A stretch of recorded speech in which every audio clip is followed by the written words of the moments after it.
the honor. For the glory, horsepower and steel unite. These are the Knights of Thunder. This season, the Knights of Thunder 360 Sprint Car Series will conquer dirt tracks across the land. On every battlefield, there is a winner. To the bravest and the fastest go all the spoils. See the heroics, feel the power, hear the thunder. The Knights of Thunder 360 Sprint Car Series. Let the battle begin.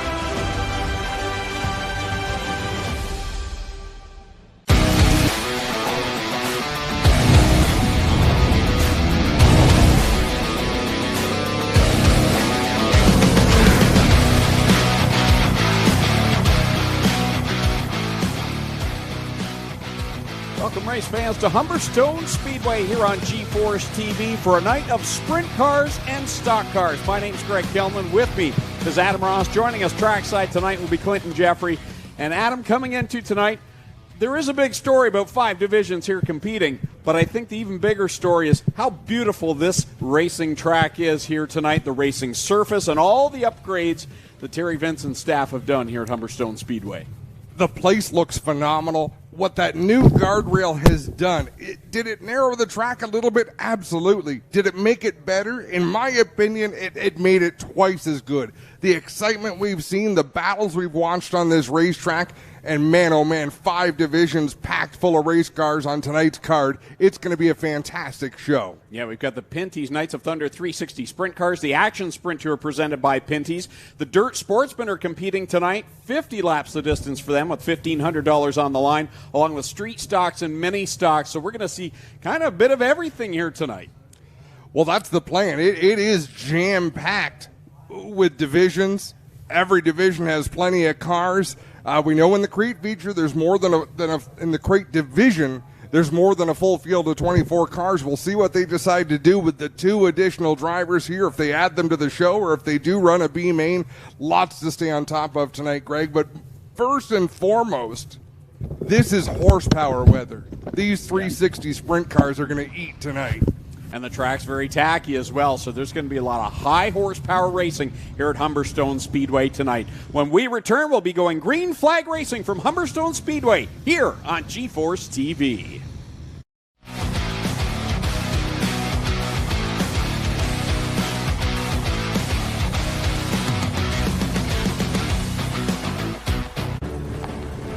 A guy like this, who relies on his truck for work, knows that his truck will take care of him if he takes care of his truck. And WeatherTech has always been the ultimate protection. From floor liners to no-drill mud flaps to tech liner for your truck bed to bump step to the handy under-seat storage system. And Cup Phone keeps phones secure in any cup holder. Order your ultimate protection today at WeatherTech.ca. What makes a trailer a Miska? Is it the heavy-duty Canadian steel they are made from? Or is it the exceptional finish that will last year after year? How about knowing that these are the best back trailers in the industry? These are the reasons you buy Miska. So what makes these trailers a Miska? It's the hard-working Canadians who craft them. We are Miska. We are Canadian tough. Early man discovered fire, but Quick Wick perfected fire. Quick Wick is the only fire starter that guarantees to start your campfire, wood stove, or fireplace without the need for kindling or paper. Find your nearest Quick Wick retailer at quickwick.com. There are a lot of things in this world that are fake. Your food shouldn't be one of them. Pinty's Man Cave Chicken Wings. Authentic food for real people. Crave the cave, friends. Pinty's Man Cave.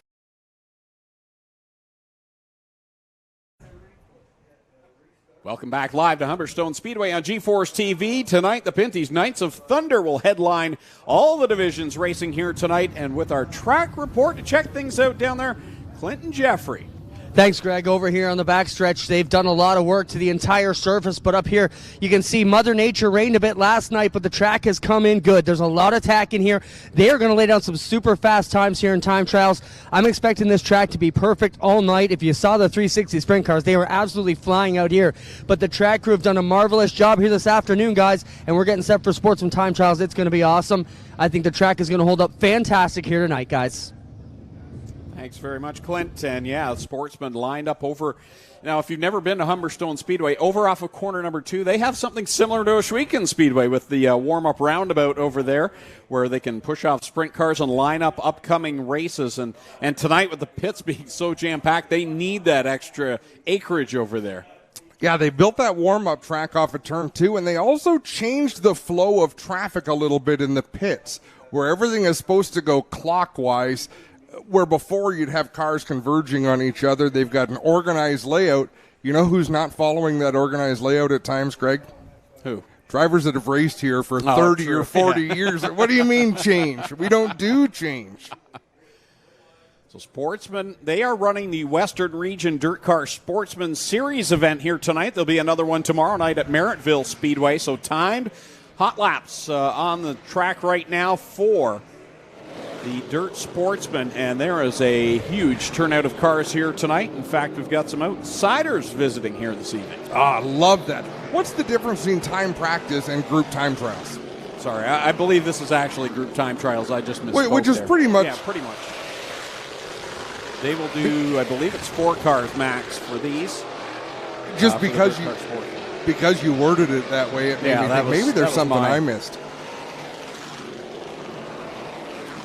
James Michael Frieza, the quickest so far with a 16.061, but Brad Rouse a 15.908 in that white number 18. Talk about some hot shoes in that first group with Brad Rouse, James Michael Frieza, and Cody McPherson all in this first group to take time.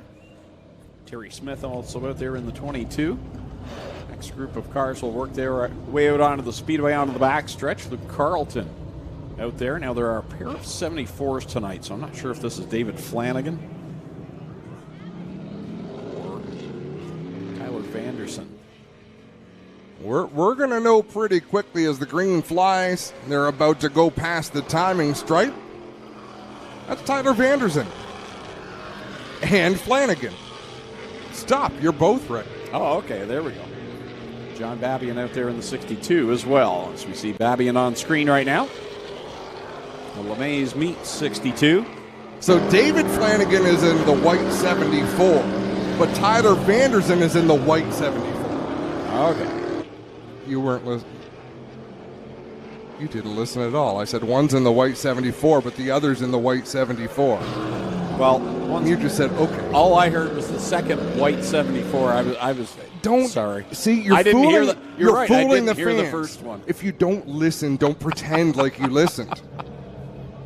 You want an old married couple? I will. There's one on screen. Who is that? Vanderson. Now, in the two-tone black and white.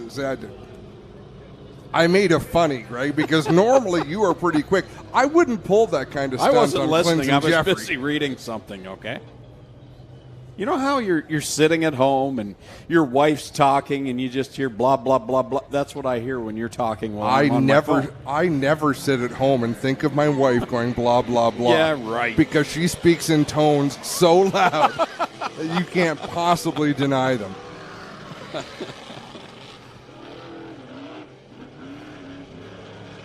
Oh dear. Jordan Costco in the 17C, the first to take the white flag, a lap of 16.387. Jeff Penante a few tenths slower, a 16.648. Matt Sharp a few tenths slower still with a 17.059. This is group number 2. They will make up qualifying heat number 2 a little later in the program. Costco goes quicker, a 16.161. Jeff Penante loses some speed, and Matt Sharp with a nice pickup to a 16.716 in that white number 5. Not the other white number 5. Just to prove I see what you did there.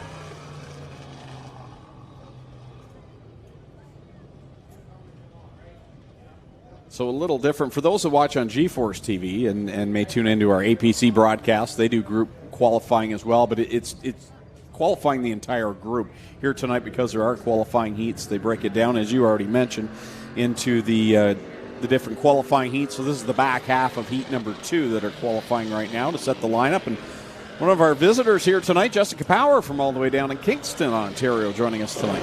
Always good to see Jessica show up at the racetrack. So if you happen to be a fan of female race car drivers, I strongly suggest you hitch your wagon to the 52 with Jessica Power. She is an experienced race car driver, knows how to get it done.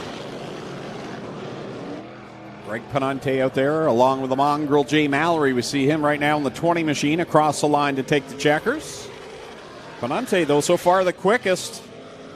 Mallory got up to third quick, then Jessica Power knocked him down a notch. Jessica in that third spot, so Greg Penante the quickest with a 16.1. Jordan Costco second with a little slower 16.1. Then Jessica Power in the 52. The 1F of Ryan Ferry. Jay Mallory, Jeff Penante, Matt Sharp, and Tony Cowell did not make it out. So it looks like we should see 2 more groups come out. Group 3A and 3B.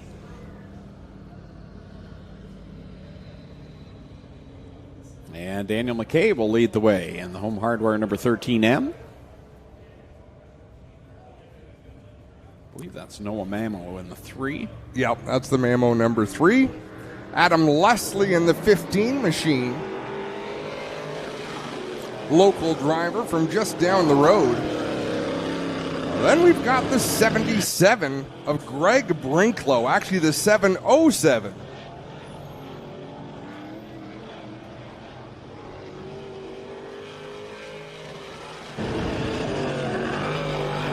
Noah Mamo with the quickest lap. Adam Leslie second quick. Greg Brinklow had his problems in the 707 in turn 2. Last time a little bit better, but he gets up towards the cushion again. This time keeps it in the ballpark. And Adam Leslie goes to the top of the chart, 16.016 over Noah Mamo, Daniel McKay, and Greg Brinklow. So one more group 3B on the way out to the racetrack. And then we'll get to go green flag racing for the mini stocks in their first qualifying heat of the night. Thanks so much, folks, for coming out or tuning in on a beautiful Friday evening down in the Niagara Horseshoe. Justin Sharp will be the first to see the green flag in this group in the Blue Moon Potatoes 8S. Billy Bleach Jr. out there in the 108 and Curtis Friesen in the 68. Hang on to it, Curtis. Right up on the rim in that red 68 goes Curtis Friesen, keeps it on the racetrack. Where's Justin Sharp going to fall in? Third quick for Justin Sharp as Curtis Friesen kept it in the ballpark in 1 and 2, down in 3 and 4. Went out to cut some hay.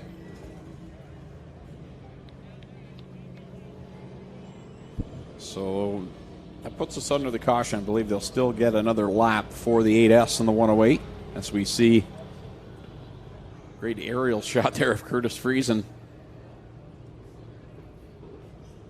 Right on the brink.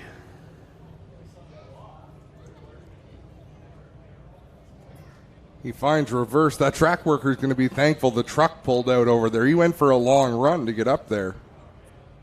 No, he's going to drive away without him. Some friend.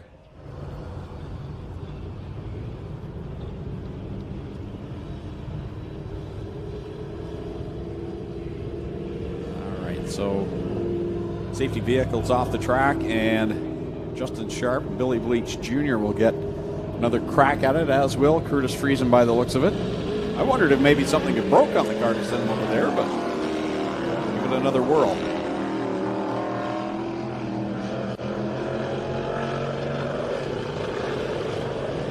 This will be a one-lap session at this point. Justin Sharp going to trip the timer along with Billy Bleach Jr. Bleach actually went quicker up to P2 on the lap he ran earlier.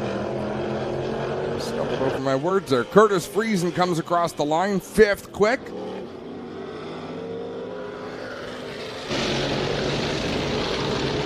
Justin Sharp fourth. Billy Bleach second.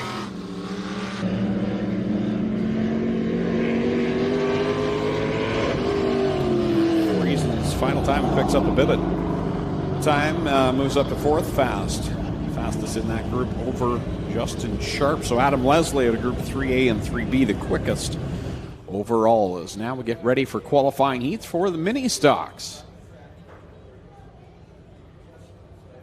Looks like quite a few over there lined up. Some of them are push trucks. Not those ones. Yes, I know. I see the Nitro one, but I'd love to see the Nitro 54 push truck roll out.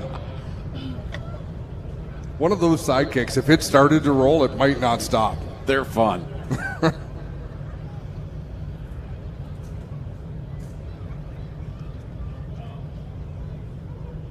All right, drivers getting the call to make it out onto the racetrack.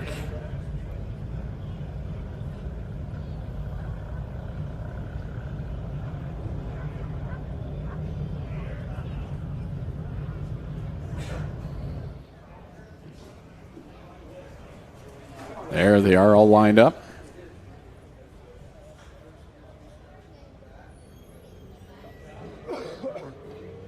There's Derek Smith in the background. He lives in that little red car. Yes, he does. That thing has to have 1 million miles on it, and they're all from one racetrack to the next. You got it. I wonder how many pair of shoes he goes through in a year.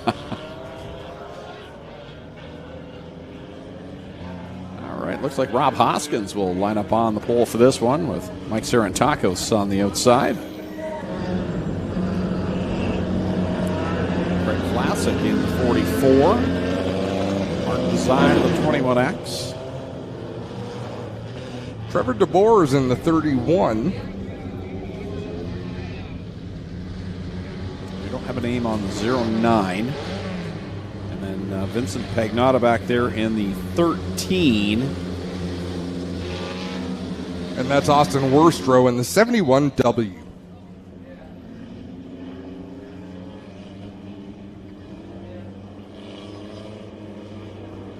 So white flag display next time around. We'll go green flag racing. 6 laps, I believe, will be the distance here in these qualifying heats for the mini stocks.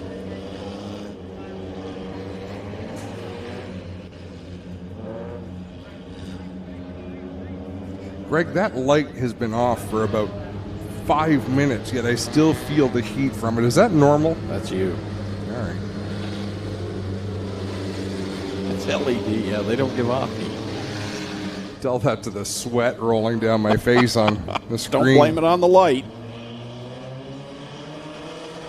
Green is out, and Sarantakos will break away off the drop of the green flag. Hoskins to his inside as they go through 1 and 2 for the first time. I love seeing Hoskins here in a mini stock. The last time he was here in a Thunder stock, the night didn't go very well, wound up on the hook. So if at first you don't succeed, bring out a punch bug. Here comes Sarantakos to lead the first lap. And again, we don't have a name on that second place driver, 09. Actually, we don't have any names on anyone now on the race monitor. They've all disappeared. Vlasic to the outside of Rob Hoskins. Down the back straightaway, they battle for the third spot. Mike Sarantakos trying to hang on to the lead in that white number 6. Cross the line another time. 2 in, 4 to go in this first qualifier of the night. You can tell there's such a difference between rear-wheel drive cars and front-wheel drive cars, Greg. Sarantakos, of course, a rear-wheel drive car out there, so he can hang the back end out just a little bit. In a front-wheel drive, they tend to push like a dump truck, and the driver keeps their foot on the throttle, and eventually it turns. Cross flags go in the air for Sarantakos out in front over the 09. And then it's Vlasic in third. Hoskins back to fourth now, and Pagnotta running in the 5th spot. Field strung out all on the same straightaway, but a little bit of gap between all the cars out in front. Sarantakos extending his advantage as Craig Vlasic trying to close in to battle for the 2nd spot. He's reeling in the top 2 as they work off of corner number 2. Good battle back there for 4th, 5th, and 6th as now Mark Bazine has caught Vincent Pagnotta in that Burger Barn 21X. White flag will be displayed this time. One more lap to go. Vlasic looks to the inside for third. Bazine to the inside, deeper in the field off of turn number 4, and he's got that 5th position.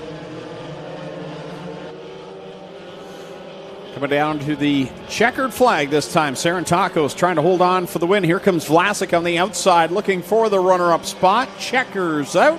Sarantakos will get the win over the 09. And then it's Vlasic in the 44. Fourth will go to Hoskins. Fifth to Mark Bazine as he gets around Vincent Pagnotta. And finishing that one out was Wurstro. And who'd you say was in 31 tonight? Oh, Trevor DeBoer. Trevor DeBoer.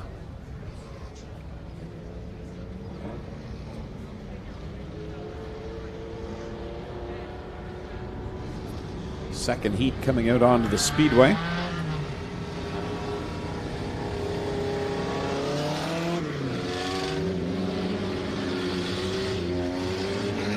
Looks like that will be it tonight for mini stocks. 2 qualifying heats as the street stocks lining up now over on the lineup track.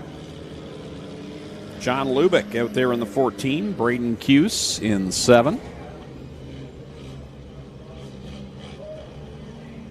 Tyler LaFont, I still want to say it. LaFantasy? LaFantasy, but for years we called him LaFantasi. I think it sounds so cool. He should have considered changing the pronunciation of his name. Racer and Zena in the 71C. Ken Hare in the 5K. Randy Alway in the 34. Nick Massey is back in the 222. Different car than what we saw him in last. Good to see Nick back racing. Yeah, he didn't make it out though, did he? He's on the list to be at the back of this heat.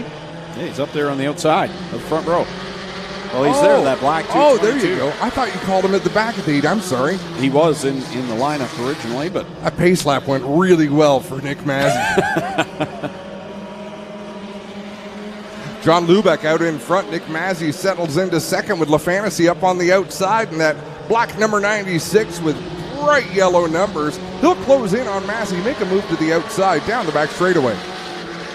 Massey on the inside, LaFantasy on the out, and he'll take the second spot, or at least edge ahead for the moment. Lubeck checking out on the field as your leader. Yeah, Lubeck just driving away out there in that 14 machine. Drifts up the racetrack in turn number 2, leans on the cushion just a little bit, and powers down the back straightaway. Almost a full straightaway lead over LaFantasy. Here comes Kenny Hare on the outside of Nick Massey now, looking for the third spot. The Cuse is on his inside. They'll race to the line where it's the cross flags, 3 and 3 to go. LaFantasy pulling away from Nick Massey, who hangs on to third, but just barely over Ken Hare. Now Hare takes that spot. He has got a long way to go to try to catch Lubeck, and not much time to get there. Yeah, Lubeck out in front over LaFantasy. Hare has worked his way up into the third spot, so a good run going for the driver of the 5K. Nick Massey back there in fourth. Cuse in the 5th spot. This time by leader Lubeck. We'll see the white flag. One more time around as he continues that dominant lead over LaFantasy in the 96. Ken Harris settled into third. Everybody's stretched out in this one. He will cruise through 3 and 4 one final time. Checkered flag in the air for John Lubeck. And it'll be Tyler LaFantasy. Ken Hare coming home third. Fourth, Nick Massey going to hold on to that spot over Braden Cuse. And it's Randy Alway, Ray Sorrenzia. And Kevin Kokorick was scheduled to come out and did not make the call on that one. So the driver of the 3K hopefully will be able to make it out for the feature later tonight. Street stocks onto the racetrack.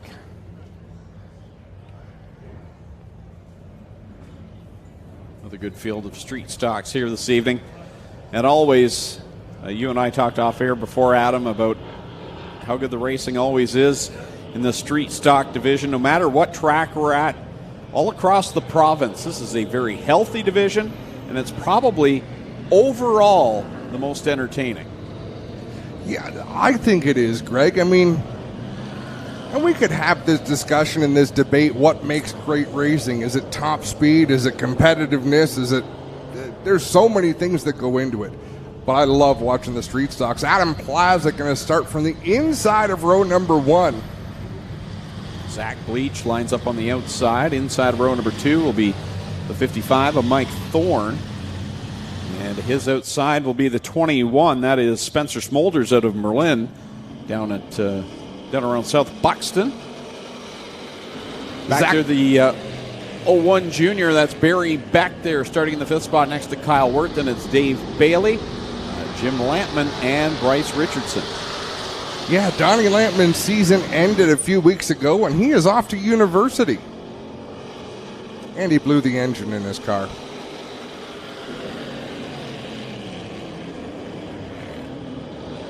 Plazik out in front. Mike Thorne, Mikey Bobby following suit in that 2nd spot. And no surprise, Dave Bailey all the way up to the 3rd spot now, challenging door to door with Smolders. There's a lot of bite out there, so Dave Bailey can run the bottom groove. You don't have to worry about momentum as much when there's that much grip in the racetrack. Just get the car turned, keep your foot on the gas as Dave Bailey closes in on Mike Thorne in that Burger Barn 55. Off the corner they work. 8 laps will be the distance in these street stock qualifiers. Plazik out in front. Thorne feeling the heat now from Dave Bailey, and Smolders having a good solid run there in 4th.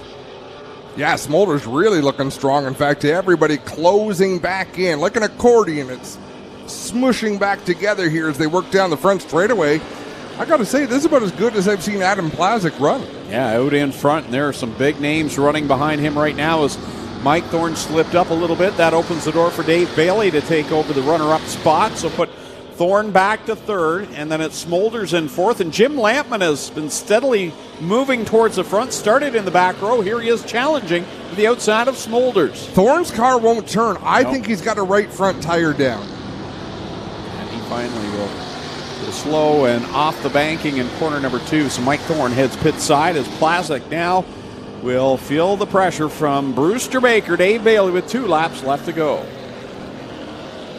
Bailey looks to the inside of Plazik in the middle of 1 and 2. Adam Plazik going to pull him down the back straightaway. He'll lead the way into 3 and 4. Bailey again going up to the outside of the racetrack, trying to drive down the banking and get a run to the inside. Bailey's got the run on the inside. Well, he dukes back in behind the 41 of Plazik. Plazik slips up a little bit in corner number 2, but Bailey's right there. Looks to the outside this time through 3 and 4. That's the beautiful thing on dirt. On pavement, someone might say, well, your spotter should have said I'm there. We don't use them here, and Adam Plazik holds on for the win with Bailey 2nd, Smolders 3rd, Jim Lampman 4th, Barry Beck coming home 5th, ahead of Kyle Wirth, Zach Bleach, Bryce Richardson, and Mike Thorne. And credit to Dave Bailey there. He could have forced the issue and taken that lead if he really wanted, but qualifying heat, he took the smart route. Well, and Dave also knows, just because you've got your bumper up along the inside of the driver's rear bumper, that's not position. Yeah. 2nd qualifying heat working its way out onto the racetrack. Corey Sawyer and, well, it's going to be Go Fast Teeple going from the pole in car number 11. And I believe, is it Corey Sawyer in the primarily black 1J? It's labeled as 1J2 tonight. That's very creative and original what they did there. And Kevin Sharp in the 30 machine. Jason Fontaine, the Fonz back there in the 4th starting spot. Brandon Swinson in the 96.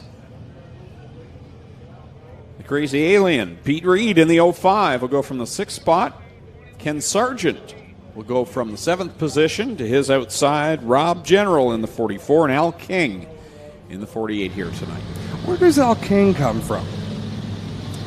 I didn't even have his name in my roster, so I'm not sure that I have that. I'm not familiar with that car. We see a lot of racing down in this area, so that's new to me. Wow, Jason Fontaine really got a good start from the 4th position. Threads the needle. Now going to battle with Go Fast Teeple for the lead. Here they go into corner number 3. Teeple on the outside. as Fontaine works that inside line right along the guardrail, but Teeple will lead the lap. Go Fast Teeple has had a lot of speed this year in that 11 machine, which undoubtedly is the wrap. I mean, that wrap had to be good for 0.2 of a second a lap. Here comes Pete Reed now to the inside, the Beamsville Fish and Chips number 11, and he'll take over the second spot and set his sights on the Fonz. The Fonz is tough to pass here. Once he gets out in front, he generally stays out front. We are under yellow. Now I do have, for the 48, Braden King as the normal driver of the 48 from Oshwegan, so I'll say maybe Al's from Oshwegan as well. There you go.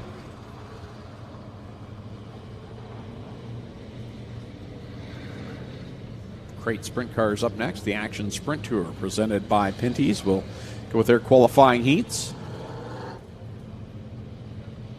I love me some sprint cars, Greg. We had some great racing down at Brighton Speedway last Sunday night here on G-Force TV. We weren't able to be there for Saturday night, but it sounds like it was just as good a show down there the night before as well, and the fans turned out. Excellent crowds there at Brighton Speedway.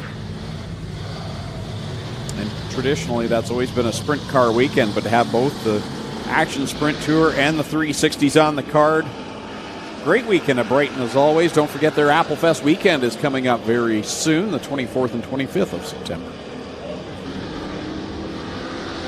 Always a good show down there at Brighton for Applefest weekend. The Brian's Auction Services Applefest weekend this year. Whoa, trouble in 3 and 4. Oh, that's unfortunate. Corey Sawyer makes some contact with Pete Reed. Reed goes around. He's got some left front damage. Oh, that's not Pete Reed, is it? That's No, the that's 30 the of 30. Kevin Sharp. I'm sorry. And Brandon Swinson made hard contact with him in the 960 and has headed to the pit area as well, I do believe. Front end of that car was all crumpled up. Oh, there he is over off the banking in 2, making his way to the pits. There has been some contentious nights here in recent weeks, Greg. Lots of drama in the pit area, lots of hard feelings. I think that's the unfortunate part about being a Sunday night track. You have the whole weekend of people getting mad at each other, and they know if they don't do something about it Sunday night, they're going to have to wait 7 whole days, 6 whole days. Looks like we will be coming back to the green flag with 5 laps left to go in the second and final street stock qualifying heat. And the Fonz gets a great restart on Pete Reed. The real Pete Reed is in the outside of turn number 1 with a good run. Washes up the track just a little bit, but gets the power down there in turn number 2. Look at him close that gap ever so slightly as they work down the backstretch. Ken Sargent, he started near the back in this one. He's up in that 3rd spot, chasing the top 2 down. Brian Teeple, Go Fast Teeple right behind him in the 4th position. Ken Sargent celebrated a feature win here earlier this season. He knows how to get it done in that black 25 as Reed all over the back end of Fontaine. He'll send it up the banking into turn 3. Gets a run down along the guardrail, trying to draw up closer to the 1J as they work by another time by. And Here man, oh comes man, Reed. does that ever look good on screen when they come through 3 and 4? You see the sunset in the background. That's a beautiful shot as Reed looking to the inside. Fontaine pushed into the corner. 2 laps to go, and it's Reed with a great run, but Fontaine still leads that lap. Here comes Reed, still working the bottom. Fontaine gets a good drive off that second corner. Now shuts the door on Reed. Reed now, I thought maybe he's going to look to the outside.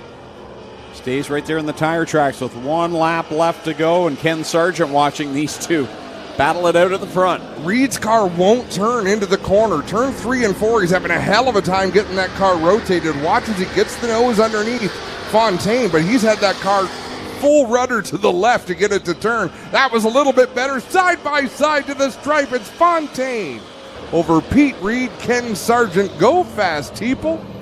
Scott Sonnenberg in the 112. 1J2 is Scott Sonnenberg in timing and scoring. We had Corey Sawyer behind the wheel. That was in timing and scoring earlier as well. So, okay. So we'll go with that. That's our excuse. It's time for sprint cars. Action Sprint Tour presented by Pinty's, ready to go with their qualifying heats. I believe 4 in total. No, sorry. 3 heats in total, with 26 cars here this evening.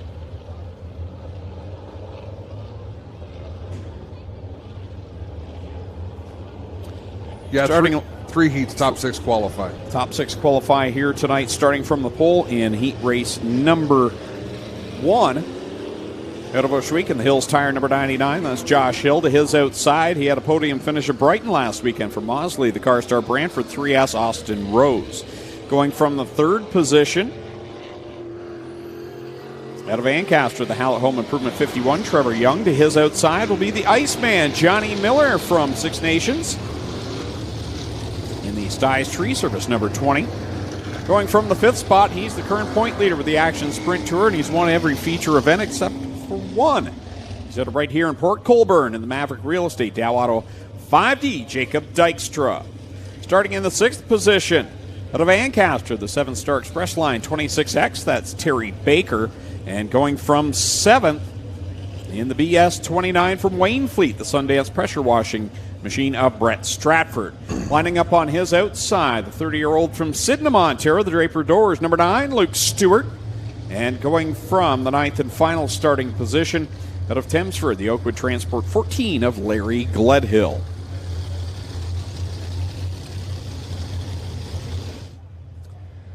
Slowly turns number 3 and 4, getting ready for the green flag in the first qualifying heat for this Action Sprint Tour presented by Pinty's. Joshua Hill had a solid weekend last week at Brighton Speedway. 2 top 10 finishes in 2 nights there.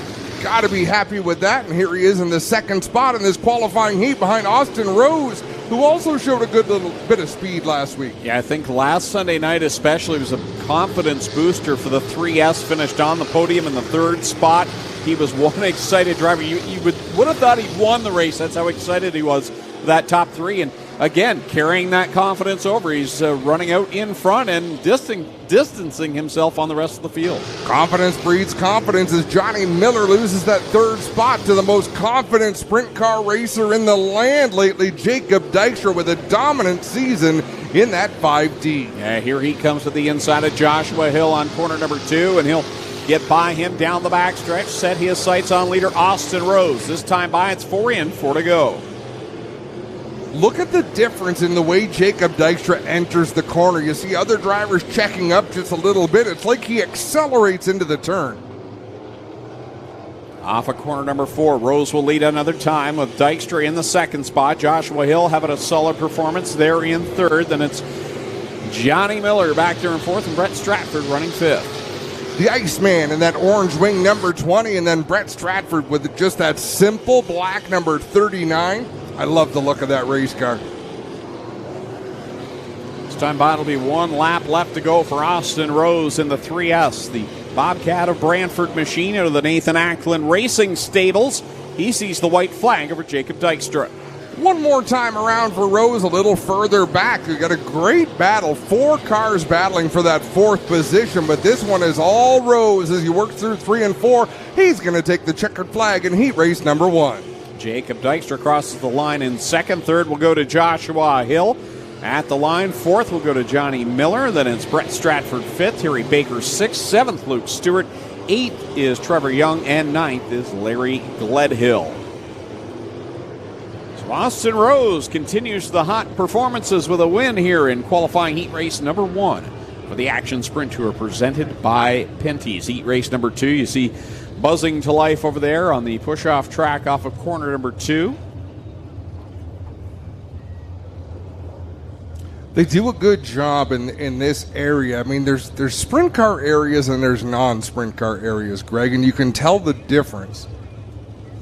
But the local tracks, the other tracks that sprint cars have started to come to, Merrittville, Humberstone, Brighton, they all appreciate the importance of getting things rolling quickly, not to have too many delays in the program. As you can see, all the push trucks lined up on the back straight, or on the warm-up track rather, waiting to get heat number 2 pushed onto the racetrack. And that's been a thing over the years where non-sprint car fans sometimes get a little frustrated. These cars don't have starters in them, and that can be an excuse as why they don't enjoy them as much. But tracks like Oswego and Humberstone now have these tracks where they can get them circulating before we ever get them on the track. Clint? Guys, a quick track report here. You can see it's starting to roll up, and what that means here, it's starting to roll up, and that means it's building a cushion here, and you can see me pulling it up a bit, but it's starting to roll up a little bit. They'll continue to pack that down. We got 2 solid lanes in the middle. Well, that's your first Case IH track report. What that means, lots of moisture still in the track, guys, and Doug Leonard will work on them all night to pack that top cushion and widen this track right out. Going from the pole, heat race number 2 out of Brand for the National Building Group 49L. That's Lucas Smith lining up on his outside from Oswego in the original Traders Energy 77E of Ashton Van Every. Going from the 3rd position, the Oakwood Transport car number 7 from Thamesford. That's Eric Gledhill, and his outside from Font Hill in the Glow and Go Tanning number 08. That will be Stephen Beckett. Starting in the 5th position, driver out of Oswego, the JR's River Bait and Tackle 7017. That's Tyler Powlis. And his outside of the Petro Plus Burger Barn, number 56, is Derek Lemaire from Hamilton. Starting in position number 7 out of Six Nations, the True North.bet Nitro 54 Variety 38 of Derek Miller. And lining up on his outside, going from the 8th spot in car number MK8 from Oswego in the Nitro 54 Variety, MK8 of Matt Hill. And starting in the 9th and final spot, in one of his rare appearances this year from Kitchener, the MSD Machine Tool 39 of Shane Stickle. Big checkup in 3 and 4 as the field anticipating the green flag. Green flag flies Lucas Smith out in front. Lucas Smith carrying one of those Steyer's orange wings after he hit an implement tire on Saturday night at Brighton Speedway and flipped his car. He had one of the Baker Racing wings on Sunday night, and tonight he's got his numbers on that orange wing, and he's out front, pulling away from Eric Gledhill in 2nd. It doesn't have to be pretty to be fast, as we've got one off the pace. Is that Stephen Beckett between 1 and 2, just slowly making his way towards the pit in that 08 machine. Disappointing for him. A home track of sorts for him, being from Font Hill, and a track where he has a win in his past. So disappointing start to the night for Stephen Beckett. Another driver coming into tonight hoping for better luck, and he got wrapped up in some problems there on lap 1 as the 8 of Matt Hill. He went all the way to Brighton for the Labor Day Classic, failed to qualify for either A main that night, so looking to get a handle on that race car and perform a little better tonight, but it's not going very well here in the early going. Battle for 2nd place, maybe heating up a little bit as Eric Gledhill has it. Derek Lemaire trying to close the gap and move in on that number 7 machine. Out in front still Lucas Smith, but there's that battle for 2nd. Gledhill really running that car sideways and looking for grip. Derek Lemaire keeping it very straight, good and true at the bottom of the racetrack. 2 laps to go, and Lemaire slides up and loses a bunch of ground. Every year we see a handful of drivers that make that next step and improve greatly. This year I think that's been the year for Eric Gledhill. He's really noticeably gotten better this season. I'd have to agree with that as the white flag comes out for Lucas Smith, and still this battle for 2nd, the best one on the track. Gledhill maintaining that advantage he picked up on the last lap, but he slides up again in turn 2. Here comes Lemaire. Across the line off of corner number 4, Lucas Smith will pick up the win. And for the 2nd spot, Eric Gledhill will grab that away. 3rd, Derek Lemaire. 4th will go to Derek Miller. 5th at the line looks like it's going to be Ashton Van Every. And it's Shane Stickle, Matt Hill, and Tyler Powlis, the running order at the end of heat race number 2.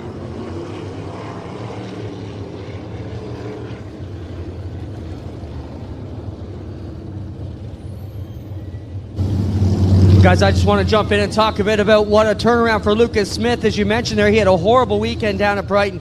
You know, after a bad crash on Saturday, ran all right Saturday, but then he got caught up in that jingle early on in the deal too. So tough break for Lucas Smith. Good to see him back out there. And yeah, I'm with you guys on the Eric Gledhill. Of all the guys I thought would be in the top 5, no offense to Eric, but he is still learning his craft. He's one of the last guys I probably would have put on paper in the top 5, but he's having a fantastic season so far, guys, and that Gledhill team is running very well for Darren Barr and Steve Barr. Yeah, I've really been impressed with Eric and just getting smooth, and Larry himself getting things done as well in the 14. And good news, last time we saw Jesse Costa, obviously, was at Brighton Speedway. He was headed to the hospital that night. Checked things out. Nothing, from my understanding, nothing injured like before, but still sore, and he was going to take a little bit of time off. Clint? Yeah, we just heard it, as to quote Jesse, he wedged his former fracture.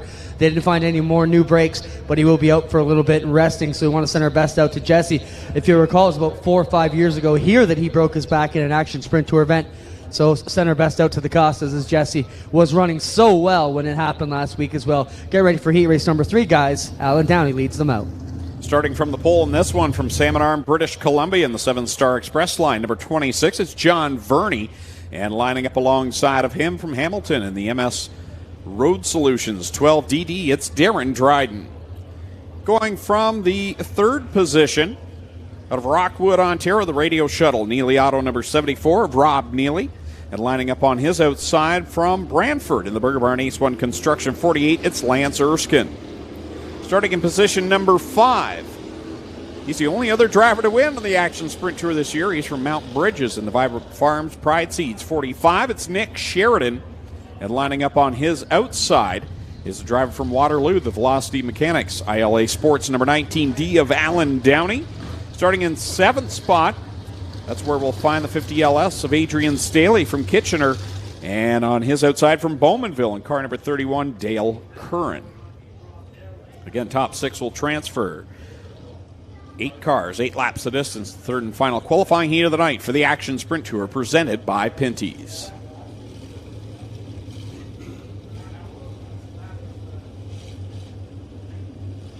Great looking cars. Ran a doubleheader last weekend. That's a grueling weekend, Greg. Long tow for most of these teams across Toronto down to Brighton. Great area this time of year.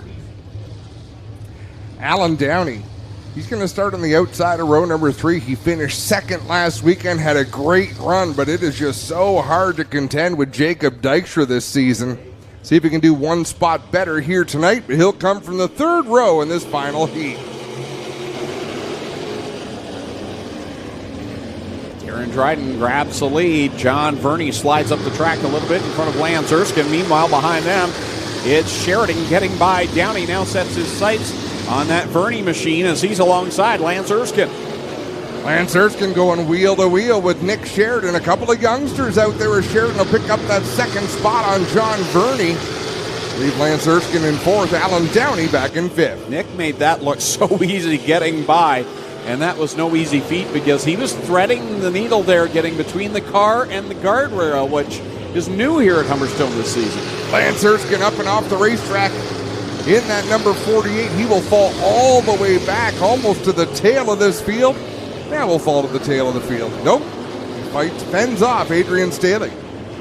So it's Darren Dryden out in front in that 12DD, beautiful looking machine. He'll work it off of corner number 4 to the cross flags over Nick Sheridan, and John Verney almost sent it over the banking in corner number 3, gathers it back up and holds on to the 4th spot. Just in time for Dale Curran to get a great run on him. Curran had to jerk that car to the left to avoid contact there in turn number 4. That's the battle we'll watch as they work through 3 and 4. Off the corner they come. Curran on the outside will take the position away from Verney for the moment. Oh. Then Verney loops it around in corner number 1. Lance Erskine trying to avoid. He was off the banking himself. They make very slight contact, and it puts us under the caution. 2 laps left, so Verney and Erskine off the banking in corners 1 and 2. I like the thought process there for young Lance Erskine. When you have a problem like that on the racetrack, it's much easier to go straight than it is to turn the car harder to the left. It just so happened that John Verney was rolling backwards pretty quickly in that 26, so eventually he had to lock it up and spin the car sideways.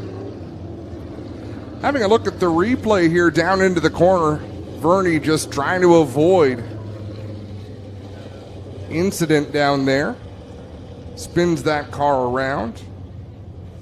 And I think that was innocent contact enough that Lance Erskine should be able to get pushed off and drive away in that Ace 1 Construction Burger Barn number 48.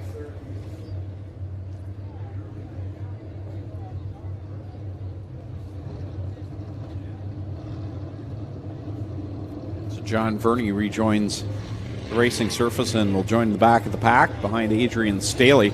Darren Dryden, the leader, over Nick Sheridan. Alan Downey there in the third spot. Dale Curran running fourth. Fifth, Rob Neely. Sixth, Adrian Staley. So seventh will be John Verney, and Lance Erskine will restart in the eighth position in this final qualifying heat for the Action Sprint Tour presented by Pinty's. Tomorrow night we'll be live in the air on GeForce TV from Sunset Speedway for the APC Series on round number 7 of the 2021 season. It's the second to last race of the year. A lot of points on the line in that, and make sure you tune into that. Is it too early in the night to do a quick fire it up, you think, Greg? No, let's do it. Quick fire it up, where most of the feature is I shut up and so does Greg. Big selling point. Or you get to hear the sounds of these amazing Action Sprint Tour great engines, and they do wind them up.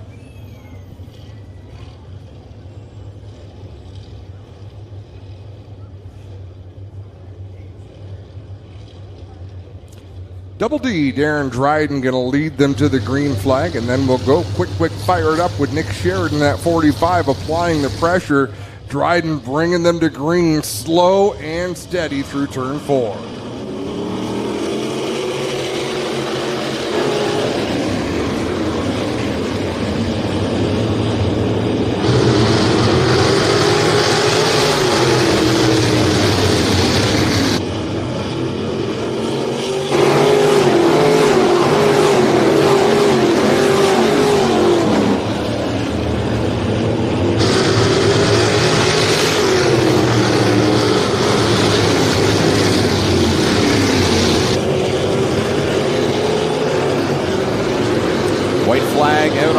Darren Dryden has the lead. Nick Sheridan trying to track him down to grab the win away here in the final 2 corners.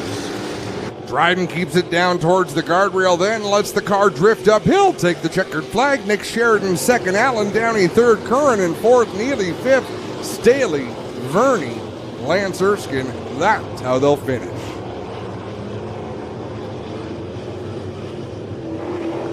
So Darren Dryden picks up the win.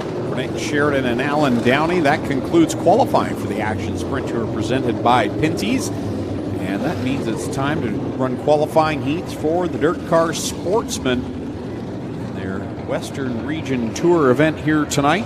First of 2 this weekend. Tomorrow night at Merrittville Speedway. Another 50-lapper and plenty of cash on the line. Tonight, 50 laps, $1,500 to win.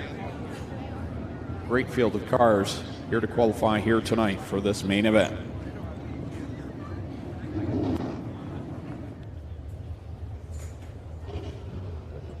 So the lineups for these qualifying heats were set earlier this evening when they had their group time trials. Each heat had 2 separate groups. And I believe it's a heads-up start, if I'm not mistaken, Greg, but I've been wrong before. No, this is heads up. Brad Rouse was the fastest in his group. Yep. Brad Rouse will start on the pole in this one. James Michael Frieza to his outside. Luke Carlton on the inside row number 2. And Cody McPherson on his outside going from 4th. David Flanagan will go from the 5th position. And his outside, I believe it will be John Babian in the 62. Then the 22 of Terry Smith. And the 74X of Tyler Vandersand.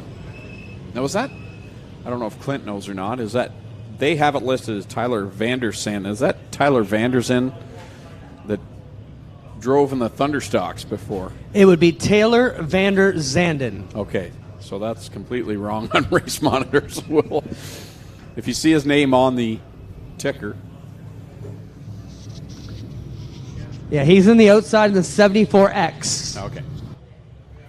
Taylor Vanderzanden. I got it locked in now, Greg. It is locked into my brain. Green is out. Brad Rouse will lead them down into quarter number 1. JMF in tow. Here comes Cody McPherson right behind him in the 7. Cody McPherson just drifted down the racetrack to cut off that bottom line, have a poke to the inside of James Michael Frieza, and out in front is Brad Rouse by about 3 car lengths at the conclusion of lap number 1. Carlton, meanwhile, behind him will open up the door for Flanagan to slip by in the 74 as they work it off of corner number 4. Again, it's Rouse over Friesen and McPherson. Flanagan inching up the racetrack, but Luke Carlton was there, keeping that front end to the outside of the 74. Flanagan will clear the Carlton machine, coming off of turn number 2 and hang on to that 4th spot through 3 and 4. Another time by for Brad Rouse in that 18R. Always smooth and steady as Brad Rouse holding off James Michael Friesen right now in that 2nd position. And Cody McPherson in the lucky 7. Cross flags go in the air. 5 in, 5 to go.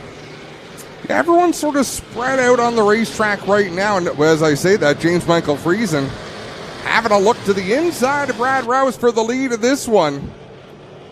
Loses the front end through 3 and 4. Loses a couple of car lengths down the front stretch. Rouse sends it down the backstretch with Friesen in tow, McPherson right there, and then it's a big gap back to Flanagan in the 4th position. 2 more circuits around for Brad Rouse. James Michael Friesen just blasted through the cushion in turn number 4. Really upset that Bobcat of Hamilton number 72. Cody McPherson closing the gap, and that's allowed Brad Rouse to drive away by about 6 car lengths as the white flag flies. 1 more lap to go. 3 drivers we may see battling it out for the feature win here tonight. They're all in this first qualifying heat. Rouse, Friesen, and McPherson. Here comes the 7, looking low on JMF number 72. One final chance in 4. He's not going to do it. Brad Rouse for the win. Friesen in 2nd. Cody McPherson 3rd. Then it's Flanagan, Carlton, Van der Zanden, Smith, and Babian. I don't know if I've mentioned it, Greg. And in fact, don't let me. What's your thought now that you've seen some races with the guardrail on the inside? Race is completely different in my mind from what I've seen over the years, especially down in corner 1, because there was such a soupy problem down in corner 1 that you couldn't even race down there. So everyone was pitching it around the outside, trying to do different things, and it raced kind of awkwardly in that sense. But tonight, man, oh man, just the way they're able to power off the corners, get into the corner, it's changed everything in my mind. Well, guys, the big deal here was there never used to be real barriers down there, so cars would just keep cutting lower and lower and lower, and it would throw dust up. It was just a mess. So I think the guardrail has been a huge improvement to the racing here, guys, as we get set to go with qualifying heat number 2. Greg Penante will line up on the pole with Jordan Costco to the outside. Jessica Power from Kingston all the way making it down the highway here tonight to Port Colborne. She'll start in the 3rd spot. Ryan Ferrier on the outside of her. Then it's Jay Mallory with Jeff Penante back there in row number 3. And then we have Matt Sharp in the 5S. And who've got there at the tail? It's Tony Cowell, who I don't believe made it out for qualifying. No, he didn't. Green is out, and Penante will rock it out in front over Costco. And Jordan Costco, you could almost see it coming to the green. He wanted so badly to get to the bottom of the racetrack. Cost him some time because he's got some good aggressive drivers out there. He's going to fall back to that 4th position behind Jay Mallory. Now he's under attack from Jeff Penante. Greg Penante and Jessica Power right now, 1 and 2, but here comes the mongrel, Jay Mallory, to the inside of Power, down the backstretch and into corner number 3. Power shoots ahead for a moment, but here comes Mallory fighting back in the bottom. Power will have the spot at the line. It does get narrow there in turn number 4, but I love how smooth the arc is with that guardrail on the inside. And how smooth is Jay Mallory behind the wheel of that number 20 machine? He's been playing this game a long, long time. Still working all over the back of the Speedy Auto Service number 52 as Cowell will go off the track in corner number 1 and head to the pit area. I think he came from the parking lot.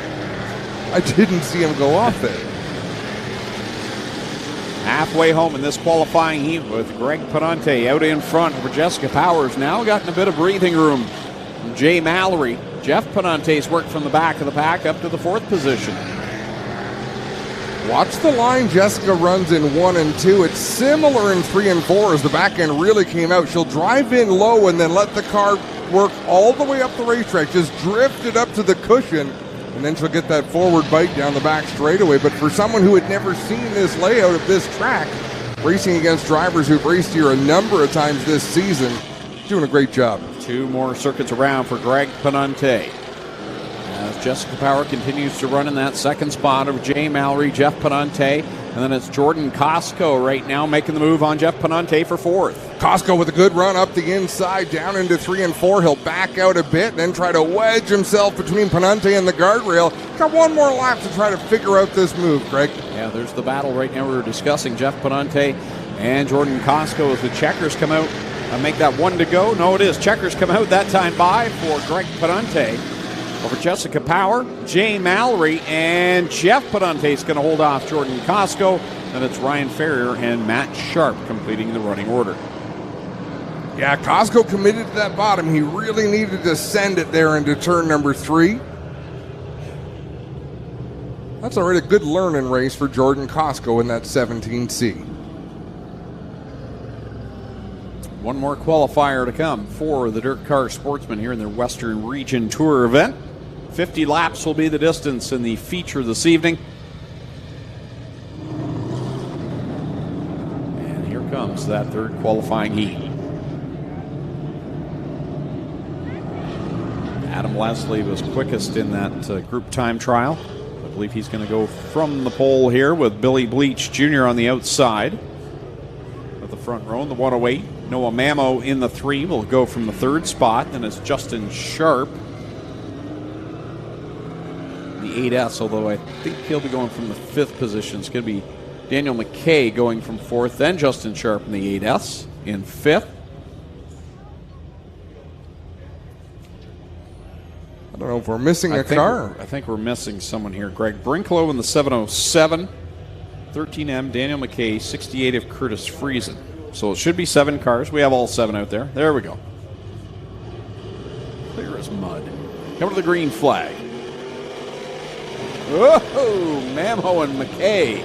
Little contact there. Well, Mamo got a good push from Justin Sharp, then moved up the outside and almost got a good push from Daniel McKay.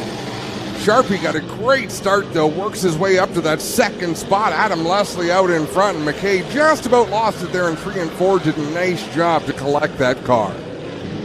Bleach really struggling with the 108, and I'm not used to seeing Bleach have this much problem right now.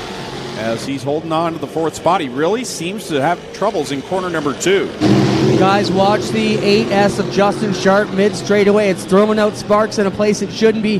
He's not on the brakes at that point in this track, so not sure what's sparking. And there you see to get under the bottom of the 8S of Sharp. Could be a drive shaft or something clicking down there. I hate the thought of drive shaft problems. Something looked to be glowing red inside the car. Clinton, tell me I'm crazy there. No, I saw the same thing you did, Adam. Cross flags go in the air. 5 in, 5 to go. We'll keep our eyes on the 8S of Justin Sharp. I think that was just out of the exhaust, wasn't it? If that's out of the exhaust is really close to the driver. Bleach closing in on that 8 of Sharp. In a battle for the 2nd spot. Oh, yeah, there we saw it. That time by on the right rear, you can see sparks coming out of the 8S, and here comes Bleach now. Has got the car going in the right direction now.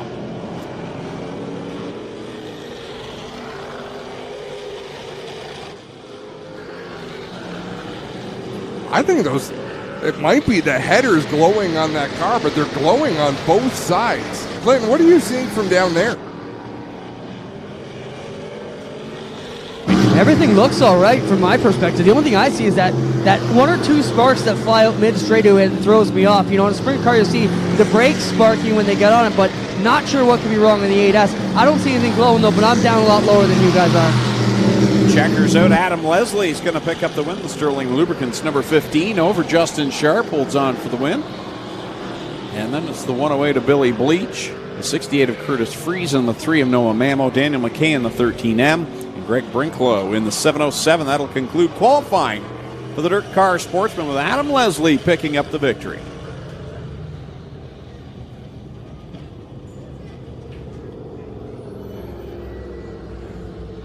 Yeah, nothing glowing now on the 8S at Justin Sharp, so maybe just unburnt fuel sitting in the headers, and we could... Well, I saw the exact same thing when the 68 went by of Curtis Friesen, so I think that's what that was, but there were definitely sparks on the straightaways in the 8S coming out from both sides, and it wasn't just... You'd notice it as the car kind of settled down going into corner number 3, but here on the front straightaway, he'd cross at the start-finish line where he'd be at full song, and it was still sparking there. So definitely some concern there for the Blue Moon Potatoes 8S as we get ready for qualifying for the Pinty's Knights of Thunder 360 Sprint Cars Series. 3 heats in total for them tonight as well. Going from the pole in this one is the driver to Scotland, Ontario. Driving the Instapanel Sty Tree Surface 87X, it's Sean Evans. To his outside from Caister Center in the Charlie B. Honey Mudcat Entertainment Center 11, it's Jamie Turner. Starting in the 3rd spot out of Beamsville. Driving the J&E Recovery Julie Swayze Remax number 88H, it's Josh Hansen. And to his outside from Oshweek in the Nitro 54 Variety 15 of Dan Nanico. Going from spot number 5, making the haul from Picton, Ontario. Driving the Terry's Taxi, Elbrook Excavating 84, it's Tyler Rand. And to his outside from Grimsby. In the Bowens Automotive Image Factor number 90, it's Travis Cunningham. And starting in the 7th and final spot from Binbrook in the Nitro 54 Variety Creative Edge Signs and Graphics number 9, Liam Martin. 7 cars in this first qualifying heat for the Pinty's Knights of Thunder 360 Sprint Car Series. White flag displayed on the field.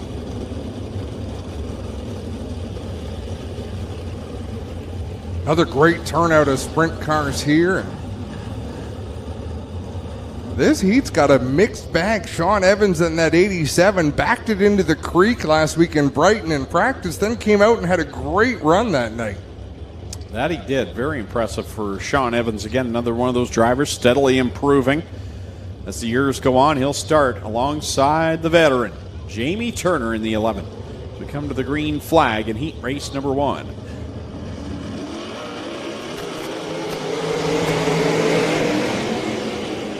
Sean Evans leads the way down into 1 and 2. Josh Hansen hugs that guardrail around the inside. He'll take the 2nd spot from Jamie Turner. Dan Nanico, that car lurched awkwardly. Looks like he's lifting the left rear tire. Yeah, he's going to slow going into corner number 1 and gather that car up, kind of twitching it around, maybe not feeling quite comfortable for the Nitro 54 Variety number 15. Remember the last time we saw him, he was tumbling at Brighton. Yeah, so he's having a tough start to his night. Hodge in that 15 machine sponsored by Nitro 54 Variety. At the front of the field, though, Sean Evans with the advantage. Josh Hansen closing in that 88 and picking up the 3rd spot is Tyler Rand. Tyler Rand, other drivers had a solid season, running solidly in that number 84. Had a good run going at Brighton last weekend. As the cross flags come out, 4 in, 4 to go, and Josh Hansen's tracking down Sean Evans. Travis Cunningham had closed in on Liam Martin in the 9, Jamie Turner in the 11, then had something go wrong there in turn number 3 and gave all that track position back. He'll try to regroup now as out in front, Sean Evans opening a bit of advantage over Josh Hansen. Evans the leader in that Instapanels 87X. Josh Hansen running the extreme bottom, couple of different lines.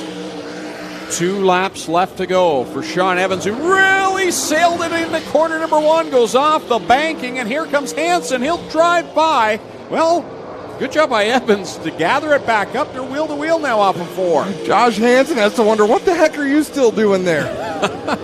And again, Evans kind of pedals it a little hard into corner number 1, but he holds on to the top spot.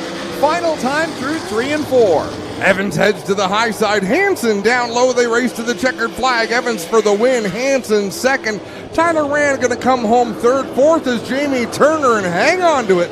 Liam Martin rounds out the top 5. There is a rodeo in the area this weekend, but it was not supposed to be here. That was almost the Binbrook rodeo with Liam Martin. Well, guys, the outside cushion here is gnarly tonight. It's the first big cushion we've seen all year on the dirt.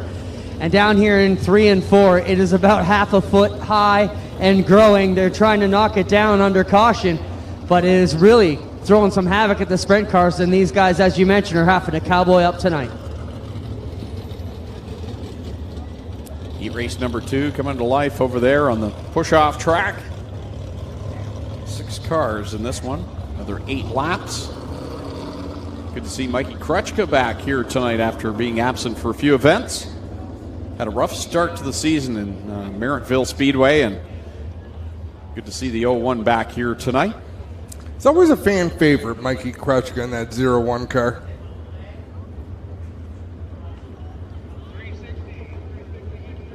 There's some youngsters in this one as we see them rolling out of the pits, and at least one KG veteran. Starting on the pole in this one, he's already got a couple of wins this season in his rookie year in the 360 sprint cars. He hails from Beachville in the Castrol Edge to Groot Hill Chevrolet number 5. It's DJ Christie. Lining up on his outside from Picton, Ontario in the Jones Automotive CarQuest number 11J, it's Chris Jones. And going from third position from Niagara Falls in the Signal 88 Security EMS towing number 88, make that number 70, is Bailey Hurd. Should be number 88 with a sponsor like Signal 88. Yeah, it wouldn't be the worst. There you go. Going from fourth, good to see him back behind the wheel again here tonight from Ohsweken, the OSR Ohsweken Speedway number 0, the Ohsweken Flyer, Glenn Stiers. And going from spot number 5, St. Matthew de Belleville, Quebec, in the four-season forming mega pumping number 28, is Jordan Poirier. And starting in the 6th and final position from Hamilton, the Insta Installation Best Wade Betting 01 of Mikey Krutchka. Those are your 6 cars for heat race number 2. All of the 360 sprint cars here in attendance tonight will qualify for the feature event, so only jockeying for redraw position basically and passing points. Jordan Poirier starts 5th. He comes in as the point leader. The most recent winner was Sunday night at Brighton, and it was Jim Hoopinen getting the win. He notched a little bit off the point lead, but not too much, as he's chasing Jordan Poirier right now in the overall standings. DJ Christie won on the Saturday night, his 2nd win of the season. His first came at the brand new Southern Ontario Motor Speedway, where we'll be in October.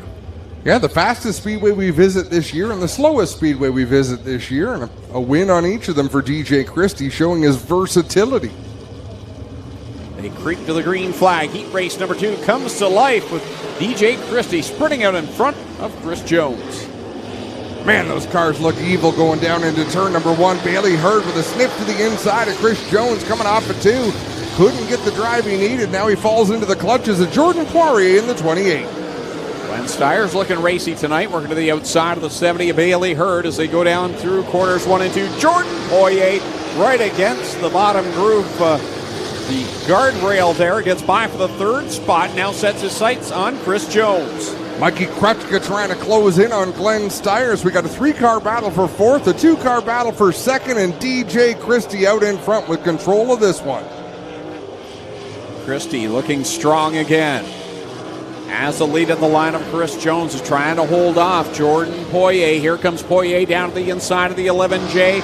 He'll size him up and now try to shoot by on the backstretch. Jones backs out of it into 3. Yeah, he had to spike the brakes to avoid contact there. Mikey Krutchka to the inside of Bailey Hurd. He's looking for that 4th position as we reach the halfway point in this qualifying heat race.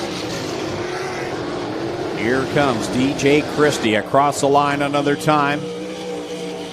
3 laps left to go over Jordan Poirier. Chris Jones is now going to feel some pressure from Bailey Hurd, who's pulled away from Mikey Krutchka. Oh, but Hurd, he keeps it in. There's that spot in turn number 2. You can ride the cushion into 1, but it disappears in turn 2. It's the opposite in 3 and 4. You can run the cushion all the way around in 3 and 4, so we'll have to rethink, back that car up to the cushion, and then ride the brake pedal to keep it from shooting off the end of the track.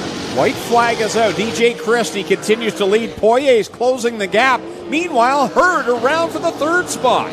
Nice move by Bailey Hurd as he goes back to the cushion in turns 1 and 2. Chris Jones going to pull along the inside. They'll drag race down the backstretch. DJ Christie will pick up the win just narrowly now over Jordan Poirier. And 2nd at the line for 3rd, Bailey Hurd.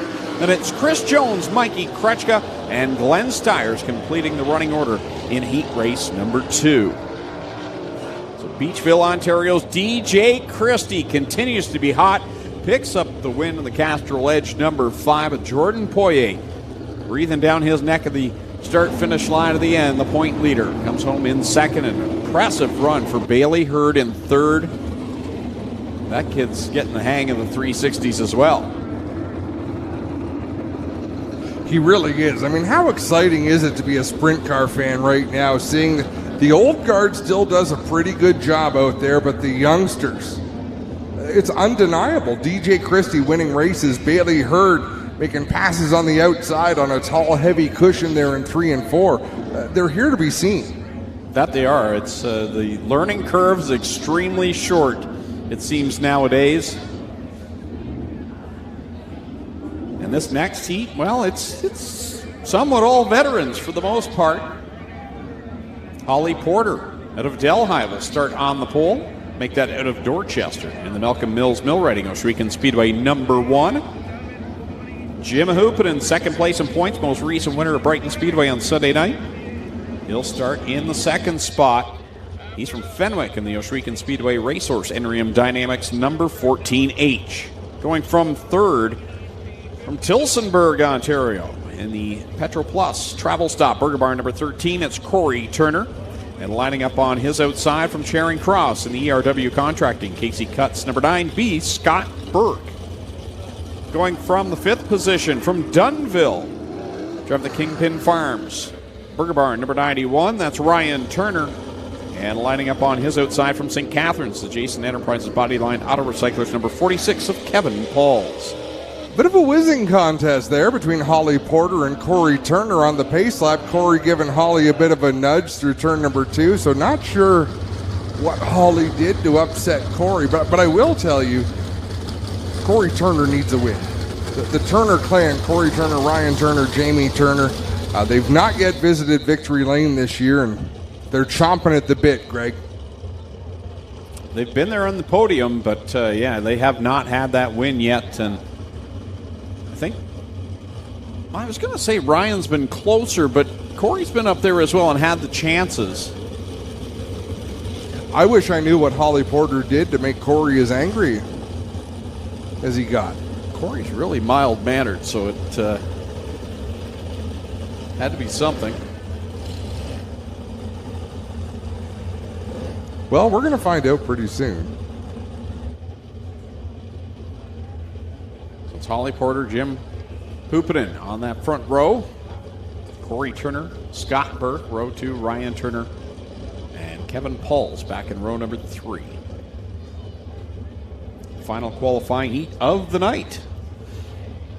Another creeping slow pace lap as they head towards the green flag. Holly Porter down low, hooping it up high. Holly Porter did not get a great start.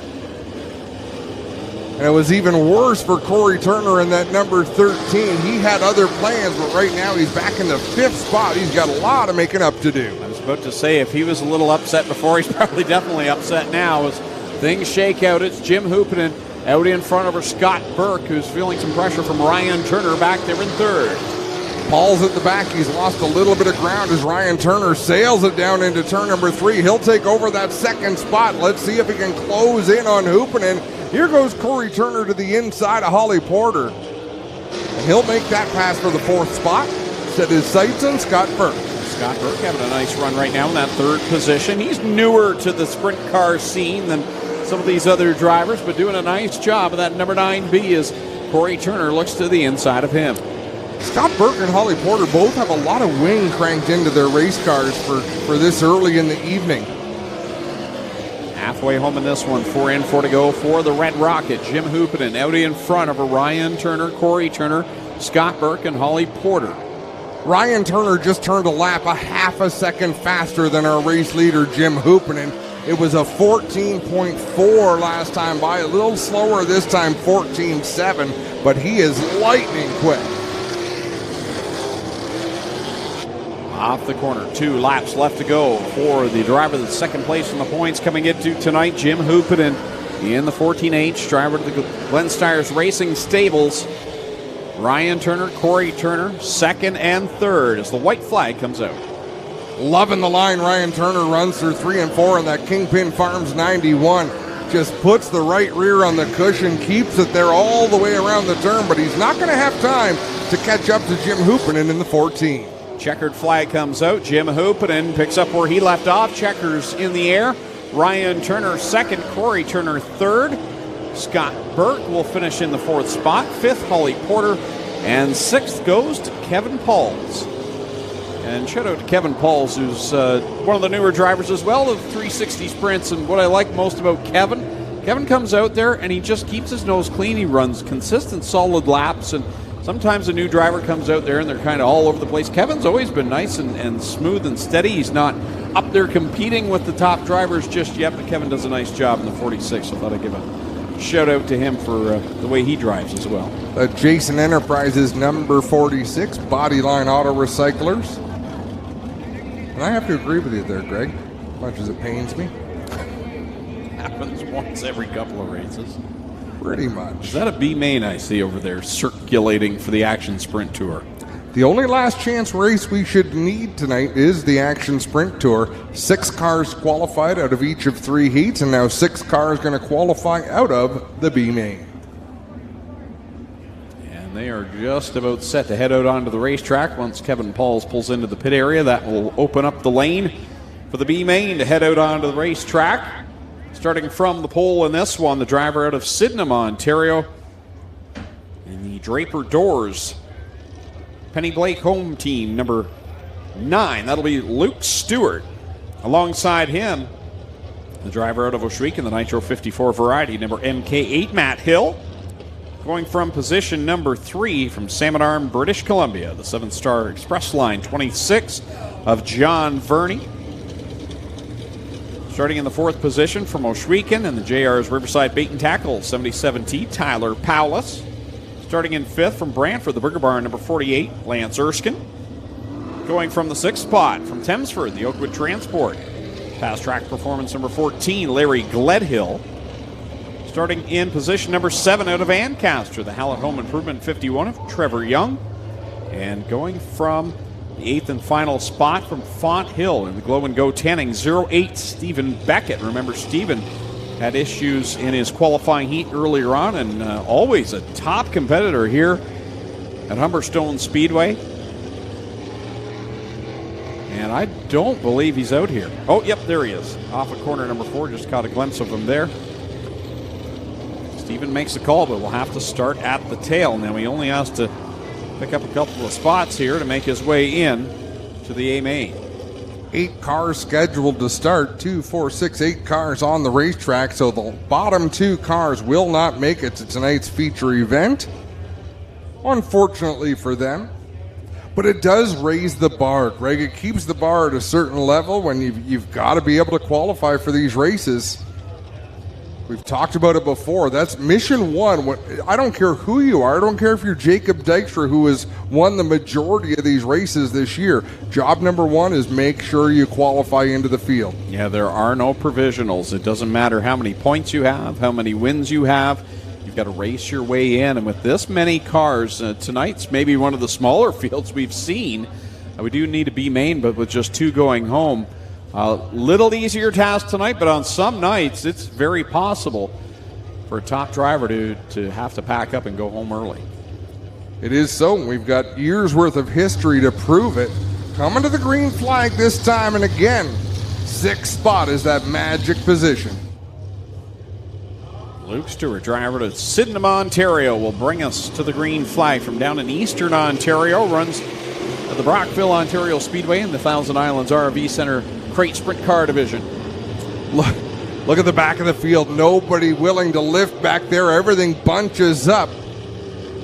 Lance Erskine in the 4th spot. Everybody on back from him. It is a free-for-all back there. Stephen Beckett, like you said, Greg, he's won here before, and he's having to figure out a way to get himself into the show. Matt Hill slips up a little bit. That opens the door for John Verney to take over the 2nd spot, so put Verney in position 2, but Hill fighting back at the outside.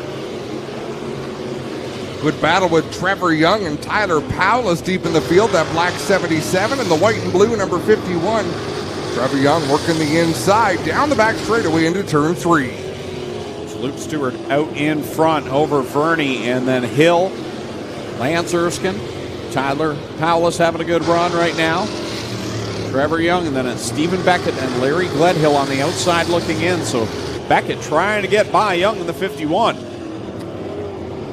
Young put a move there on the Powless 77, didn't work, falls back into the clutches of Stephen Beckett. Up ahead too, John Verney and Matt Hill, they're duking it out, and you wonder if they need to take it easy and just enjoy the spots they're in, but Matt Hill doesn't think so. Swings to the outside to pick up that second spot. Not so fast. John Verney races him down into 1 and 2. Hill goes off the end of the track. Gets back on track. He'll tuck in behind Lance Erskine, and, well, now he'll shoot to the outside of Erskine and keep the third spot. So a good bit of driving by Matt Hill to save the day. Beckett now into a transfer spot. Stephen Beckett's driven himself up into that 6th position. He has a look to the inside of Powless. Trevor Young struggled there in turn number 1. Powless going to look back to the inside, but I think Stephen Beckett has other thoughts. Beckett now distancing himself from Powless and Young and Gledhill, trying to get away and make sure he's locked into this one. 3 cars, 1 position. Who's going to get it?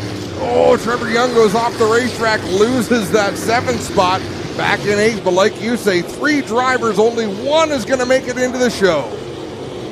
Leader Luke Stewart comes off of corner number 4 this time by. 3 laps left to go over John Verney. And then it's Matt Hill in 3rd. Lance Erskine running in 4th. 5th is Stephen Beckett. He's actually begun to catch the front of the field. Contact for the final transfer. Gledhill and Powless in turn number 4 leaning on each other as we've got 2 laps to go. Leader Luke Stewart right behind this battle for the final transfer spot. As Verney and Hill continue to battle it out, but the one to watch is Larry Gledhill, who now has the spot. Powless and Young fighting amongst each other, but both right now on the outside looking in. Whoa, Powless up the racetrack, Young to the inside. That spot doesn't even matter. He's got to get up to Gledhill up ahead. Right there, Luke Stewart saying, hang on to it, boys. Yeah, I'm the leader. I want the win. He'll grab the checkered flag and make his way into the A main. John Verney, Matt Hill. This has been a good battle throughout this B main. And at the line, Matt Hill grabs the spot away. Good drive by Matt Hill. Moral victory to Matt Hill there, taking the 2nd spot from John Verney. 4th goes to Lance Erskine. 5th to Stephen Beckett. And a hard-earned 6th place finish to Larry Gledhill in the 14. I'll tell you what, though, to Tyler Powless and Trevor Young, they made it interesting. This wasn't a B main where the 2 cars that didn't transfer were just kind of an afterthought.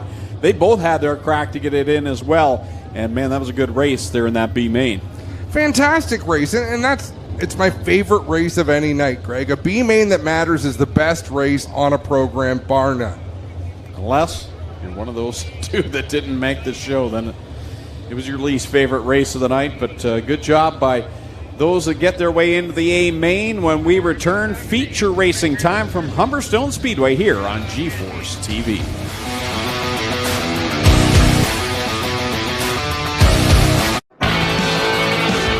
Well, good evening, everybody. Welcome to our weekly race chat.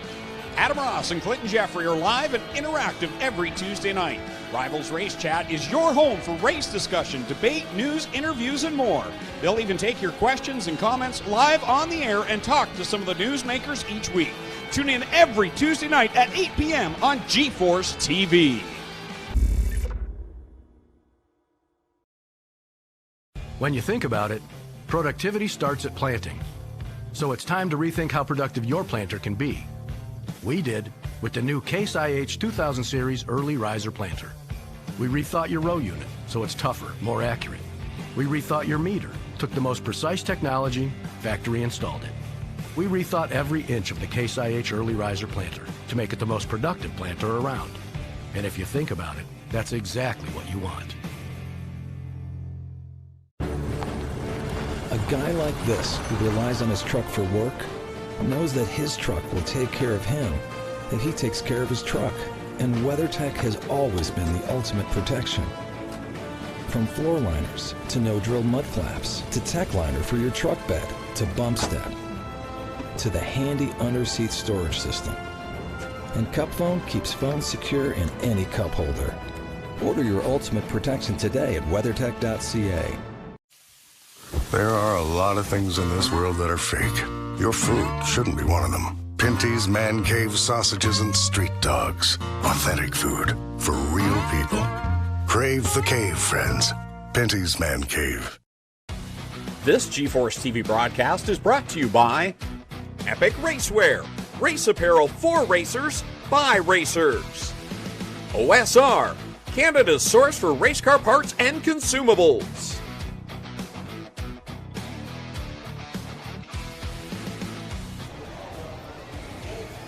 Welcome back live to Humberstone Speedway on G-Force TV as we get ready for the redraw for the Dirt Car Sportsman, their 50-lap main event coming up here tonight. Don't forget, again, tomorrow night on G-Force TV, we'll be at Sunset Speedway in Innisville, Ontario for round number 7 of 8 for the APC Series, and it's going to be a good one along with the Quick Firestarter Super Stocks, Mini Stocks also on the card. And then our next event after that will be next Friday night from Merrittville Speedway, where we'll see basically the exact same card as tonight, minus Sportsman. So it'll be sprint cars and the stock cars next Friday night from Merrittville Speedway.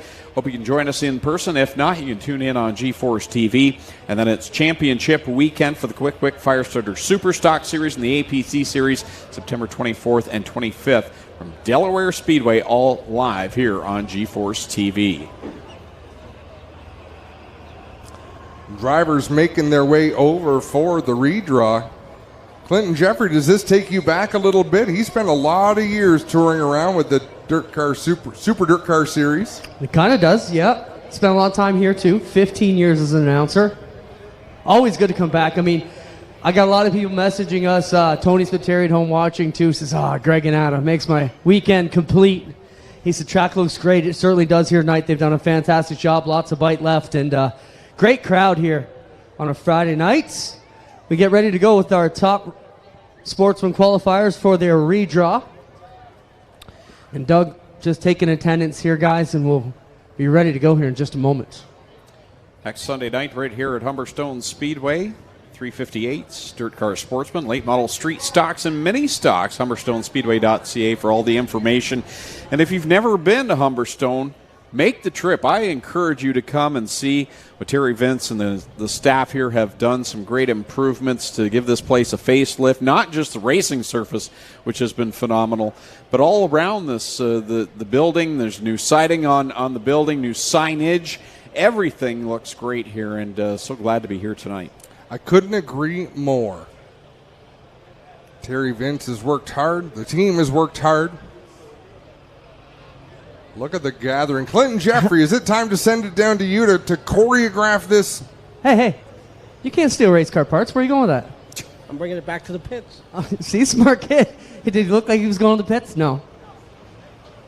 Security, announcer, promoter, he does it all, ladies and gentlemen. I know your name, Anthony Dortono. I know where you live, too. Not really. Ready to go, Doug? How many cars we got here? I can't count. 12. Top 12 Sportsman drivers on the board. Got Harper here. All right, first up, no stranger to Humberstone Speedway Victory Lane. Brad Rouse will jump in here and grab the first Frisbee. Well, it's a group effort. Number 2. Brad, let's talk about this one, Brad. You know your way around Humberstone. How do you feel tonight? Sportsman Tour race, some of the best in the business, brought it in here on a Friday. Yeah, no, this is awesome to have all these guys come in and run for the Dirt Series for the Western region and everything. And hopefully we can keep it up front and keep it out of trouble. And I don't know, it'd be nice to be able to go to the States and race against those guys down there too. Well, we got you here tonight. Good luck, Brad. He'll go from the outside the front row. Next up, Greg Penante. Another hometowner here. Boy, you guys wouldn't be able to draw if you didn't have kids, would you? You wouldn't know how to pick up a Frisbee by yourself. Greg, talk about it. You've been here a long time. Let's see what you got first. And no cheers out of that one. That's a 1 and a 1. Too many ones on there. Greg, we'll ask you to sign that and then throw it up. Greg, what do you think of all the improvements here? You've been racing here as long as I've been announcing. Pretty cool to see what Terry's done with the place. Yeah, it's absolutely nice to put money into this place. It's 5 minutes down the road for me. And, it's nice. Like I said, you can actually see what you're racing on with lights. And they've done a lot of hard work here. And we're just not doing our job with luck, and it's the way racing goes. Everybody thinks we're giving up. I'm not giving up, but here's our luck again, number 11. So it is what it is. But good job with Terry, and we'll definitely be here back next year. Greg Penante's got a lucky Frisbee. Who wants it? He's going to throw it up there. Next up, another hometowner, Adam Leslie. Where's the 15L? Adam Leslie jumps up here. Adam's going to reach down and pull one. Pull number 9. Adam, how do you feel with that? Not the best draw, but can you get something done here tonight? Well, we've been starting on the pole the last couple weeks, so hopefully coming from the back is a little bit easier. I don't think it will be, but good luck. Adam Leslie will throw up Frisbee number 9. Whoever wants it. Next up, JMF, driver the 72. Jimmy, solid drive. You better say hi to the traveling Milburys. And hold that one up to the camera there, buddy, right here. Number 1. James, you got a long way to go tonight, but from the pole, it's going to make it a bit easier. Let's talk about your drive. I mean, you had some good runs here, but you've also had some rough luck this year. Can you get it done tonight, James? Yeah, hopefully. The track position will be good. 50 laps is a long race, too, so there's a lot of bite out there. The first 25 is going to be a lot different than the last 25. But starting up front, easier to keep your nose clean. But the car's been running good. The crew's been doing good, and my buddy just drew me a great number, so we'll be good. Good luck, James. Michael Frieza, go from the front row here tonight, guys. Next up, one of the outsiders, Jessica Power. Where's Jessica? Welcome, Jessica. Here to the Niagara region, she will reach in and pull number 4. Jessica, that's going to make your drive not too bad. You know, you got 50 laps to get through before you get to drive. How long did it take you guys to get here? About 4 hours. We appreciate you being here. 4 hours for the number 4. Who wants Jessica Power and her Frisbee? She's got one here. Where's the girl fans? All right, who's up next, Dougie? Justin Sharp in the 8S. My favorite friend, Addie, it's okay. You got the saddest face. What number's that, Addie? 10. 10. Give it to your dad. He doesn't want it. Addie, Sharpie, you got the cutest little girl there. Addie, what's going on with your car? You know, a bit of sparks on the straightaway. We were following it. Anything going on? Did you find anything? Yeah, the frame rail was just hitting the bottom of the bell of the rear end a little bit. We got Flash over there taking care of it right now, and hopefully we figure out a little more speed for the future. Look good, man. Just want to make sure it holds up for you. Sharpie will go off in 10th. Next up, driver the number 7, Ty McPherson. Cody McPherson. Sorry, Cody. I was thinking back a couple weeks ago when you guys were both here in Victory Lane. It's going to get Addie to pick for him as well. 12! Oh, boy! Well, Cody, you've got a long way to go, but we've seen you do this in the 50-lap races before as Ease Dog just stormed back to the pits. 12's going to be a long night for you guys. Yeah, I told him 5 minutes ago I was going to get 12. It's just the way it goes. It's a 50-lap race. It's luck of the draw, and you know, we've had luck before, and we didn't have luck tonight, and it's 50 laps. Can you make your own, though, Cody? Gonna have to. Cody McPherson going to try and make his way up from position number 12 tonight. Next up, driver doing double duty past few weeks, Jay Mallory. Jay Mallory is up next. Where's the mongrel? Here he comes. Jay pulls number 7. Jay, that's kind of mid-pack in the redraw. You know, all the boys down camping, the traveling Wilburys, as they call themselves, go watching down at the other speedway here tonight. What do you think about your shots here from 7th? Well, I think we got a pretty good car tonight, so the starting spot should be pretty good. We got 50 laps to do it, so hopefully we're there at the end. How's the modified for Glenn been running for you? Has that helped your sportsman game at all? We've been kind of tweaking the modified. We're getting a little better each week. We went backwards last Saturday, but I think we know where we got to get it now, so hopefully he'll help us tonight. The mongrel Jay Mallory going to go off to position number 7 tonight. Next up, driver the 108, Billy Bleach Jr. Raylan will pull number 5. Number 5 for Billy Jr. Billy, you've had some solid runs, feature win. Can you get it done tonight from the 5th spot? We're finally getting the hang of things here in the Sportsman, so we'll hope so. All right, there you have it. Billy Bleach Jr. go from position number 5.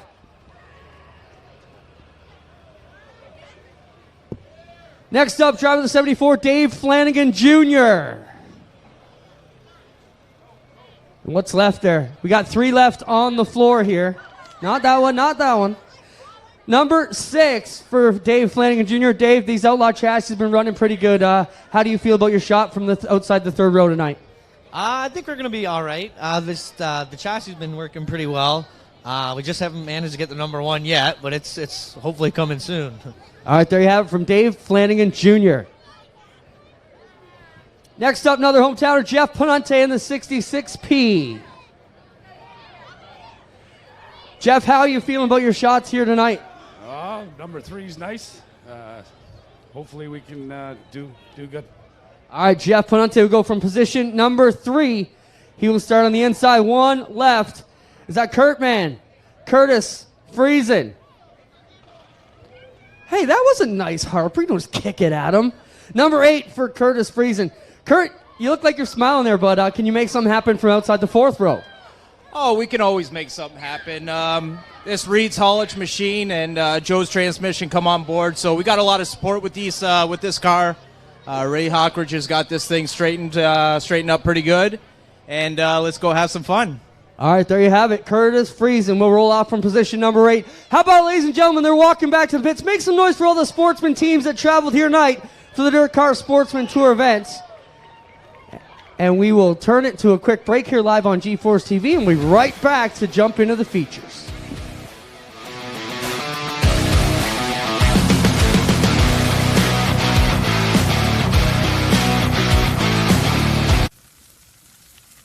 There are a lot of things in this world that are fake.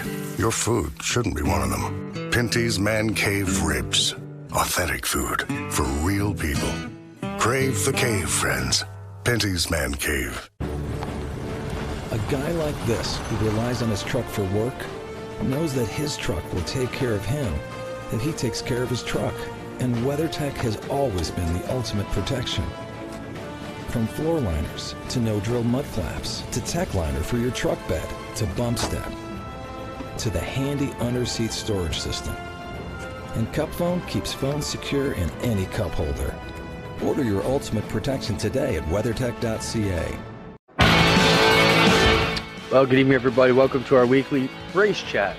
Adam Ross and Clinton Jeffrey are live and interactive every Tuesday night. Rivals Race Chat is your home for race discussion, debate, news, interviews, and more. They'll even take your questions and comments live on the air and talk to some of the newsmakers each week. Tune in every Tuesday night at 8 p.m. on G-Force TV. Early man discovered fire, but Quick perfected fire. Quick is the only fire starter that guarantees to start your campfire, wood stove, or fireplace without the need for kindling or paper. Find your nearest Quick retailer at quickquick.com. When you think about it, productivity starts at planting. So it's time to rethink how productive your planter can be. We did with the new Case IH 2000 Series Early Riser Planter. We rethought your row unit so it's tougher, more accurate. We rethought your meter, took the most precise technology, factory installed it. We rethought every inch of the Case IH Early Riser Planter to make it the most productive planter around. And if you think about it, that's exactly what you want. There are a lot of things in this world that are fake. Your food shouldn't be one of them. Pinty's Man Cave Sausages and Street Dogs. Authentic food for real people. Crave the cave, friends. Pinty's Man Cave. This G-Force TV presentation is brought to you by Oakwood Transport. We haul cars.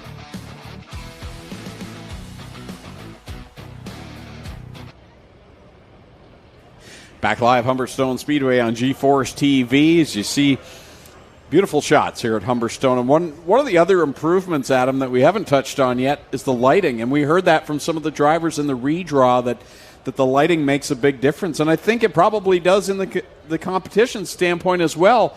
When you can see, you might be able to make that move that maybe in the dark you might think twice about.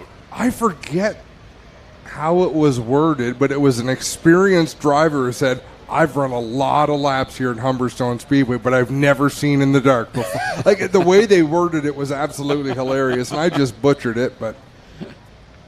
Yeah, fantastic improvements here, and you can see all the lighting and the work done in the infield. And Terry was talking about they're going to hydro seed in the off season and get the grass growing again in the infield and groom this place beautifully. And just such an improvement here And great job by Terry and the crew. Glad to be here tonight on G-Force TV as Pace vehicles looping around, and I do see some mini stocks lining up over there in the pit area, so we'll get ready with their feature event here in just a moment. I'm ready to go. It's time. Let's do this. Well, they're not ready. Sorry. I don't sit that high on the pecking order. You will wait there, mister. So it looks like they have worked on flattening that cushion up to the outside. There's still a good bit of bite up there, but it's much less treacherous when it's not like a shelf on the racetrack. I was about to say tomorrow night, don't forget Merrittville Speedway will be in action. The Knights of Thunder, the Pinty's Knights of Thunder will be there. And it's the Dirt Car Sportsmen running their second half of this doubleheader weekend. Another 50 laps at Merrittville tomorrow night. So make sure you... Oh, yes. Spencer reminding us it'll be on G-Force Lite, so you can catch all the action there on Monday from Merrittville Speedway tomorrow night. But by all means, make sure you're there live and in person tomorrow night. Or if you want to take a trip down a little farther west, you can go to Southern Ontario Motor Speedway, where the action sprint tour presented by Pinty's are there tomorrow night. So, or if you want to see some pavement racing, you could head to Sunset Speedway for the APC late models, or for the Quick Super Stocks. That's going to be a fun program. Again, I hope the race fans realize how fortunate they are this season. There's been some fantastic racing. There's been series that have drawn great car counts, and it's exciting for the fans. When you go to the races, you get to see an action-packed event and full fields of cars, and that's what we're here for.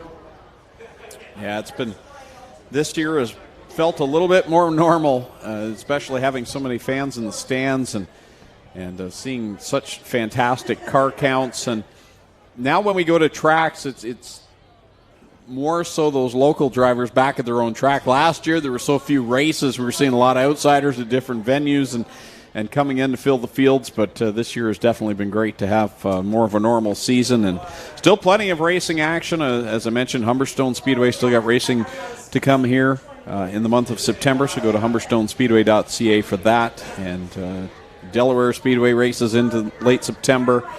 Of course, Autumn Colors Classic, Peterborough runs into October. Brockville's got their big weekend coming up middle of October as well. The Fall Nationals down there, a 2-day show. Can't forget Apple Fest, 24th, 25th at Brighton Speedway as well. The small blocks will be there along with Sportsman and late models, Canadian Modifieds, UMPs down at Brighton Speedway. You can go to brightonspeedway.ca for that information. Just so much racing here in the province, of course.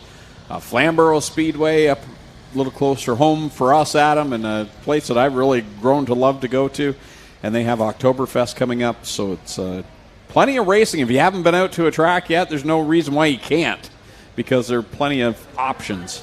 This is one of my favorite camera shots we've ever shown on G-Force TV. Just panning through the pits, you see people, you see who's friendly. Cody McPherson was over at Justin Sharp's car having a look at what was going on. People prepping tires back there. The dog's making sure nobody takes the wrong seat in the trailer. That's actually a shot of you and I in the trailer, or in the tower here. I'm on the floor, you're up in the chair. No. I don't think I could get my nose there.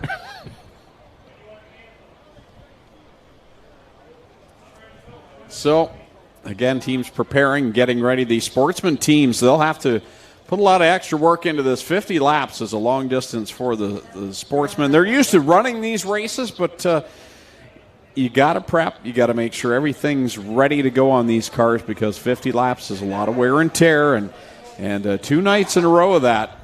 It's a busy weekend for these dirt car sportsman teams. Looks like the Packer vehicle's exiting the racing surface. We are ready to go feature racing. Greg, if someone said to you there's going to be a special event at a dirt track in this part of Ontario, 5 divisions, the mini stocks will have the smallest car count. Yeah. Would you ever believe that? No, it's things certainly have changed, but the mini stocks are coming out. They have a good size. By no means is this a small feature, but yeah, they do have the smallest car count of all the divisions here tonight, but they're going to put on a great race, I'm sure. Tyler LaFantasy, I still can't get it out. Tyler LaFantasy on the pole in the 96T tonight, with Craig Vlasic on the outside. Kenny Hare down there in row number 2, and Mike Serentakos to his outside. Rob Hoskins drives the 37, that yellow number 37. Alongside of him in the black 222 is Nick Mazzy. Clinton Barrick is the driver of the 09 machine. To his outside will be John Lubick in the 14. Starting 9th, Mark Bazine of the 21X, the Burger Barn machine. Braden Cuse on his outside in the 7B. 11th will be Vincent Pagnotta in the 13, and Randy Alway in the 34 goes 12th. The 71W is Austin Worstrow. The 71C is Ray Sorrenzia. The 31 is Trevor DeBoer, and the 3K, if he makes the call, I'm not sure if he did or not, is scheduled to be Kevin Kokrick.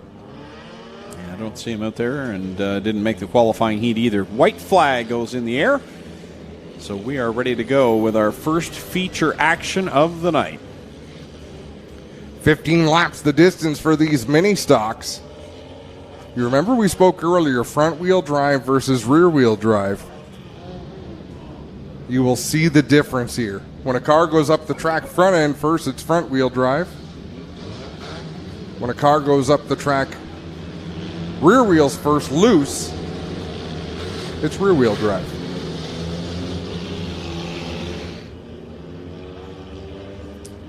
"15 laps, mini stocks, ready to go here at Humberstone Speedway. Glad you could join us live and in person and here on G-Force TV as well. And they fan out 3 wide at the drop of the green. Kenny Hare dives down low into corner number 1. LaFantasy in the middle of he and Vlasic. Side by side down the back straightaway. Vlasic losing some spots down the backstretch. Kenny Hare maintaining that advantage on the inside. That aggressive start paid off for Ken Hare in the 5. LaFantasy falls back to second. Wow, Mark Bazine had a handful off of corner number 4. Gathers it back up right across the nose of Mike Serentakos. Serentakos works to the inside of him off of corner 2. Down into turn number 3, it's Ken Hare by a car length over LaFantasy. LaFantasy going up to the outside, trying to feel what's up there for bite in that 96. Across the line, Kenny Hare leads over Tyler LaFantasy. Rob Hoskins door-to-door with Craig Vlasic, for that 3rd position. Serentakos by himself in 5th. And a Worstrow, who came from the back now, is up there to the 6th spot. Mark Bazine, contact with Trevor DeBoer in turn 4 with Mark Bazine in that 21 machine. Did all sorts of steering down there to gather that car up. We've got one slow off the racetrack, looks to be heading into the pits. Yeah, Braden Cuse pulls it off. And into the pit area with Kenny Hare out in front. Started in that 3rd position, made the dive down to the inside of the drop of the green, and is out in front over Tyler LaFantasy, but feeling the pressure now. Yeah, LaFantasy looks like his car is coming to him. He is right up on the back end of Ken Hare. Rob Hoskins running in the 3rd spot in that yellow number 37, but he's got company. Craig Vlasic, who lost a bunch of ground at the very start, just about lost that car battling with Rob Hoskins. Hoskins slammed the door shut. Vlasic back there in the 4th spot, and here we go 3 wide behind them. Bazine on the bottom, Serentakos in the middle, Worstrow on the outside line. Worstrow gets a good run on the outside of Serentakos. Now we'll try to get the run on the 21X of Mark Bazine, but gets a little too high in corners 1 and 2. Well, you drive so high into turn number 1 waiting for the grip. Remember, we've been watching cars do that all night long. Whoa, Ken Hare. All sorts of sideways. I'm not sure if he started to get loose before LaFantasy was there or if Tyler LaFantasy helped him get loose. Well, we were not really paying attention to the leaders at that moment, but things got, literally hairy there off of corner 4 for Kenny Hare as he continues to lead. Cross flags, 8 in, 7 to go. 3rd spot, Craig Vlasic has opened up a little bit on Rob Hoskins in the 37, and behind him it's just a hornet's nest of activity Mark Bazine in the 21X, Worstrow in the 71, Trevor DeBoer battling side by side with Mike Sarantakos. We've got a battle for the lead. LaFantasy edged ahead, but Kenny Hare will lead the lap in the 5K. Now LaFantasy edges ahead again in corner number 1 and will get right in front of that 5K machine and take the lead over. This time by it should be 5 laps left. Kicks that back end out just a little bit going into the corner. Ken Hare to drive up the racetrack, and that's the advantage LaFantasy has now with Vlasic in the 3rd spot and Hoskins narrowly ahead of Mark Bazine and Worstrow in the 71, who gives Bazine a big old push down the front stretch. Good racing throughout the field in this one as Bazine now gets a run on Hoskins, brings Worstrow with him to put Bazine on that Burger Barn 21X up to the 4th spot, Worstrow up to 5th. Who says you can't bump draft in a mini stock? Making it work is that 71W of Worstrow coming from the back in this one up to the top 5. LaFantasy picking up about a car length every lap over Ken Hare in that 2nd spot. The 96 just a little bit quicker than that 5 back in 2nd. So it's LaFantasy, Hare 1 and 2, Vlasic running in 3rd, Bazine 4th, Worstrow in the 5th spot. As we come down this time by, it'll be 2 more circuits around. LaFantasy leads the way, sees the 2 flags in the air. That means 2 more laps. Craig Vlasic, he is running quick laps right now, but he's got a long way to go if he wants to catch up to Hare. There's going to be a lap car in the way of Tyler LaFantasy. I don't think he'll have too much trouble. No, he's down. Tyler is down to the inside, lap vehicle on the outside. So 1 more trip around for Tyler LaFantasy over Kenny Hare. Craig Vlasic, Mark Bazine, the top 5 spread out pretty evenly right now.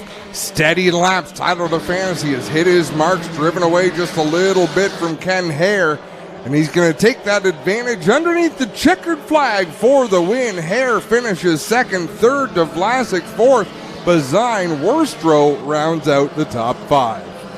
6th will be Rob Hoskins, 7th Trevor DeBoer, 8th will be Mike Sarantakos, 9th Nick Massey, 10th John Lubick, 11th goes to Clinton Barrick, 12th Vincent Pagnotta, 13th Randy Allway, 14th race is Cerenzia, and then 15th Braden Q, 16th not starting this one Kevin Kokrick. So Tyler LaFantasy will go to victory lane and talk with our Clinton Jeffrey here in just a little bit. And another cool feature here at Humberstone Speedway, they've moved the victory lane to the fan side of the fence. Very similar setup to what they have at Brockville, Ontario Speedway now with their victory lane down at the base of the flag stand, but right up and close so the fans can see the winner. I like that. Great idea to get fans as close as they can, get to know these drivers and see the cars like maybe some fans have never seen. You know, you and I, we go to so many different racetracks, we've seen so many different races, and we're up and close and whatever, but for a young child to be able to see that victory lane celebration up close, pretty cool experience. Once again, Greg, I agree. Wow, twice in a night. This is starting to hurt. Tyler LaFantasy makes it over the scales to prove that his car met the minimum weight requirements. He will work his way through 3 and 4 along the fan side of the fence line and pull into Humberstone victory lane in memory of Pete Costco. Yeah, just about to say that. They got a nice picture down there of Pete Costco in victory lane. Such an important part of Humberstone Speedway and its past. And here comes the winner. Making the turn down here in front of the grandstand.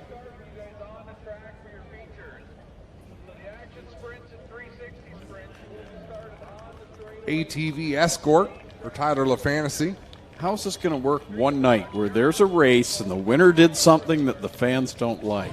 We had that here. Who was it, the unpopular? And then even the golf cart picks up the crew from the pits and brings them out. Who was it that rolled in, Clint, a couple of weeks ago and wasn't entirely popular? I can't recall, but I do remember there was some action down here. And we've got some fan favorites, so you can bet things will get a bit wild. Here he comes out of the car, no stranger to the new Humberstone victory lane down in front here. Tyler LaFantasy gets it done tonight once again. In the Dow Auto Supply mini stock feature. Come on over, Ty, we'll get a word with you here. as he works to get the one-way radio off and works his way around. Tyler, another solid drive for you. I mean, you certainly know your way around. If anybody's been giving your partner Rothwell a run for the money here in Niagara region, it's been you. You've had a great year. Tell us about it. You know, it's been an awesome year. Just short on words, like running with my buddy all year. We finished first, second in the points. We won a ton of races between me, him, and Austin. It's been an awesome year for TMR. Great job here. How cool is it to be down front with the fans here at Humberstone? I think this is probably the greatest idea that a track's come up with in a long time. Having all the fans cheering and waving when you're coming through here, this is a great idea. Congrats, he picks up another one, guys. Yep, thanks a lot. Tyler LaFantasy will get it done. We'll be right back live here on G-Force TV with the Street Stock feature coming up.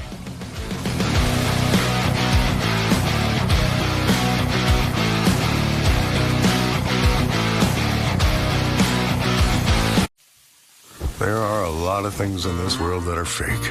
Your food shouldn't be one of them. Pinty's Man Cave sausages and street dogs. Authentic food for real people. Crave the cave, friends. Pinty's Man Cave. Early man discovered fire, but Quick Quick perfected fire. Quick Quick is the only fire starter that guarantees to start your campfire, wood stove, or fireplace without the need for kindling or paper. Find your nearest Quick Quick retailer at quickquick.com. A guy like this, who relies on his truck for work, knows that his truck will take care of him, that he takes care of his truck. And WeatherTech has always been the ultimate protection. From floor liners to no-drill mud flaps to tech liner for your truck bed to bump step to the handy under-seat storage system. And Cup Phone keeps phones secure in any cup holder. Order your ultimate protection today at weathertech.ca. This G-Force TV broadcast is brought to you by RS1, 99.9% pure top-grade methanol, the official fuel of the Action Sprint Tour. BestWayBetting.com, where the dreaming is easy.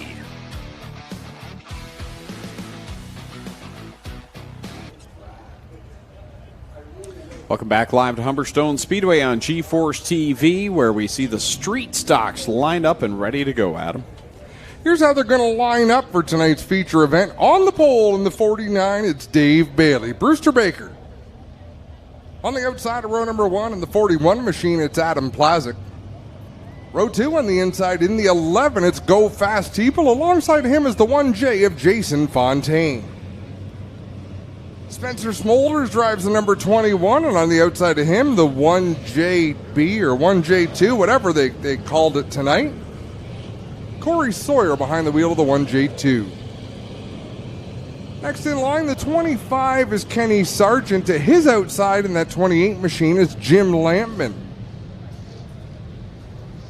Pete Reed behind the wheel of the 05. Alongside him, the 01 is Barry Beck Jr. Kyle Wirt drives the 19 machine. Greg, who did we decide was driving the 48 tonight? That is... where are we here? I'm going to need more. Al King. Al King. I'm going to need more help than that. Next row back on the inside, the 108 is Zach Bleach, and the 96 is? It's the 960 of Brandon Swinson.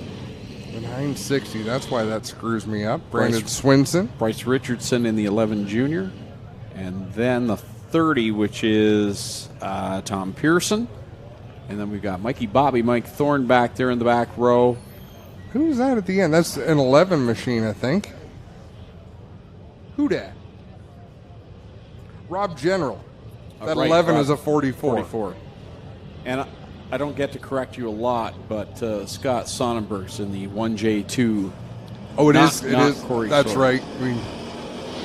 Arena's out. Dave Bailey starting on the pole. The rest of the field probably thinking, oh my. You're not kidding. Dave Bailey out in front. The reason you don't correct me much, Greg, is you don't listen to a thing I say. What was that? Bailey to the lead. Fontaine racing for that second spot over Adam Plazik. Go Fast Teeple. And there in that fourth spot with Logan Schwedick on his back bumper. Dave Bailey stretching it out right now for Jason Fontaine in that second spot. Adam Plazik third, then it's Teeple. And Smolders has had a good night tonight. Yeah, Smolders has shown some speed this season in that 21 machine. He runs out there in the 5th spot, and they're all over him from behind. Kenny Sargent in the 25, a little bit of contact there, but he couldn't move down at all. Pete Reed was to the inside. They were 3 wide down into the turn. Pete Reed going to lose in that exchange, but he backed off just a little bit to make that move to the inside. Sorry, Spencer Smolders, you've run out of racetrack. Yeah, he gets it back on the back stretch, but he's lost a lot of positions now back there with the 108 of Zach Bleach and the 19 of Kyle Wirt. Just ahead of them, it's Barry Beck in the 0-1 as Jim Lampman gets up the racetrack in turn number 2. Great battle on the racetrack for 3rd, 4th, 5th, and 6th. Adam Plazik kicks the back end out in that white number 41. Go Fast Teeple applying the pressure. And look at Pete Reed. Shoots down on the bottom by Teeple. Now works to the inside of Adam Plazik. He got a great run through 1 and 2. Went for a twofer. And he's got the spot now at the line. He's up to 3rd. Behind Fontaine and leader Dave Bailey, who's already caught cars at the back of the pack. Dave Bailey cruises into turn number 3. Decisively to the inside. To put Swinson a lap down in that 960 machine. Bailey now gets by the 48 machine and has that gap between he and the 1J of Jason Fontaine. Then it's Pete Reed a good distance back in 3rd. Adam Plazik continues to hold down 4th over Go Fast Teeple. Is feeling a lot of pressure right now for that 25 of Ken Sargent. Looks down low in corner 1. Sargent eased that car to the inside.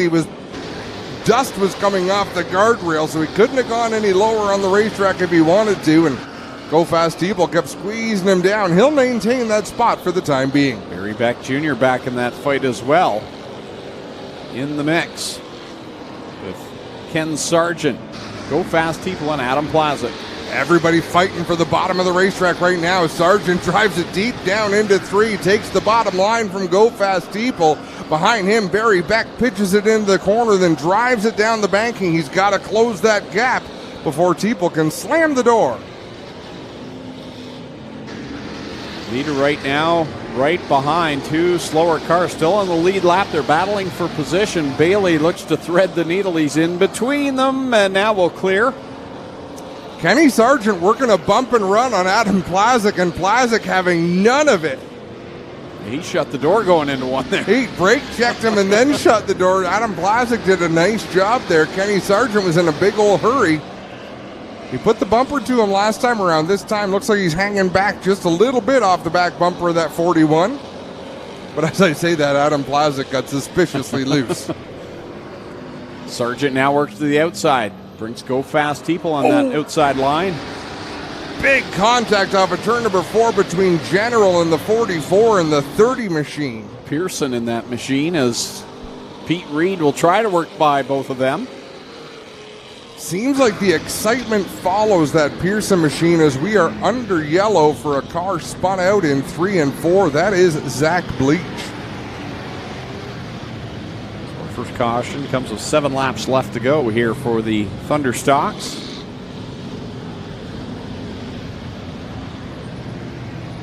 Or Street Stocks, as they call them here at Humberstone.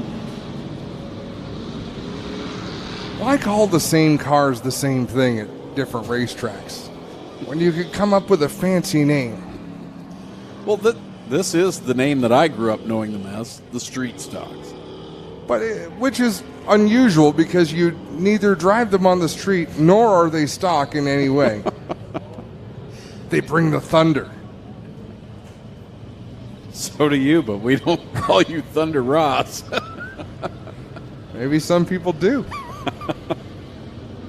Yours is more of a rumble, not a thunder. Last week we were. Lord Tundra. Have a look at the replay from our turn 3 camera, and yeah, Bleach just got in there a little bit hot, spins the car around, and everybody able to take evasive action.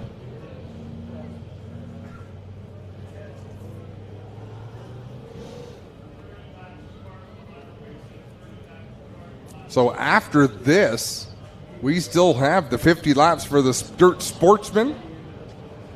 And then, of course, the Action Sprint Tour presented by Pinty's. The Pinty's Knights of Thunder. Lots of action still to come. White flag is out. We'll set these cars loose next time at a turn number 4. And I have a feeling Pete Reed might have something for our race leader. Yeah, he's been very quick and done a nice job as he was working through the lap traffic, keeping pace with the leaders, and now he's going to be right there in the back bumper of Brewster Baker, Dave Bailey, with 7 laps left to go. Jason Fontaine by no means out of this. He's on the outside of Bailey on this restart. And Ken Sargent, the veteran, right there as well, starting 4th. The rain flag is out. Bailey and Fontaine door-to-door down the front straightaway into turn number 1. Fontaine works that outside line, and he'll drag race Dave Bailey down into corner number 3. Bailey's got that inside line. They continue to go wheel to wheel off of the corner. This time by 6 laps left to go, and Fontaine is the leader. Fontaine putting his car in a perfect position, keeping the left front corner of his car down in front of the right front of Dave Bailey. Now Bailey able to muscle his way around there, but Fontaine drove a masterful lap, the first lap after this restart, to keep Dave Bailey pinned down to the inside. Meanwhile, Pete Reed breaks free of Ken Sargent for the moment. They were door-to-door as well for the first couple of laps, and now he'll grab the back bumper of Jason Fontaine as they've switched spots. Fontaine now on the bottom, Bailey on the outside. Pete Reed looking to slip by them both. Pete Reed right there to capitalize should anything happen. 5 laps to go in this street stock feature event. Fontaine drives it deep into the corner, pushing Bailey up the track. Pete Reed says thank you very much.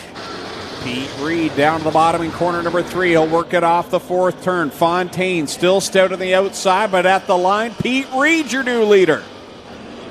Pete Reed, the benefactor of Jason Fontaine, getting aggressive with Dave Bailey. Now Bailey going to try to retake that 2nd spot. And no, he's not. He's going to turn Fontaine. Oh! Hard into the Jersey barrier. Fontaine trying to close the door on Dave Bailey. Come back to the inside. That was a hard hit on that Jersey barrier.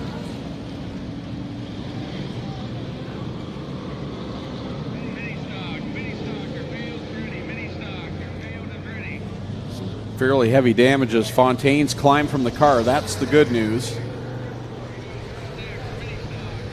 Going for a long walk there is Jason Fontaine.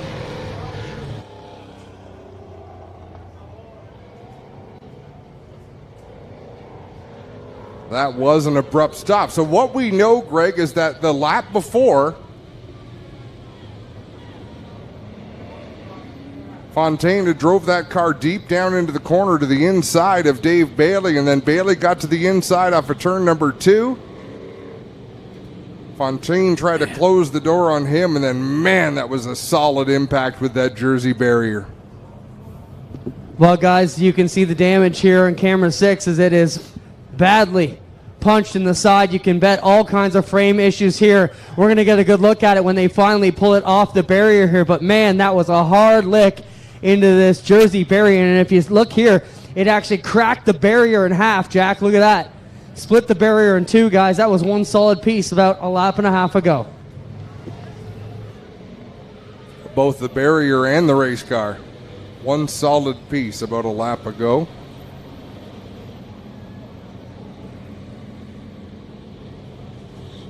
Hit that with such speed. Now, damage-wise to the car, is that maybe the best location he could have hit it? Well, it's ugly anyways. You looked at it, Greg. Had he hit it with either corner, and then when they lift this up, you're going to see the right rear tire is going to fall off. They've tore up the rear end, the frame, all kinds of issues here, guys, as you see them. That's a rim and a tire that's badly destroyed here. All kinds of issues on the 1J for Fontaine, and I don't think there was any way that car could have been, saved, guys.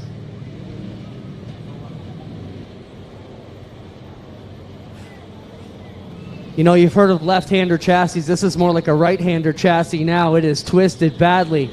Fontaine is going to have all kinds of issues there, and not even the right front will roll tons of damage here as we look at it, give you a scan of the car. Wow, that was horrible, guys.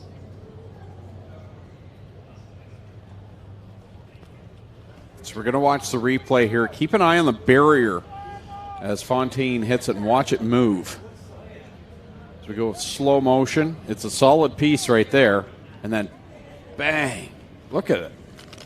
Like that's it made it look like it was a piece of styrofoam is what it did, and it split that concrete and moved it. Can we get that one at full speed now, and let's just watch the barrier to see how fast and hard that hit was, and watch the barrier move at full speed. Man. The barrier gave, that light pole did not in any way. They're either going to have to flatbed that car off the racetrack or cradle it, which is another thing we don't see very much of anymore. It will be cradled, Adam. Neither the front end nor the rear end can move.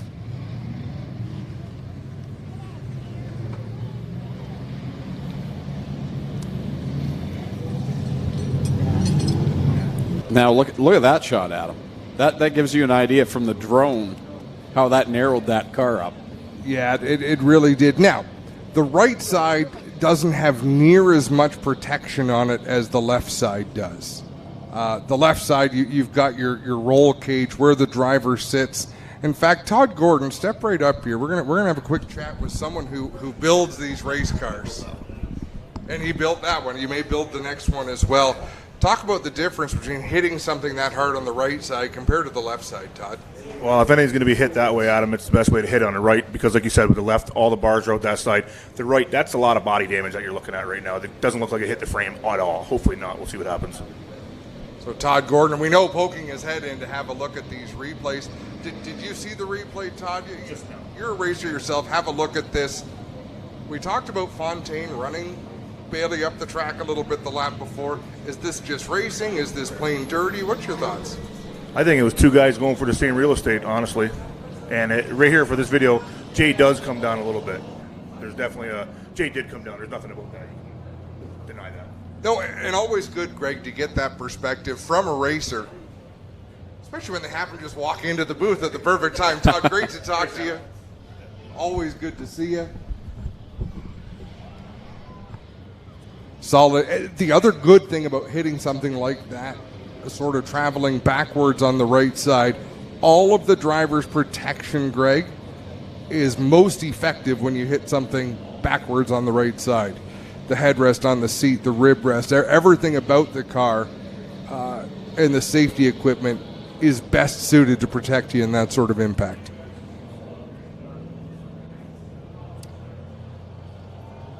See, Clinton Jeffrey's not the only one that can interview drivers. That fell in your lap. They come to you. That's how good you are. I don't think I ever want Todd Gordon to fall in my lap. He's a swell fella. Personal bubble. We're now accepting applications. White flag is out. So we haven't heard word from Doug Leonard, but I know he did look at that again and again and maybe saw it the same way as Todd Gordon. Two people going for the same spot, one driver coming down, one driver coming up. But a tough ending. Back to the green flag, and Pete Reed is the leader. And you mentioned that, Adam, on that last restart, that he's got a fast car. Now he's got a chance to prove it. Got a great launch, did Pete Reed on that restart. Dave Bailey dropping back about 2-3 car lengths behind the 0-5. He'll drive it deep into turn number 3. Kenny Sargent keeping pace with the top two as they drive away from Adam Plazik. Two more circuits around for Pete Reed, the crazy alien, out in front over Dave Bailey and Ken Sargent right now. Sargent's still in the thick of it. Adam Plazik's had a solid run. Still in that fourth spot, he's got Barry Beck and Jim Lampman breathing down his neck.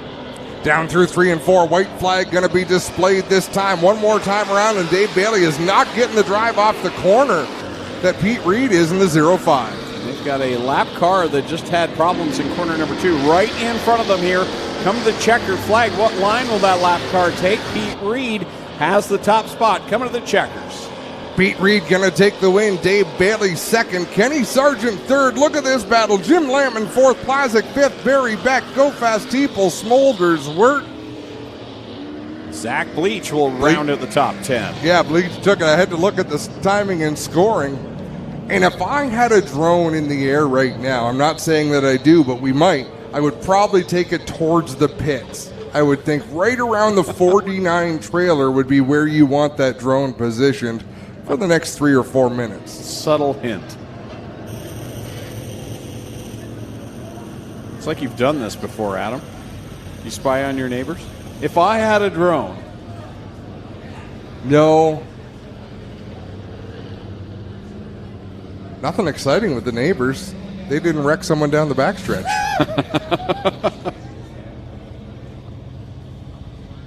And we look at it when we see a racing incident. If you're the driver of the 1J, Jason Fontaine, you eventually might see it as a racing accident, but right now you're feeling hard done by.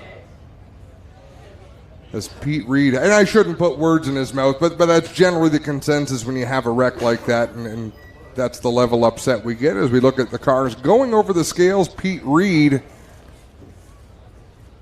being sent to victory lane.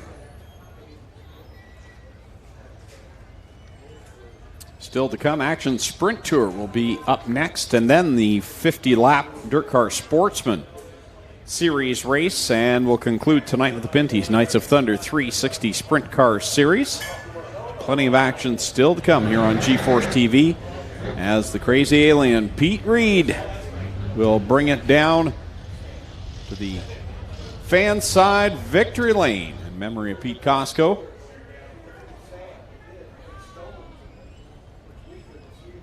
Pete's always got fantastic looking race cars. And now he's going to get some victory lane photos to celebrate this one here at Humberstone Speedway. Greg Kellman up in the booth along with Adam Ross, and down trackside Clinton Jeffrey, who will talk with the winner Pete Reed. If we had 2 Clinton Jeffreys, we'd send Clinton Jeffrey number 2 over to the pit area. This Clinton Jeffrey wishes he was over in the pit area. Yeah, right now there's not much going on. Dave Bailey's pulled up into the tech lane. Not much of a crowd around his race car. And Clinton has company in victory lane in the form of Pete Reed, driver that 05. We thought he'd have enough speed to battle with the leaders if he got a yellow. He got the yellow, and then he got the opportunity he needed, and Pete Reed scores the victory. We'll send it down to Clinton Jeffrey. Thanks a lot, Adam. Pete Reed is known as the crazy alien. He'll climb out of here at the 05. How to big. Humberstone Speedway victory lane welcome for Pete Reed here, ladies and gentlemen.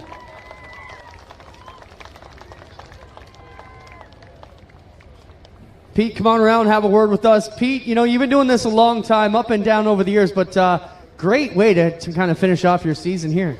Yeah, this was a beautiful facility. Thanks for everything that the new owners have done and everything. We've actually been doing this 25 years this year. That's why I had the silver car. I started at 12 years old racing go-karts, and you know, hopefully Jay's okay. It looked like a nasty hit on the back, but I needed that caution, came out, and then just bide my time. They pushed up a little bit and took the hole and gone. Congrats, man. Who you want to thank? I got to thank these guys over here. They're crewing for me every time. My beautiful wife at home. I'm not sure if the kids stayed up to see this, but thanks for GeForce and everything, putting this on TV. Thanks for all the names on the side of this car, everybody at work, all the fans, everybody, you know, hits me up on social media. We had a rough start getting going this year. Almost parked it. You know, a couple people just pushed, and glad we did. Thank you, everybody. Thank you. Solid drive. Pete Reed, the crazy alien, gets it done here at Humberstone on a Friday night. Stick around. We'll be right back live here on GeForce TV. Action Sprinter Crates powered by Pinty's coming up next.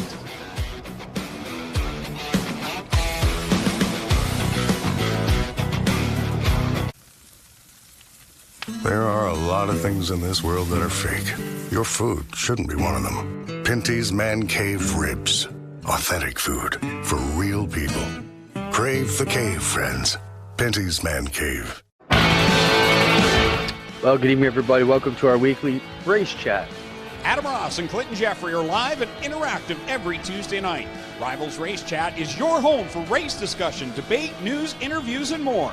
They'll even take your questions and comments live on the air and talk to some of the newsmakers each week. Tune in every Tuesday night at 8 p.m. on GeForce TV. When you think about it, productivity starts at planting. So it's time to rethink how productive your planter can be. We did with the new Case IH 2000 Series Early Riser Planter. We rethought your row unit so it's tougher, more accurate. We rethought your meter, took the most precise technology, factory installed it. We rethought every inch of the Case IH Early Riser Planter to make it the most productive planter around.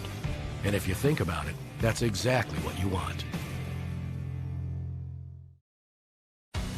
This GeForce TV broadcast is brought to you by WeatherTech Custom Cut Floor Mats and Vehicle Accessories. Visit them online at weathertech.ca.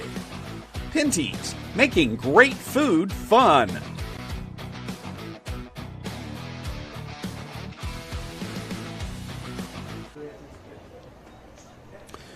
Back live at Humberstone Speedway on GeForce TV as we get ready for the Action Sprint Tour presented by Pinty's for their feature event here tonight.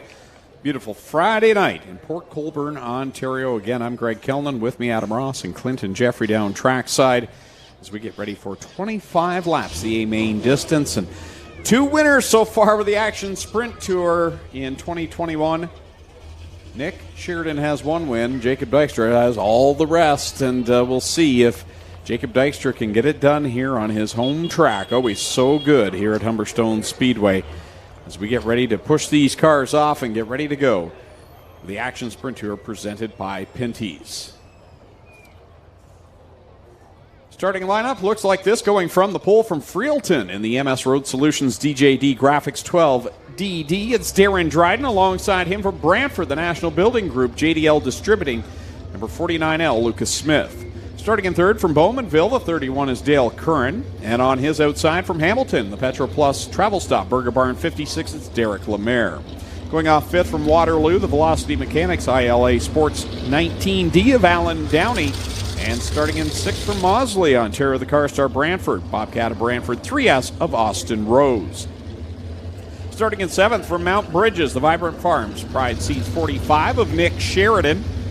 And his outside going from eighth, the current point leader at Port Colborne, the Maverick Real Estate Dow Auto, number 5D, Jacob Dykstra. Starting in ninth out of Thamesford, the Oakwood Transport, Fast Track Performance 7 of Eric Gledhill. And alongside him in 10th from Six Nations, the True North .Bet Nitro 54 Variety 38 of Derek Miller. Starting in 11th out of Oshwegan, the Hills Tire Sioux Sales 99 of Joshua Hill. And his outside starting in the 12th spot from Wayne Fleet, the Sundance Pressure Washing Castle Plumbing BS 39 of Brett Stratford. Going 13th from Kitchener in the MSD Machine Tool 39, Shane Stickle. And from 14th out of Six Nations, the Styes Tree Service Enrium Dynamics 20, the Iceman Johnny Miller. Going 15th out of Kitchener, the 50LS, that's Adrian Staley. And from 16th out of Rockwood, Ontario, the Radio Shuttle Neely Auto 74, Rob Neely. Going 17th out of Oshwegan, the Original Traders Energy, Bickles Hardware and Supplies 77E, Ashton Van Every.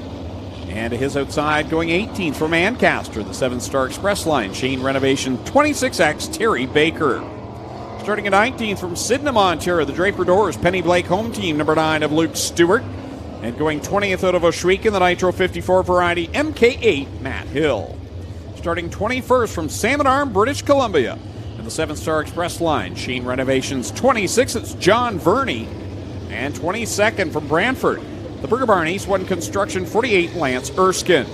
Starting 23rd from Font Hill in the Glow and Go Tanning, Glen Home Motors, Seminex SO 08, it's Stephen Beckett. And 24th from Thamesford, the Oakwood Transport AV Utility 14, Larry Gledhill. 24 cars, 25 laps the distance for the Action Sprint Tour presented by Pinty's. Hey, you want me to help you with that, Greg? You can help me with the Sportsman one. That's all yours.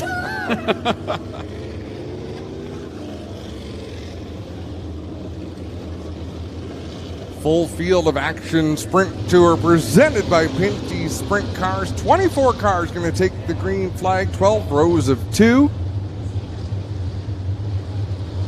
You know, if I'm Darren Dryden or Lucas Smith, I've got to see this as opportunity. Jacob Dykstra did not get that good a draw, neither did Nick Sheridan.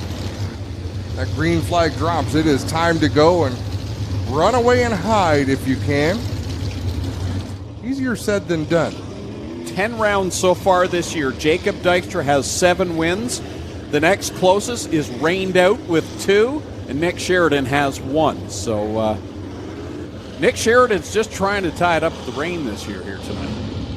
That's been how dominant Jacob Dykstra has been here tonight. He's got some work to do from 8th, and the pace truck about to pull off. We're going to see if he can get it done. Darren Dryden and Lucas Smith on the front row for the Action Sprint Tour presented by Pinty's.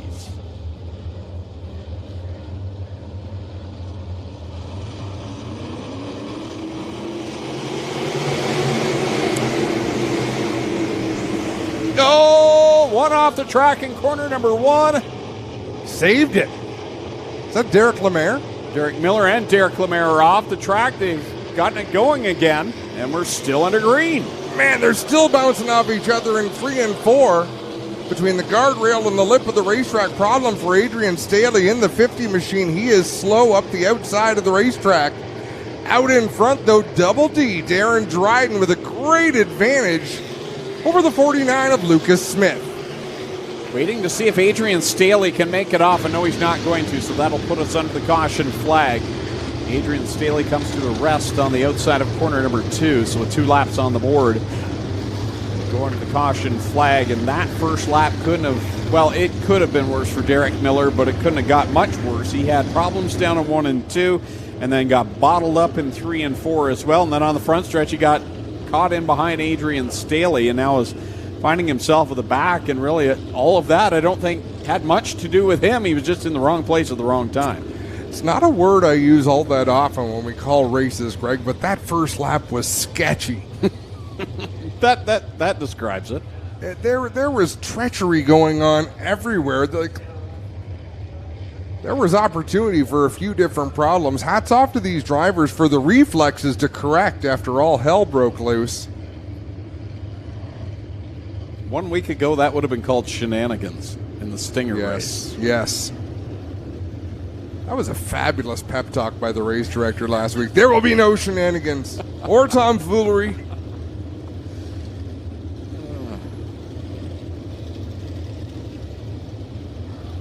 Great shot there as Adrian Staley gets pushed into the pit area.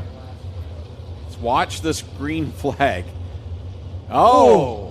That was Derek Miller's problem. Or pardon me, Derek Lemaire's problem. Derek Miller kind of went off the banking and won, but Derek Lemaire hopped over Dale Curran's right rear. But then it got worse for Derek Miller into 3 and 4. He gets hung up on the high side.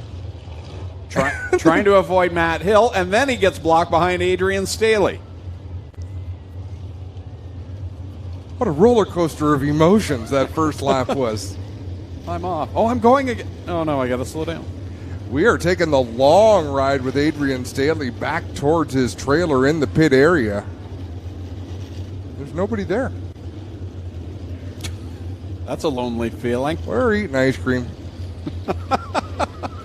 We are looking at a wide open trailer. Okay, there goes the ATV. Someone's going to go back to greet the number 50 of Adrian Staley, but he noses into that trailer, which generally means the night is over.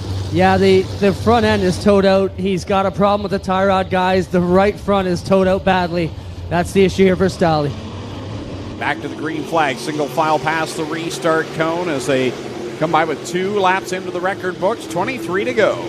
How good was that first lap for Nick Sheridan if he's up in the 3rd spot in that 45 machine, started back in row number 4. Here they come to complete lap number 3, and Sheridan trying to track down the top 2. Good battle right now is shaping up with Dykstra to the outside of Curran. Now he'll work on Alan Downey to try and grab that 4th position. Meanwhile, Sheridan now to the 2nd spot. There's a lot of goers and comers out there on the racetrack. I'm watching Stephen Beckett in that 08. He had to transfer through the B main. He's back in a hornet's nest right now, deep in the field, but making some good progress. He was using the outside line when a lot of drivers were racing for the bottom, Greg. He and Derek Lemaire are trying to work their way through the field and doing a nice job of it as they try to catch Rob Neely. Up in front is Darren Dryden, Nick Sheridan, and Lucas Smith. 1, 2, 3, and guess who's hunting those 3 down? Jacob Dykstra's up 4. Jacob Dykstra's on the... Whoa! Lucas Smith just bicycled that number 49, just about launched it in 3 and 4.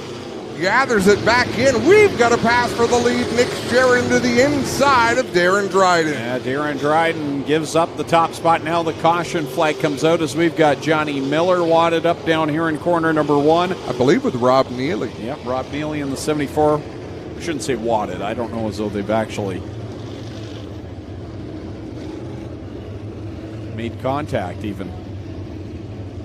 I would like to see if we have a replay of what happened to Lucas Smith there. He was up near the front, but I'm not sure if the cameras were focused on that 49L at the time. Talked about Nick Sheridan making a run through the field. How about Luke Stewart, who came from the B main as well? And no, sorry, he did not come from. Yes, he did. He won the B main, and he's up to the 10th spot already. So Luke Stewart having a good opening few laps here. You really worked that out. Clinton, what's going on? Well, both Neely and the Iceman, Johnny Miller, both just need to push, guys. They'll be ready to go here shortly.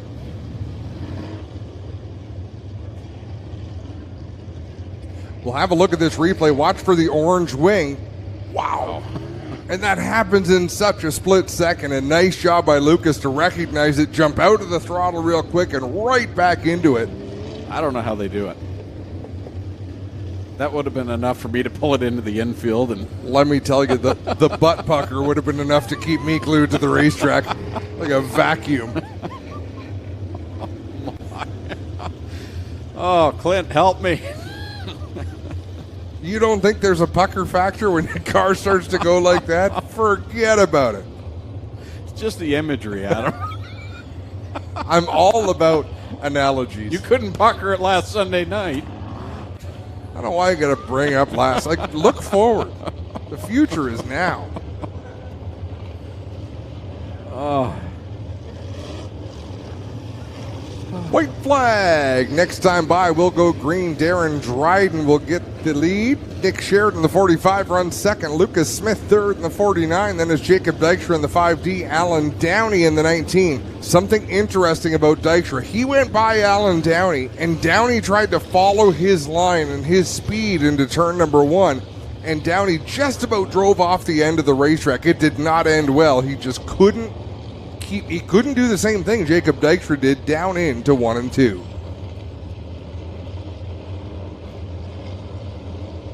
Ready to come back to the green flag with Darren Dryden back atop the leaderboard. Single file past that restart cone as they go down into corner number 1. Here comes Jacob Dykstra trying to nose up the inside of the 49 to Lucas Smith. He shuts the door. Top 2. Darren Dryden has changed something about his... Sorry, Adam. Dale Curran got into the side of Austin Rose, but holds on to it. 3 wide for the moment.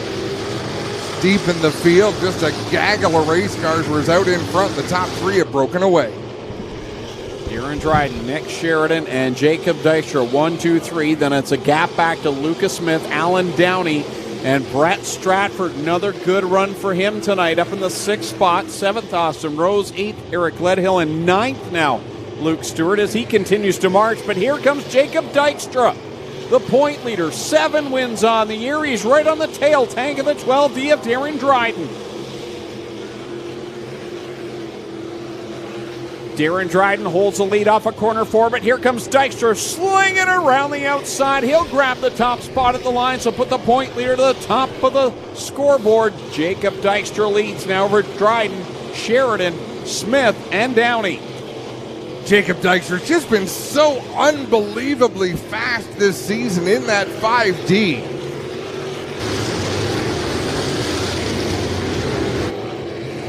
Cuts his way through the field, although he just about got off the outside of the racetrack there in turn number 2. Yeah, he's right up there in that fine, thin line, working it hard now. He'll catch the back of the pack, and Ashton Van Every, the first car in front of him, he'll look to the work to the outside of that machine. But Darren Dryden keeping a fairly good pace right now behind the leader, and he's still within striking distance if the leader has problems in this lap traffic. Into traffic they go, Jacob Dykstra. I mean, this is where Dykstra excels. He is so very aggressive, puts that 5 machine wherever he wants it to go. I mean, he drives that with a purpose. Here's the battle for second. Nick Sheridan to the inside of Darren Dryden down in corner number 3. Problem is for Nick Sheridan, the lane he's running in is filled with lapped cars. Darren Dryden doing a nice job to hang on to that second spot. Sheridan showed his nose to the inside. And now Lucas Smith will run to the inside of Sheridan and take third away. Wow, Lucas Smith again his car got gnarly there in 3 and 4. Leader works by Johnny Miller now to the inside of Rob Neely down the backstretch. So 2 or 3 lap cars now, make it 3 lap cars between he and second place Darren Dryden. Then it's Lucas Smith in third, Nick Sheridan running fourth, and then Alan Downey and Brett Stratford 5th and 6th. Good run for Brett Stratford in that 6th position as Jacob Dykstra just continues to carve through this field. He's got to have 6 or 7 cars between himself and second place.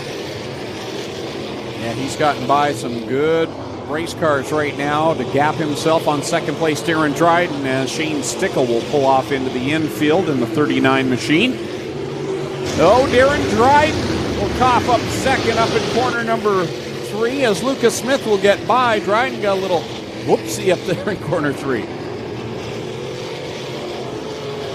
This track has some treachery about it as that battle for second remains side by side. Sheridan on the inside, Dryden not giving up on the high side. Sheridan trying to get a nose underneath Johnny Miller. And he will down into 1 and 2, and Alan Downey going to try to follow him through on the bottom. 5 laps left this time. Oh! Dykstra got awfully close to the wall off of corner number 4 as he's trying to get by this lap traffic. Wow. Remember, he doesn't know how close second place is to him. He needs to keep it going full throttle all the way around this track, not knowing the huge advantage he has right now over Lucas Smith. No rear view mirrors, no radios, no spotters, just a driver and his steering wheel and the 2 pedals. The leader enters corner number 3. Meanwhile, second place comes off of corner 2. So straightaway advantage right now. As Nick Sheridan now finds himself in the 3rd spot. Alan Downey has gotten to the outside of Darren Dryden and into the 4th spot. So Dryden sliding back. Brett Stratford now closing in on that battle between Alan Downey in the 19, Darren Dryden in the 12. Stratford getting a good run on the bottom as we get 2 laps to go. Jacob Dykstra in heavy traffic. Stephen Beckett, Derek Lemaire, Austin Rose directly in front of him. Coming to the white flag this time by. He's got plenty of breathing room. Just needs to get around one more time. Lots of traffic out there, though, in front of Jacob Dykstra as he aggressively works through traffic, trying to find a way to get around Stephen Beckett, Derek Lemaire, and Austin Rose as the 3 of them race hard down the backstretch. Final time through 3 and 4. Close calls for the leader, Beckett. Oh, baby, with Austin Rose there. Checkers out. Jacob Dykstra will get the win. Second place, Lucas Smith. Third, Nick Sheridan. Fourth at the line, it's going to be Alan Downey. Then it's Darren Dryden, Brett Stratford, your top 6. Luke Stewart all the way up to 7th from winning the B main.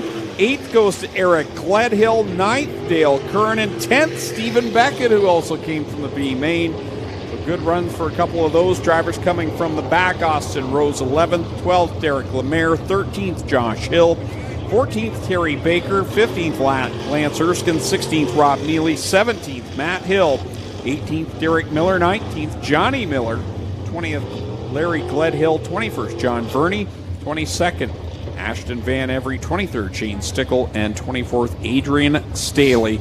So Jacob Dykstra picks up win number 8 on the season out of 9 races competed. Dykstra heading right down to victory lane in that 5D.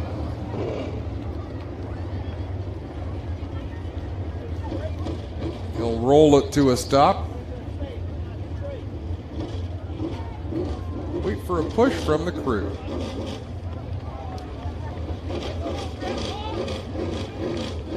So as he heads to victory lane, Greg, what a display of driving. Aggression, skill, a little bit of finesse in there as well for young Jacob Dykstra, who's making a real habit of this winning. He had an oh moment in corner 4 there. Towards the end, working around lap traffic. But once again, finds himself in victory lane. The hometown boy comes home to get the checkered flag. Clinton Jeffrey will meet him down in victory lane here in just a moment. 8th win on the season. I think it's time to put his name in the championship trophy. I'm not sure as though he's going to be caught. I think mathematically it could still be done, but the way this 5D's been running, it's going to be a tough sled for the rest of the division. He will work his way out here, the Dow Auto Supply, Maverick Real Estate AZ Expediting Machine, and we'll get a word with him in just a moment. Here he comes, Port Colborne, one of your own. Jacob Dykstra gets it done again tonight.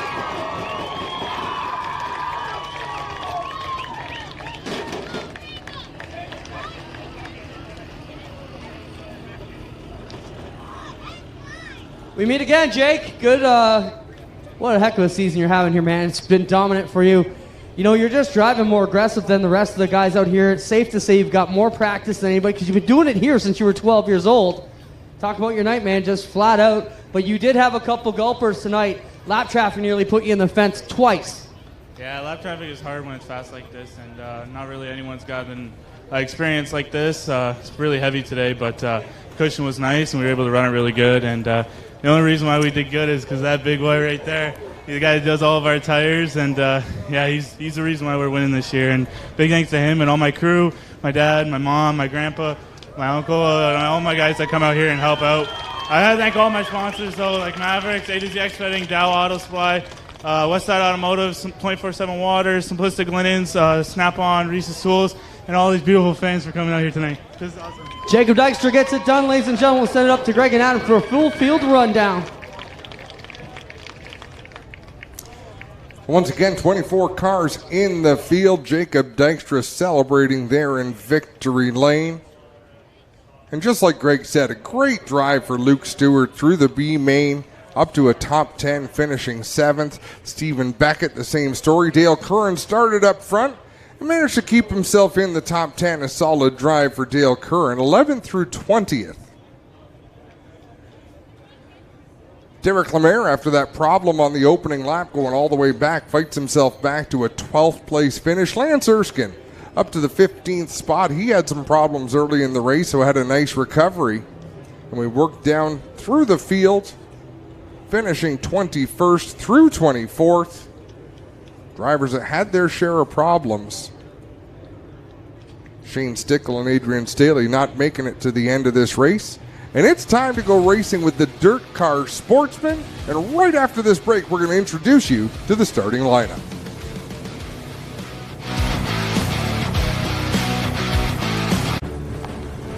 A guy like this, who relies on his truck for work, knows that his truck will take care of him, that he takes care of his truck. And WeatherTech has always been the ultimate protection. From floor liners to no-drill mud flaps to tech liner for your truck bed to bump step to the handy under-seat storage system. And Cup Phone keeps phones secure in any cup holder. Order your ultimate protection today at WeatherTech.ca. There are a lot of things in this world that are fake. Your food shouldn't be one of them. Pinty's Man Cave Ribs. Authentic food for real people. Crave the cave, friends. Pinty's Man Cave. Well, good evening, everybody. Welcome to our weekly race chat. Adam Ross and Clinton Jeffrey are live and interactive every Tuesday night. Rivals Race Chat is your home for race discussion, debate, news, interviews, and more. They'll even take your questions and comments live on the air and talk to some of the newsmakers each week. Tune in every Tuesday night at 8 p.m. on GeForce TV.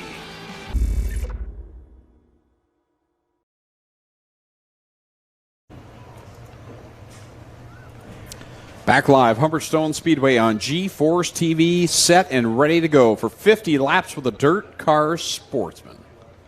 Rolling off from the 24th position in the number 49, ladies and gentlemen, it is Tony Cowell. 23rd, the 62 from Port Colborne, the LeMays meets. TC Deckel's number 62 is John Babillon. Starting 22nd in the number 5S. That's Matt Sharp behind the wheel of the 5S, and to his inside, the 707. who is not on this roster. Greg Brinklow. Greg Brinklow, and I got to remember that. I've done this a couple of times tonight. Next in line on the outside, the number 13M out of Thorold, the Hartzell Home Hardware Performance Heating and Air. Number 13 is Daniel McKay. The number 22 out of Niagara Falls, it's Terry Smith. 74X is Taylor Vanderzanden. The 1F in the United Rentals Dow Auto Supply machine, it's Ryan Ferry. 17C out of St. Catharines, the Barron Roofing Costco Haulage 17C is Jordan Costco.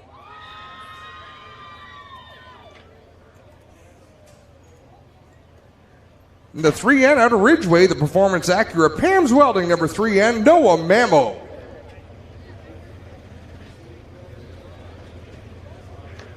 Driving the number 7 out of St. Catharines, the Willard Concrete and Trucking PVM Hydraulics 7, it's Cody McPherson.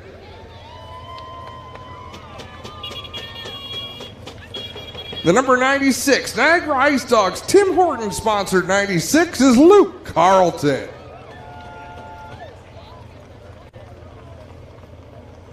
Driving the 8S out of St. Catharines, the Blue Moon Potatoes 8S is Justin Sharp. The 99P out of Port Colborne, the Gaston's Auto Sales, Atkinson Delivery, and Bobcat Services 99P, it's Greg Penante. The 68 out of St. Catharines, the Reed's Haulage 68, it's Curtis Frieza. From Port Colborne, Ontario, the Sterling Lubricant St. Amand Auto number 15 is Adam Leslie. From St. Catharines, Ontario, the Centennial Construction number 74, David Flanagan. And out of St. Catharines, the Kenny Upel Oshwegan Speedway number 20, Jay Mallory.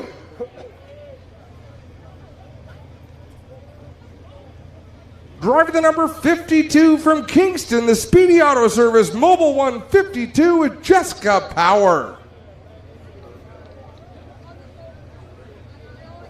Driving the 108 from Thorold, the Mike Knapp Ford, Rick's Delivery 108, Bill Bleach Jr.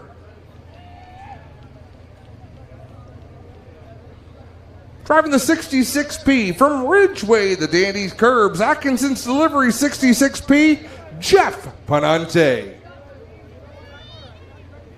And now your front row on the outside of row number 1 from Fort Erie, the Bellinger Electric Sterling Lubricants 18R, Brad Rouse.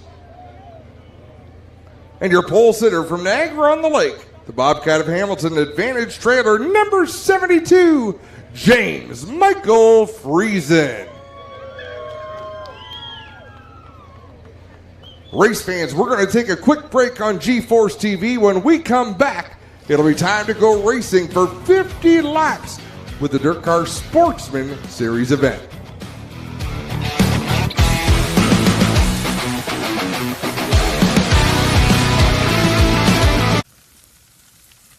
There are a lot of things in this world that are fake. Your food shouldn't be one of them. Pinty's Man Cave Ribs. Authentic food for real people. Crave the cave, friends. Pinty's Man Cave. A guy like this, who relies on his truck for work, knows that his truck will take care of him, that he takes care of his truck. And WeatherTech has always been the ultimate protection. From floor liners to no-drill mud flaps to tech liner for your truck bed to bump step to the handy under-seat storage system. And Cup Phone keeps phones secure in any cup holder. Order your ultimate protection today at weathertech.ca. Well, good evening, everybody. Welcome to our weekly race chat. Adam Ross and Clinton Jeffrey are live and interactive every Tuesday night. Rivals Race Chat is your home for race discussion, debate, news, interviews, and more. They'll even take your questions and comments live on the air and talk to some of the newsmakers each week. Tune in every Tuesday night at 8 p.m. on G-Force TV.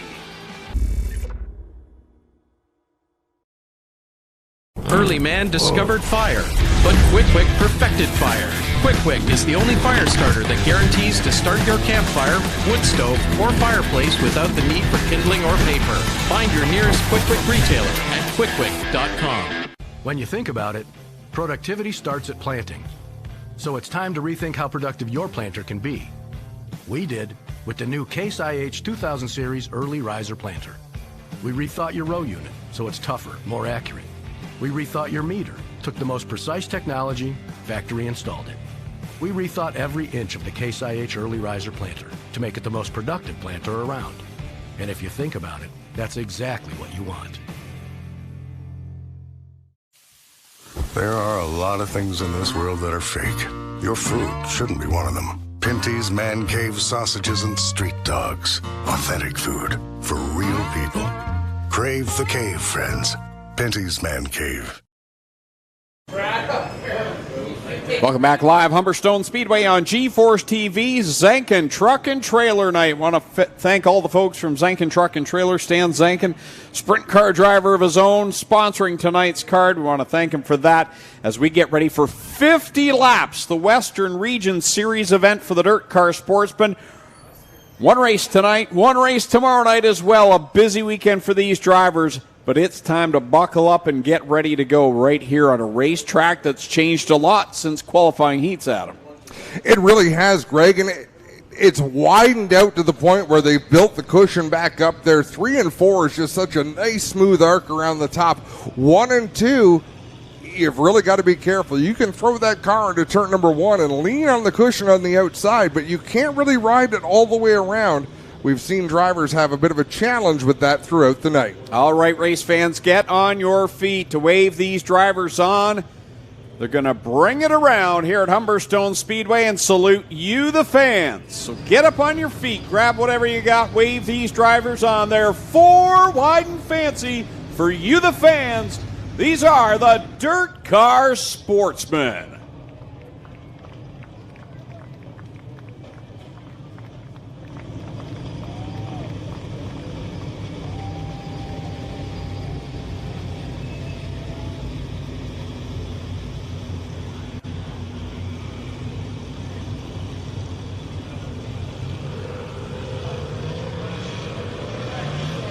How much experience is in this front row? James Michael Frieza in the 72, Brad Rouse in the 18.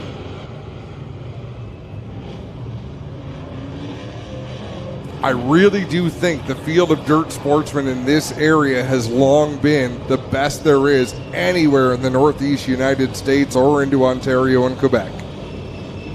Stout through and through.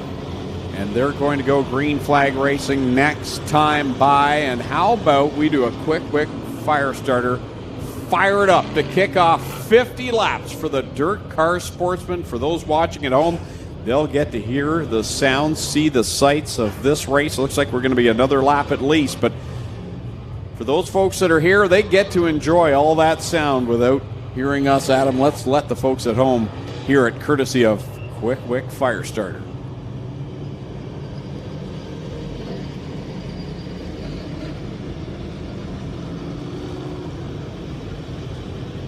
White flag now, so next time out of turn number 4 they'll go green. And look at the veterans that they are.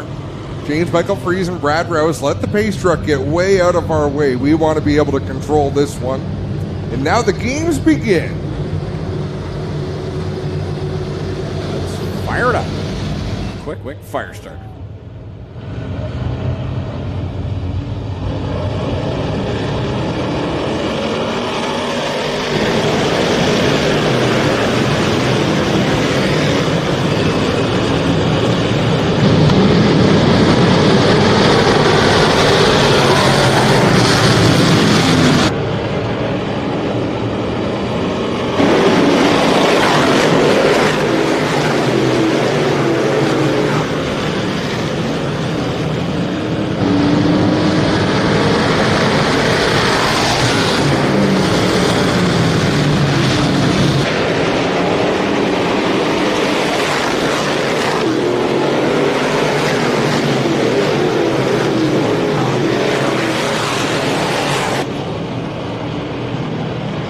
James Michael Frieza jumps out to the early advantage over Brad Rouse. Top three now have broken away with Billy Bleach Jr. in the mix as well. And a big gap back to Jeff Penante, who's got Jay Mallory and Jessica Power flanking him. If I remember right, Jay Mallory and Jessica Power had this same battle in their qualifying heat earlier on. They continue side by side.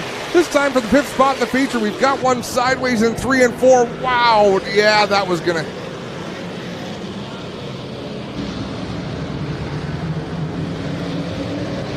Jordan Costco gets wrapped up in that, and that was a chain reaction that started up in the front. The car got kicked sideways, and I think it might have been Greg Penante in the 99P at the front of that. Gathered up a lot of race cars, some of them driving away right now. Luke Carlton was in there, Matt Sharp in the 5, Clinton Jeffrey, what do you see? Matt Sharp's car looks all right, the 22 looks all right. The one we're looking at is the Costco 17C. It appears to be all right. Luke Carlton is headed back to the pits already, but these other two cars stopped down here on the bottom look to be all right. And they're going to back Jordan Costco up, and he'll be able to roll off. That's pretty impressive that they're all able to drive away from that. 4 laps complete. James Michael Friesen got out in front.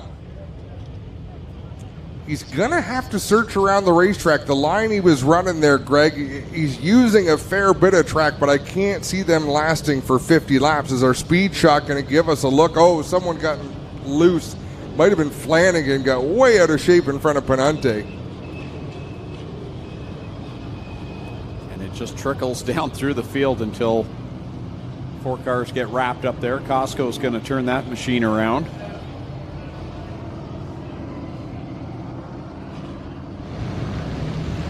The race director, Doug Leonard, saying it should be Cody McPherson in the 7, then the 74 of Flanagan, the 99P of Greg Penante.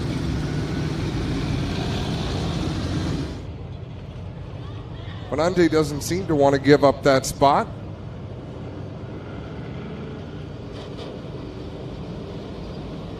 Still doesn't want to give up that spot, but he's going to have to. All right, there, they get him in order. You used to see that so often before transponder timing, and to me it was one of the more annoying things as a part of the race night. But then you think some of them are doing that to pay their bills. That's how they were making a living. Looks like we're going to stay yellow as we had one car duck into the pits. Now we're hearing debris on the racetrack somewhere. Okay, looking at the screen, that is a sidebar. And not like a sidebar to the story like you'd see on Law and Order. That's a Nerf bar off of a dirt car sportsman race car. Glad there wasn't a Segway laying on the back stretch. Sidebar, Your Honor.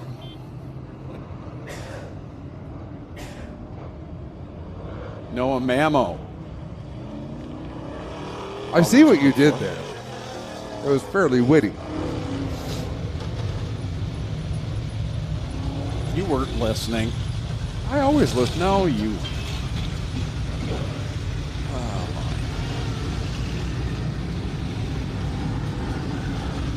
There's the culprit. Right side sidebar. Who's missing one? I'll bet you it's the 7. No, it wouldn't be the 74 Flanagan the way he hit. One of these things is not like the other.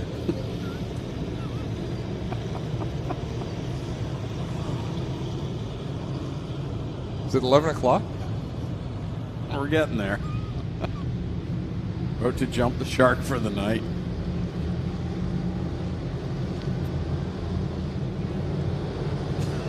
James Michael Friesen in the 72. Brad Rouse in the 18. Going to bring us back to green. Billy Bleach in the 108 on the inside of row number 2.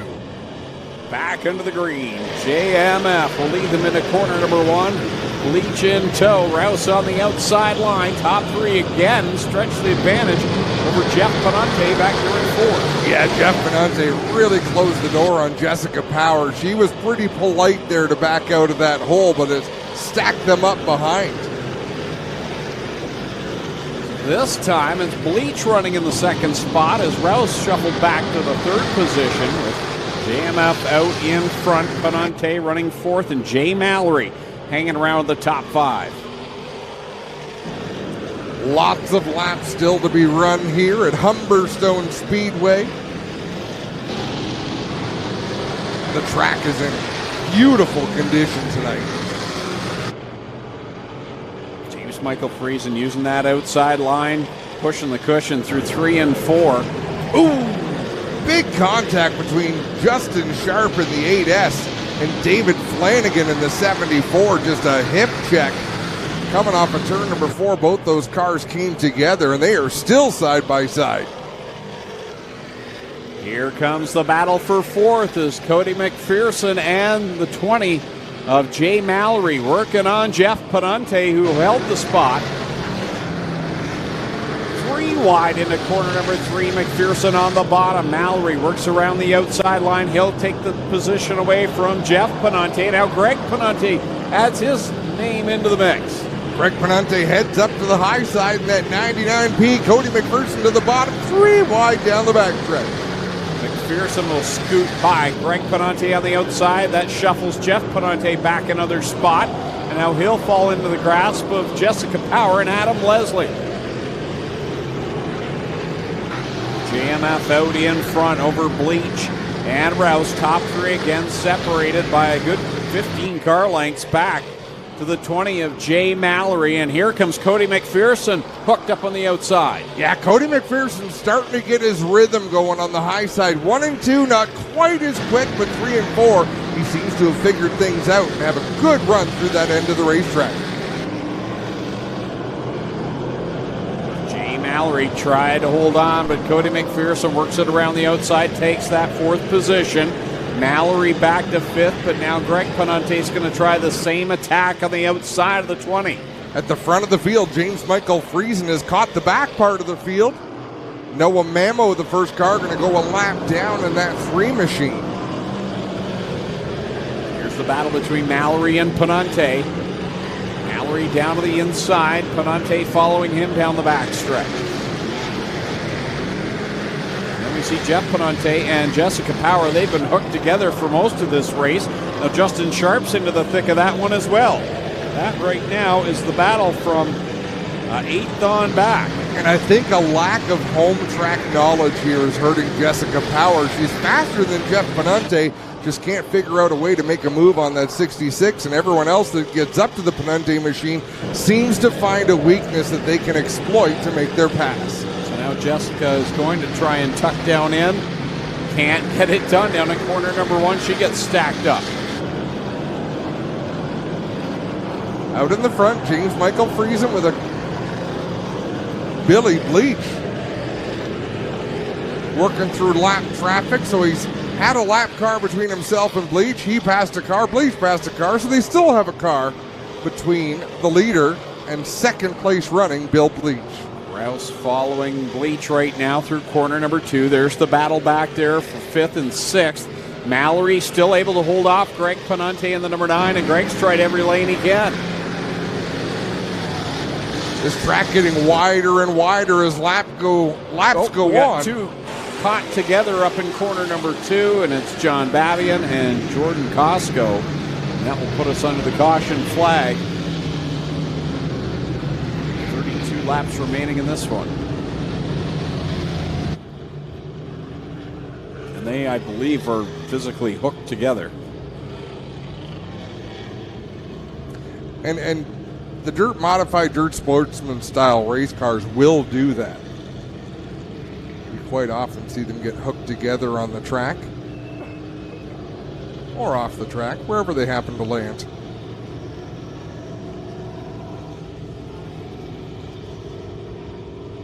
James Michael Friesen, the leader, at that caution flag with Billy Bleach in the second spot, Brad Rouse, Cody McPherson, and Jay Mallory, the top 5.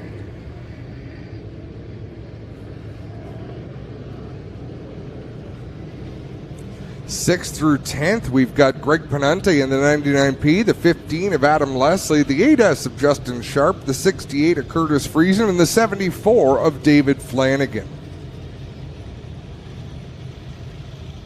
So now we have 2 cars hooked together and 4 people looking.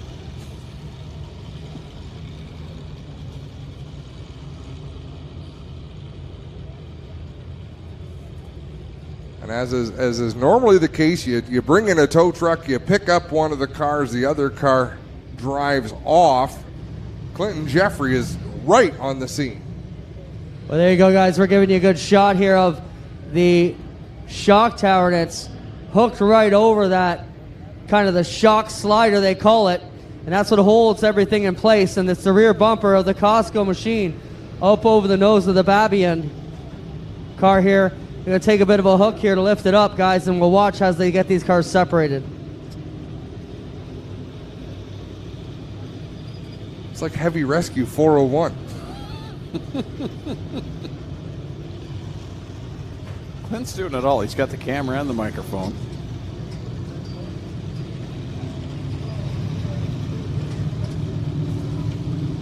That's not just down over the shock tower like Clint said. It's kind of down there and locked in underneath that top part of the tower. They'll get the tow truck as close as they can to try to lift straight up, or as straight up as they can, to avoid doing further damage to either one of these race cars. You see the tension pull tight on the cable. Perfect. Good job. Just that simple. That's why we're up here and not down there. So they'll just take a moment here to get the Costco machine unhooked. The Babian car ready to drive away without issue, guys. So no problems for either of those cars. They'll be able to continue on. If that were you and me, we'd be like, okay, you go forward really fast and you go backwards really fast, and that'll clear it up. Pretty much. I give up. When's dessert?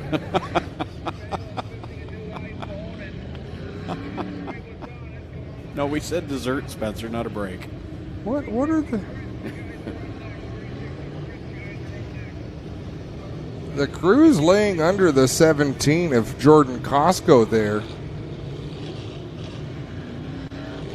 Not sure what the project is.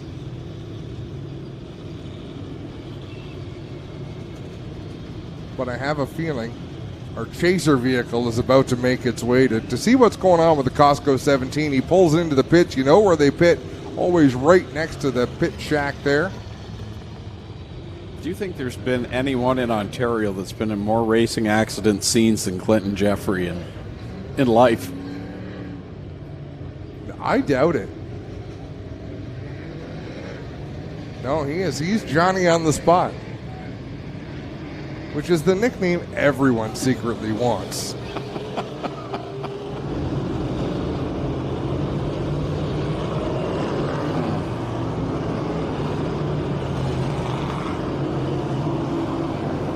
Field doubling up. I think they'll see the white flag this time around. Jordan Costco's back out again. John Babian's still out there, so both drivers able to continue on. Great look from overhead. Here at Humberstone Speedway. Glad you could join us here on G-Force TV.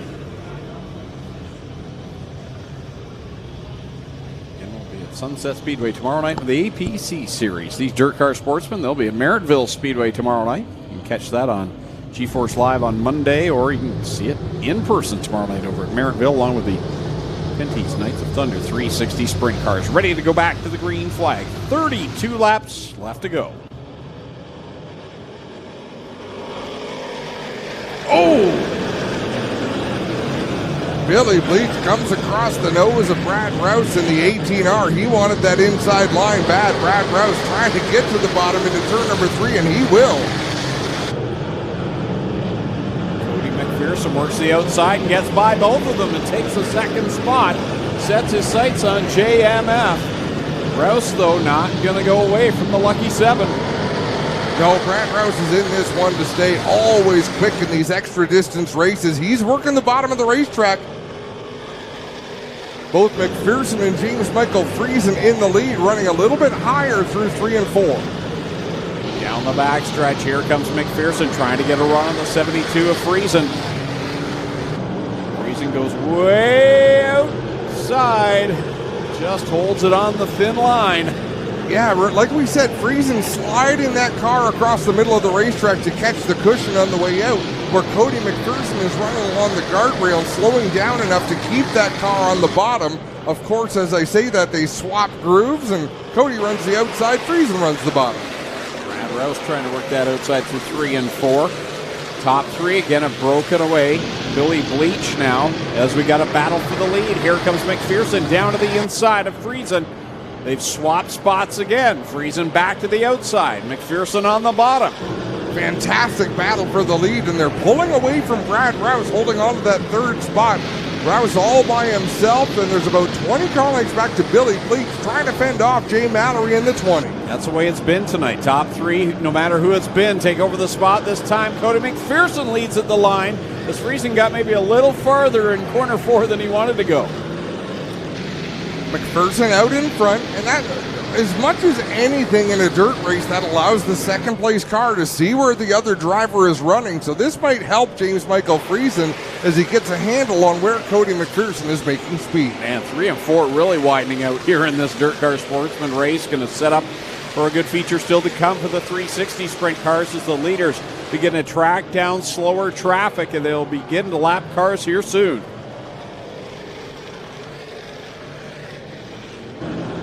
Cody McPherson out in front. Brad Rouse starting to inch his way back towards the leaders. Whoa! Slow car on the back straightaway just in front of the race leader. That could have spelled disaster. And that car does pull off. Wasn't able to see who it was, but... Swinson? 707? Brinklow. Wrong division. Shocking. Caution.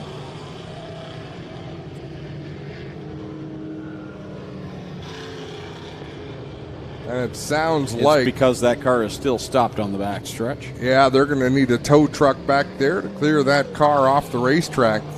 And there it is there. Just went by on our screen of the pit exit there. So we have a group chat that we participate in, Greg. You and I, Spencer, the producer, Clinton, Jeffrey. And Spencer pitched to us a new gadget last week. And to me, it was like a telestrator, right? It does different things, but it's basically so you can highlight things on the screen and draw pictures. And all I could think about was turduckens and what I might draw.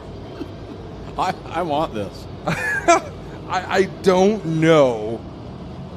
That, like, you know how they say if you get these powers, are you going to use them for good or for evil? It won't be for good. I don't think I could commit to using that tool for good. Like I would draw obscene things on Clinton Jeffrey as he's doing reports.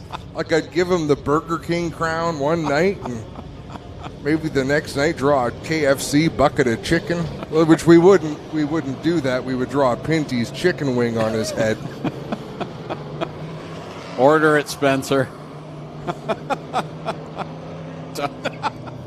Well, I sure hope you guys are saying nice things about me because I'm struggling with my monitor and I keep hearing my name, but I can't hear the rest of the sentences. It's all good, boss. Don't worry.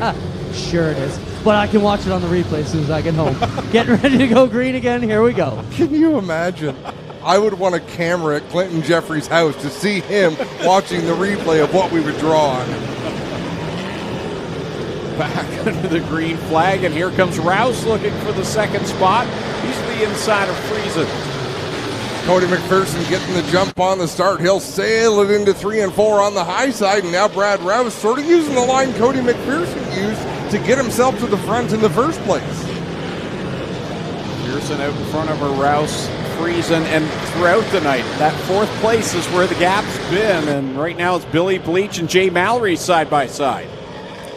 They are 3 wide coming off of turn number 4. Billy Bleach carves that car back to the bottom. Everyone gets sorted out 2 wide. Bleach is struggling through the ends, especially on quarter entry. This is the thing I love about dirt racing. They all go into the corners and fan out, and you think, how are they ever going to come back in and fit coming off the corner? And somehow, most of the time, they do. It's like they race in and out of a funnel every lap. And for Billy Bleach, he's on the wrong side of that funnel. He's cycling back. He's in behind Justin Sharp now. Yeah, tough run towards the back for Billy Bleach, who was up in the front in the top 5 for much of this race. He was part of that original 3-car breakaway in the opening laps of this race, and now Cody McPherson, Brad Rouse, and James Michael Friesen. James is really being the one to push it further and further every time in 3 and 4s. We got one slow. It's Jeff Penante. No, that is Billy Bleach. Sorry. Yeah, he was struggling with cornering, and now straight off the end of turn number 1, I think Billy Bleach is going to throw in the towel on tonight. Probably focus on what he wants to do for tomorrow night. Already leaders starting to see some slower cars in front. Daniel McKay in the sights of Cody McPherson. And just watching James Michael Friesen every lap, he pushes it farther and farther than the other 2 drivers do. And it's not really working for him, but it's fun to watch. Yes. Battles throughout this field. Curtis Friesen in the red 68, battling with the 8S of Justin Sharp. Right behind them is Ryan Ferry in the 1F. As Sharp bounces that 8 off the cushion, the Blue Moon Potato sponsored number 8, Curtis Friesen, running right around the bottom of the racetrack. Wow, Ryan Ferry to the inside of Friesen. Flanagan to his outside. Pull out the shoehorn, drive that thing into the corner. Leader Cody McPherson now is going to start catching a thicker part of traffic. In front of him will be Noah Mamo, John Babian, as he continues to put a gap on himself and Brad Rouse. Daniel McKay in the 13 having some problems there in 3 and 4. That car not wanting to turn for the 13 machine seems to have got it sorted out. 12 laps left to go now for Cody McPherson over Brad Rouse, James Michael Friesen, then a huge gap back to Jay Mallory in 4th. And Adam Leslie now has worked his way into the 5th spot. Good run for Adam. 1 car off the end of the back straightaway. That might be Jeff Penante in the 66P. The Dandy Curb 66P comes to a stop on the outside of corner number 3 and puts us under the caution flag one more time with 12 laps left to go. Still to come, Pinty's Knights of Thunder 360 sprint cars. Their 25-lap main event. I see the drone headed that way. Will we get a shot maybe of where Jeff Penante is located? That is just dandy.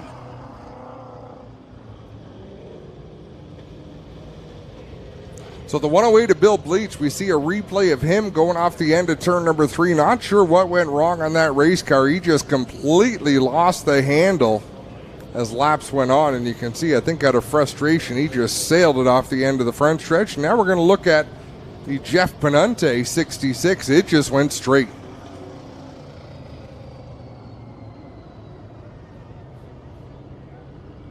So he'll need a hook on the 66P. Had a pretty solid run going here tonight. See Clint's down there on the back of the tow truck. Right on the scene as always. This is where we need the telestrator. There's Clint, right? We could put mouse ears on him. Well, guys, not sure what the problem is here for Penante. Just looked like the steering wheel was jammed up on him. But now he is going to request a hook and get towed back to the pits. Yeah, that car just going straight off the end of turns 3 and 4. He'd been driving it hard. He held off Jessica Power for a lot of that race. That was fun to watch. The last restart, she had finally gotten around him.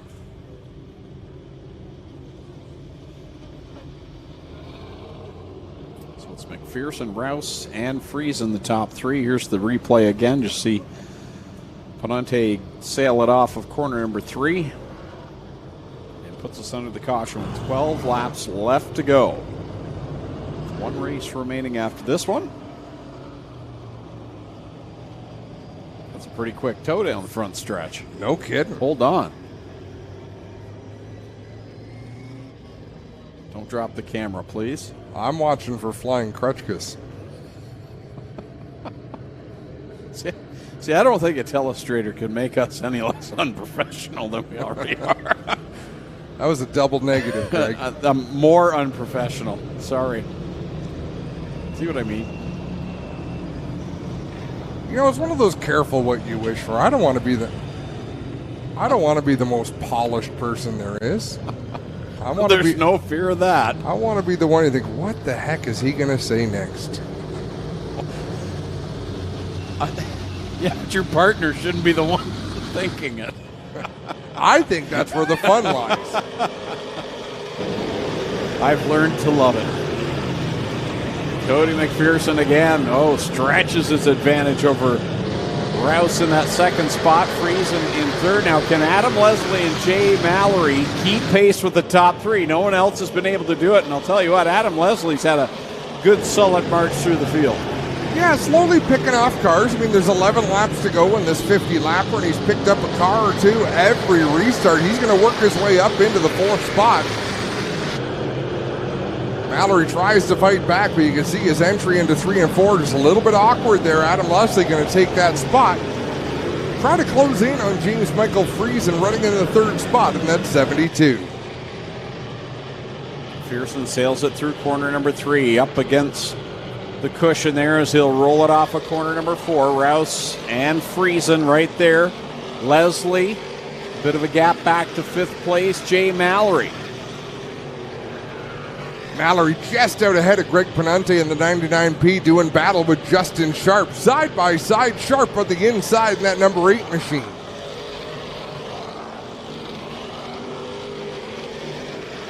Lots of battles throughout the pack, watching Greg Penante and Justin Sharp. Penante's had an eventful night, to say the least. Heavy damage on the right side door of that 99P. Gaston Auto Sales ride. Yeah, that mishap earlier on, it didn't seem to slow him down at all, but put a big old divot in the right side door of that race car. It's time by 6 laps left to go for Cody McPherson, and boy, he is checking out. That car hooked up tonight, and it was right off the drop of the green. To see him pull away from Brad Rouse, you know you got a fast car that night. Yeah, not something that happens very often for anybody. Cody McPherson's getting it done, more than half a straightaway out ahead as he pitches that car into 3 and 4, just sets the right rear on that tacky clay up on the outside and keeps it there all the way around the corners. 4 laps to go. This time by for Cody McPherson in the lucky 7. Starting to hit some lap traffic, but he's going to have some big problems for Brad Rouse to catch him at this point. Rouse solidly in second. A gap back to Friesen and another gap back to Leslie. Things spreading out now amongst the top 10. Curtis Friesen in that red 68 is really having problems through the middle of the corner. That car just won't turn in 3 and 4 the last couple of laps. It's really bottled up the cars around it.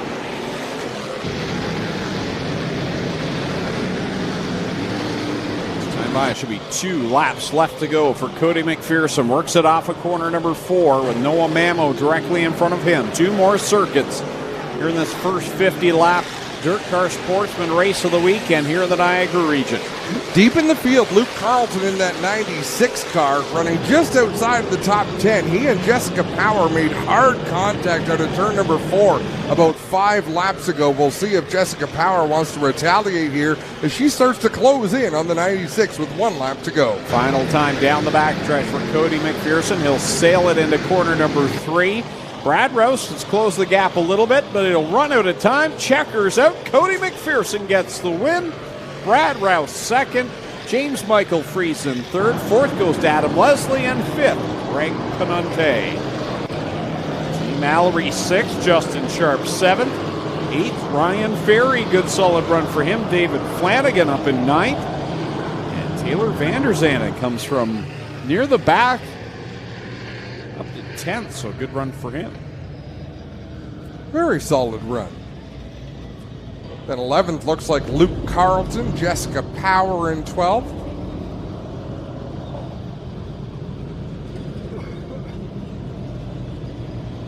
Let's see the full field rundown as our race winner, Cody McPherson, heads over to the scales to make it official.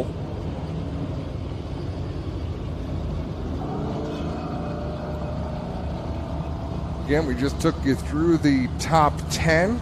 David Flanagan with a solid finish as both the 74s finished 9th and 10th, 11th through 20th.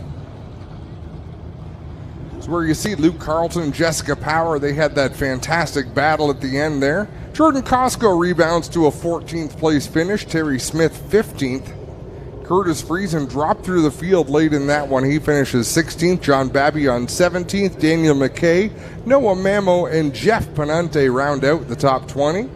Then 21st was Billy Bleach Jr., 22nd Greg Brinklow, and 23rd rounding out the field was Tony Cowell.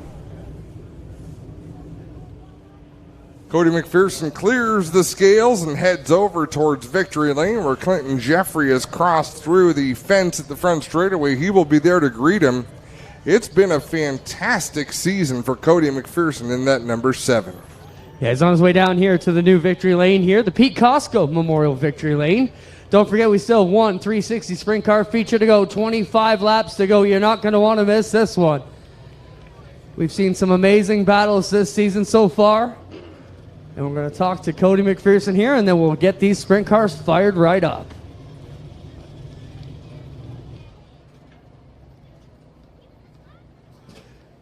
Cody McPherson pulls it down here into Victory Lane. Ladies and gentlemen, he was here a couple weeks ago, pulls it back in again. Won the Pete Costco Memorial. Crew already in here to greet Cody, and we'll get him out. He'll get a quick drink of Gatorade, and we'll bring him here to the roof to greet you fine fans here tonight. Another solid run for Cody McPherson. He gets the 50-lap Dirt Car Sportsman Tour event. How about it for Cody McPherson, ladies and gentlemen?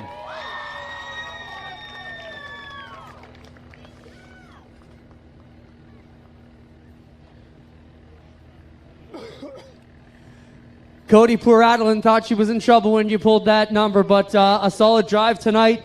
You know, you just seem to know your way around here, Humberstone, since day one in your sportsman career. In these big races, you just seem to get it done, man.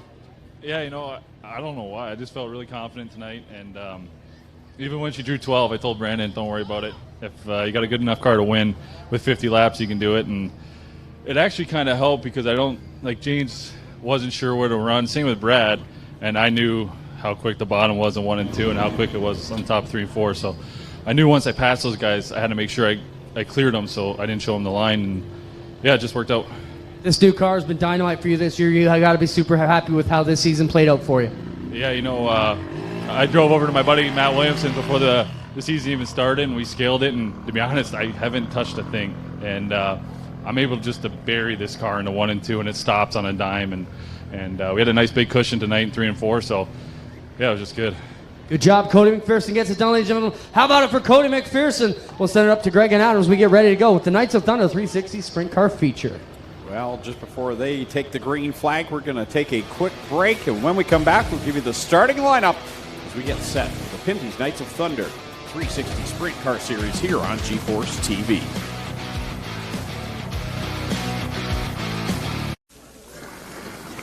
There are a lot of things in this world that are fake. Your food shouldn't be one of them. Pinty's Man Cave Chicken Wings. Authentic food for real people. Crave the cave, friends. Pinty's Man Cave. When you think about it, productivity starts at planting. So it's time to rethink how productive your planter can be. We did with the new Case IH 2000 Series Early Riser Planter. We rethought your row unit so it's tougher, more accurate. We rethought your meter, took the most precise technology, factory installed it. We rethought every inch of the Case IH Early Riser Planter to make it the most productive planter around. And if you think about it, that's exactly what you want. Early man discovered fire, but Quick Quick perfected fire. Quick Quick is the only fire starter that guarantees to start your campfire, wood stove, or fireplace without the need for kindling or paper. Find your nearest Quick Quick retailer at quickquick.com. Welcome back live to Zankin Truck and Trailer Night here at Humberstone Speedway on G-Force TV. There you see the stars and cars of the Pinty's Knights of Thunder 360 Sprint Car Series ready to get pushed off. and go for their 25-lap main event so far this year. We've had 3 different winners. Jim Hoopinen with a couple, DJ Christie with a couple of wins, and Jordan Poirier have all found victory lane here in 2021. Will we see a new face or a familiar face in victory lane? We'll find out here in 25 laps. Our final race of the night here at Humberstone Speedway. 19 cars ready to get pushed off. Cody McPherson will clear victory lane. And here is your starting grid for tonight's main event. Starting from the pole, out of Picton in the Terry's Taxi, Elbrook Excavating 84, it's Tyler Rand. Alongside of him, starting in second out of Beachville, the Castrol Edge, DeGroot Hill Chevrolet, number 5, DJ Christie. Going from third from St. Matthew de Belleville, Quebec, and the Four Seasons Forming, Mega Pumping 28, Jordan Poirier. Alongside him from fourth, out of Niagara Falls, Ontario, the Signal 88 Security EMS Towing number 70 of Bailey Hurd. Going fifth out of Dunnville, the Kingpin Farms, Burger Barn number 91, Ryan Turner. And outside of him from the sixth starting position, from Beamsville in the J&E Recovery, Julie Swayze Remax 88H is Josh Hansen. Pulling off seventh out of Scotland, Ontario, the Instapanel Styes Tree Service 87X, Sean Evans. And to his outside, from Fenwick, Ontario, in the Oshwegan Speedway Racehorse, Enrium Dynamics 14H, the Red Rocket, Jim Hoopinen. Starting in ninth out of Tilsonburg in the Petro Plus Travel Stop, Burger Barn number 13, Corey Turner. And going from 10th from Binbrook in the Nitro 54 Variety, Creative Edge Signs and Graphics, car number 9 is Liam Martin. Rolling off 11th from Charing Cross, the ERW Contracting, Casey Cuts 9B, Scott Burke. And to his outside, starting in 12th from Hamilton, the Instant Insulation, Best Way Betting 01, Mikey Krutchka. Going from 13th out of Caister Center in the Charlie B. Honey Mudcat Entertainment Center 11, it's Jamie Turner. And on his outside, starting 14th from Picton in the Jones Automotive Car Quest 11J, Chris Jones. Going from 15th out of Dorchester, the Malcolm Mills Mill Riding Oshwegan Speedway, car number 1 is Holly Porter. And to her outside, starting in 16th out of Grimsby, the Bones Automotive Image Factor number 90, Travis Cunningham. Starting 17th out of St. Catharines in the Jason's Enterprise, Bodyline Auto Recyclers 46, Kevin Pauls. And going 18th from Oshwegan, the OSR Oshwegan Speedway 0, the Oshwegan Flyer, Glenn Stiers. And rolling off from 19th out of Oshwegan, the Nitro 54 Variety, Creative Edge Signs and Graphics, car number 15, Dan Nanico. 19 drivers ready to go 25 laps for the Pinty's Knights of Thunder 360 Sprint Car Series.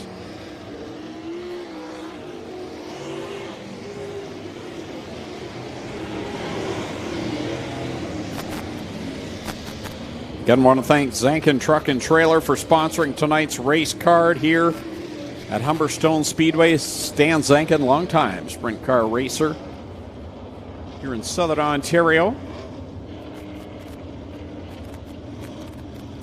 The field taking shape behind the Humberstone Speedway pace truck.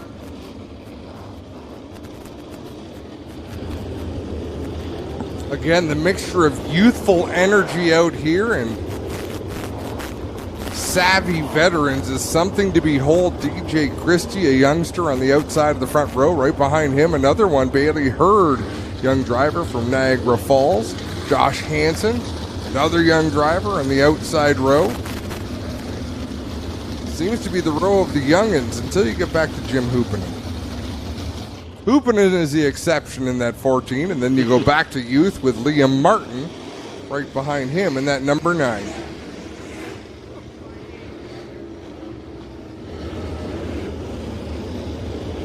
White flag is out. Tyler Rand, DJ Christie will bring them to the green flag. Pace truck pulls off on the back stretch. 25 laps for the Pinty's Knights of Thunder 360 Sprint Cars. Will we see another face in victory lane and a new sword handed out to a new driver? We'll find out here in 25 laps. Let's bring them to the green flag.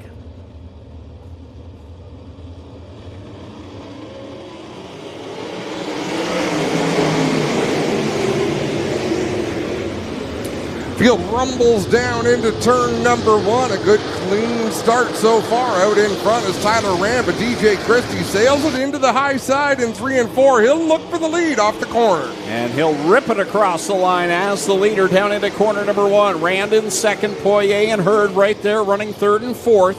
As they go down the backstretch, Bailey Hurd lost traction. He still holds on to the 5th spot, though, as he slipped off the banking. Ryan Turner in that kingpin number 91. He's shown quite a bit of speed tonight every time he's been on the racetrack. Sitting there in the 4th spot. Watching that lead trio just in front of him. Not falling too far behind as Jordan Poirier takes up the 2nd position in that number 28. Bailey Hurd again goes off the outside, this time in turn number 3. I don't know how he saved that and kept it going, and he's only lost a couple of spots in that exchange. Now here comes Corey Turner to his inside. But a wild couple of laps for Bailey Hurd in the 70. Slide job, Jordan Poirier for the lead up in front of DJ Christie. Wow, what a move there by Jordan Poirier. Leads the points coming into tonight, now stretches his advantage on DJ Christie. Tyler Rand holding on to the 3rd spot right now with Ryan Turner in tow and Josh Hansen in the top 5. Further back through the field, Bailey Hurd is settled in just in front of Mikey Krutchka in the 0-1. Liam Martin in that number 9. But out in front, it is all Jordan Poirier. DJ Christie trying to find a line that 5 machine likes. He just hasn't found one that can run the same pace as Jordan Poirier in the 28. Deep in the pack, Holly Porter took it off the corner 2 banking and had to climb back up onto the track. She finds herself now back in the 18th spot. You know, as we say that about Jordan Poirier having all that speed, he just jumped the cushion in turn 4. Just about disastrous for that 28 as he puts Pauls a lap down. This track can come up and bite you if you're playing around the outside line. Even on the old configuration, it had a tendency to do that. Now Poirier had a little bit of a problem getting into corner 1. He'll get it straightened and pull away down the backstretch. But this track, maybe more than some, can really do some bad things to you. Works to the outside of Holly Porter to put her a lap down. He's now got a full straightaway lead over DJ Christie in second. Right in front of the leader. Yellow flag flies. Scott Burke goes around. Ooh. Puts us back into the caution. 16 laps to go. Right in front of leader Jordan Poirier. The laps click off in a hurry. Man, oh man. Jordan Poirier battles his way to the front of this one. Got around DJ Christie, immediately pulled away. Still curious to see what Ryan Turner's got in that 91 machine. Can he battle with Jordan Poirier?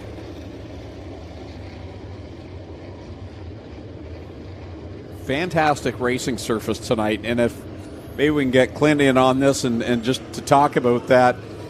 It throughout the night, fantastic racing. Adam, you asked me at the top of the night what I noticed and in the change in the track. I said it raced different. Maybe I'm crazy, but we know that it just seems faster. I don't know if the lap times are any quicker or not from years gone by, but the action just seems quicker and faster, and beautiful track conditions are helping play into that. A fast lap here at Humberstone Speedway used to look very choppy to me. Yeah. With the tires on the inside, the line wasn't a smooth arc around the corner, and you manipulate the car in funny ways to go fast. Here, you're seeing them run a really smooth line around the corners. Definitely the track is narrower than it used to be, but I think it's equalized. You don't need as much room when the shape of the track is the same every lap. Yeah. The drivers know where they need to be.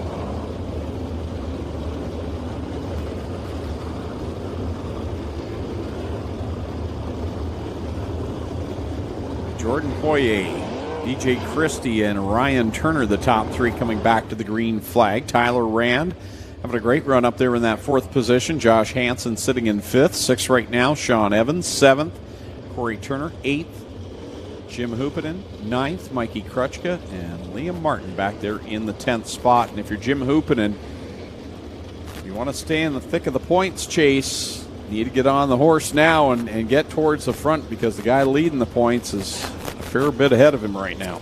Yeah, and you're running out of races. Yeah. You know, you can give up a spot here or there, but you can't give up 8 or 9 spots the way he is right now to the points leader, Jordan Poirier. And there's no reason to believe Jordan Poirier is going to give up too many of those spots up at the front. Wow, that was a different start there between the top two as Jordan Poirier cut it down to the inside. The result's the same. Poirier pulling away from DJ Christie, who's under fire now from Ryan Turner. A little further back, Sean Evans is really having a hard time getting that car to turn down in 1 and 2 as Josh Hansen just about ran over the backer, Tyler Rand. Here comes Ryan Turner again, trying to work to the inside of DJ Christie. Down through 3 and 4, he'll paddle that car along the guardrail on the inside. DJ Christie up on the high side, leaning on that cushion on the outside. Oh, Liam Martin, he has had fits with corner 4 here tonight. That car's got a ton of bite, trying to keep the nose planted. It has been a handful. New second place driver Ryan Turner moves up to second with a slide job. Christie tried to cross him over, just couldn't get the bite. Can Ryan Turner close in on Jordan Poirier as the laps wind down? Poirier through 3 and 4. Ryan Turner giving chase. DJ Christie in third, and Tyler Rand fourth. Josh Hansen in fifth. Halfway through, 13 laps down, 12 laps to go. Leader works to the inside off of corner number 4. Ryan Turner running the opposite line. He's right on the outside trying to get all that he can, and it's the same path all the way back to Mikey Krutchka, who's right now running in 7th. He's down to the inside line. Poirier goes into 3 and 4 on the bottom, lets the car drift up the track. Problem, Paul's in that 46, and that will bring out the yellow. So 10 laps to go still in this one. Back under the caution flag for Kevin Pauls, who had issues up in corner number 4, puts us under the caution flag. He slowed, tried to get out of the way as best he could on the outside line, and now we'll take it to the pit area in the Jason Enterprises body line number 46. And now we will see how Ryan Turner can stack up against Jordan Poirier. Turner looking for his first win of the season. Jordan Poirier looking for the full handful. Will this be win number 5 if he can hang on? I do believe so.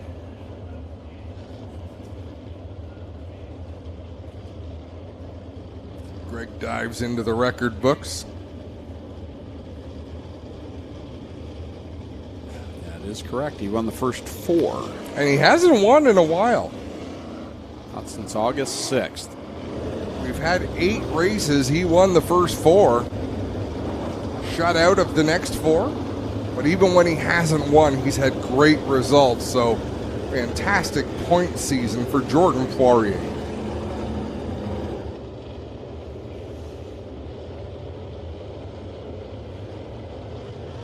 Back to the green flag again. Poirier just tucks it right down to the guardrail, coming off of corner number 4. Ryan Turner really throws it into corner 1, throwing all he has at it. He really pitches the car on the front straightaway. He arcs that car, gets it cranked sideways, goes straight into turn number 1, gets a good drive. He loses about 10 car lengths to the race leader in that opening lap.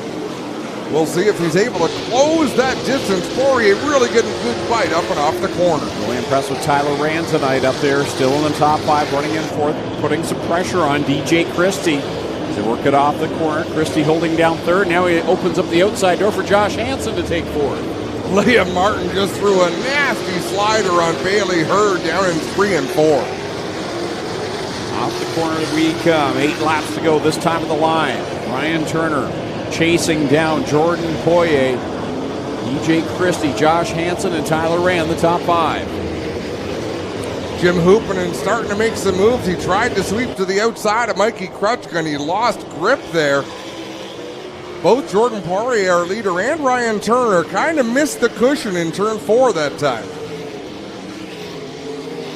Poirier beginning to catch the back of the field, and this time by 6 laps left to go, so it still could play a factor in this one. Holly Porter, Chris Jones, Dan Nanakoke, all strong cars as one goes sideways off of quarter number 4. That was Tyler Rand that went off track. Tyler Rand gets up over the cushion, bouncing around. Loses a lot of ground. A couple of spots there. Mikey Krutchka got by. Corey Turner got by. Krutchka now up to the 4th spot as leader. Jordan Poirier has caught Holly Porter down in 3 and 4. Ryan Turner trying to give chase. DJ Christie back there holding on to 3rd. Looks like Jordan Poirier surprised Chris Jones there driving to the inside down in 1 and 2. He's got a couple of lap cars now between himself and Ryan Turner in the 2nd spot as the laps continue to wind down here. Leader down to the inside of Dan Nanakoke through 1 and 2. He'll work it off the back stretch. Still a good size advantage over Ryan Turner, and still got some good cars right in front. Glenn Steyer's Bailey Hurd. This time by, it's 2 laps left to go. 2 laps remain. Jordan Poirier trying to get around the 0 at Glenn Steyer's down in turn number 3. He will. Final time by the stand. White flag is out as Jordan Poirier will work it down the backstretch. Sprints by Bailey Hurd looking for win. Number 5, Ryan Turner giving chase but runs out of real estate. Liam Martin off of 4, and Poirier will get the win. Ryan Turner at the line will grab 2nd, and 3rd, Josh Hansen just narrowly edges out DJ Christie. And Mikey Krutchka will come home in 5th. Corey Turner crosses the line in 6th. 7th, Tyler Rand. 8th, Sean Evans. 9th, Jim Hoopinen. And 10th goes to Travis Cunningham. Whew. What a night of racing that was. Great action here at Humberstone Speedway. Jordan Poirier will head to the scales to make sure he makes minimum weight. No, he won't. He's going to bring it straight down to victory lane. Jordan Poirier picks up his 5th win of the year, his 1st win in over a month, and will pad his points lead heading into tomorrow night at Merrittville Speedway. He'll get the push down into Pete Costco victory lane here at Humberstone Speedway. Don't forget, we'll be back on the air tomorrow night from Sunset Speedway with the APC Series, round number 7 of 8. On the blacktop, Merrittville Speedway will have their 50-lap dirt car sportsman event tomorrow night, along with these same Pinty's Knights of Thunder 360 sprint cars. And that will be available on G-Force Lite on Monday night. Jordan Poirier gets the push down in front of the fans here and down to victory lane. Fantastic racing tonight, Adam. This track was super. Lots of action. Anytime it leads to slide jobs in a sprint car, I am all in.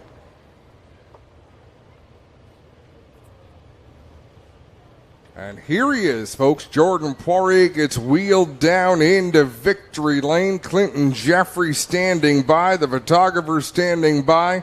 This is old hat to Jordan Poirier. A full handful of Pinty's Knights of Thunder trophies. And they are unique, to say the least. You see Jordan hanging up the one-way radio. He'll get the glasses on and climb out here. Drove probably 8 to 9 hours to be here for you fans. Let him know you appreciate it all the way from Quebec. The point leader coming into tonight picks up his 5th Knights of Thunder Sword of the Year for Jordan Poirier.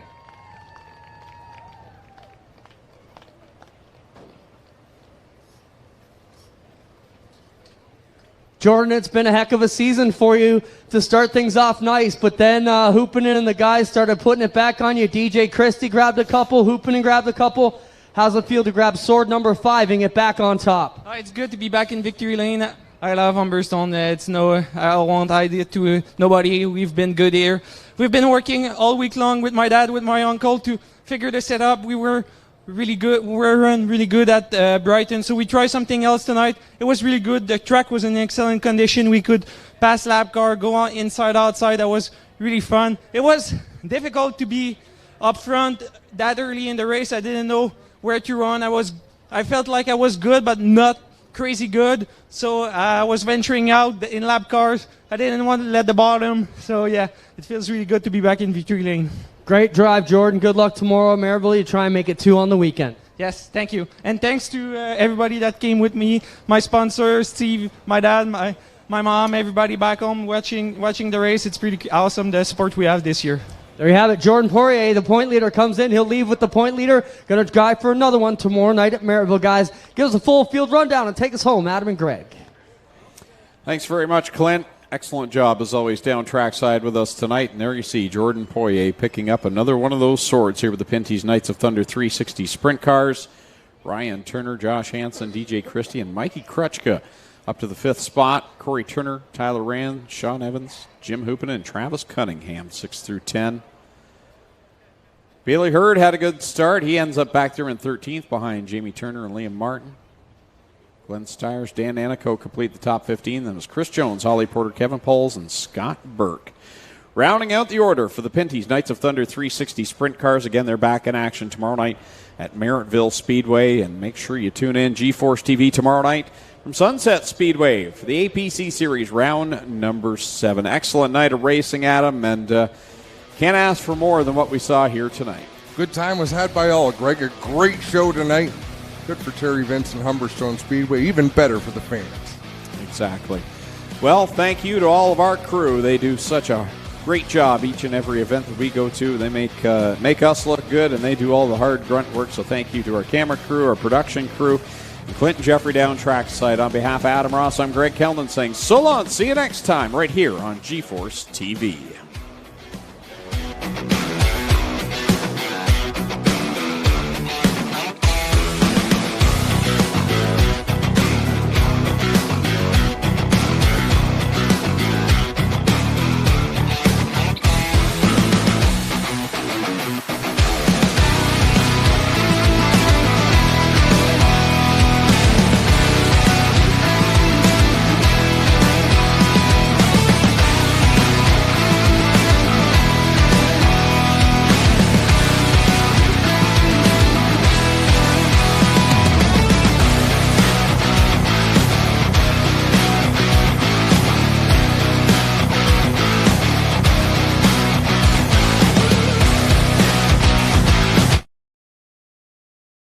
Copyrighted broadcast may not be reproduced, retransmitted, or used in any form without the authorized written consent of G-Force TV.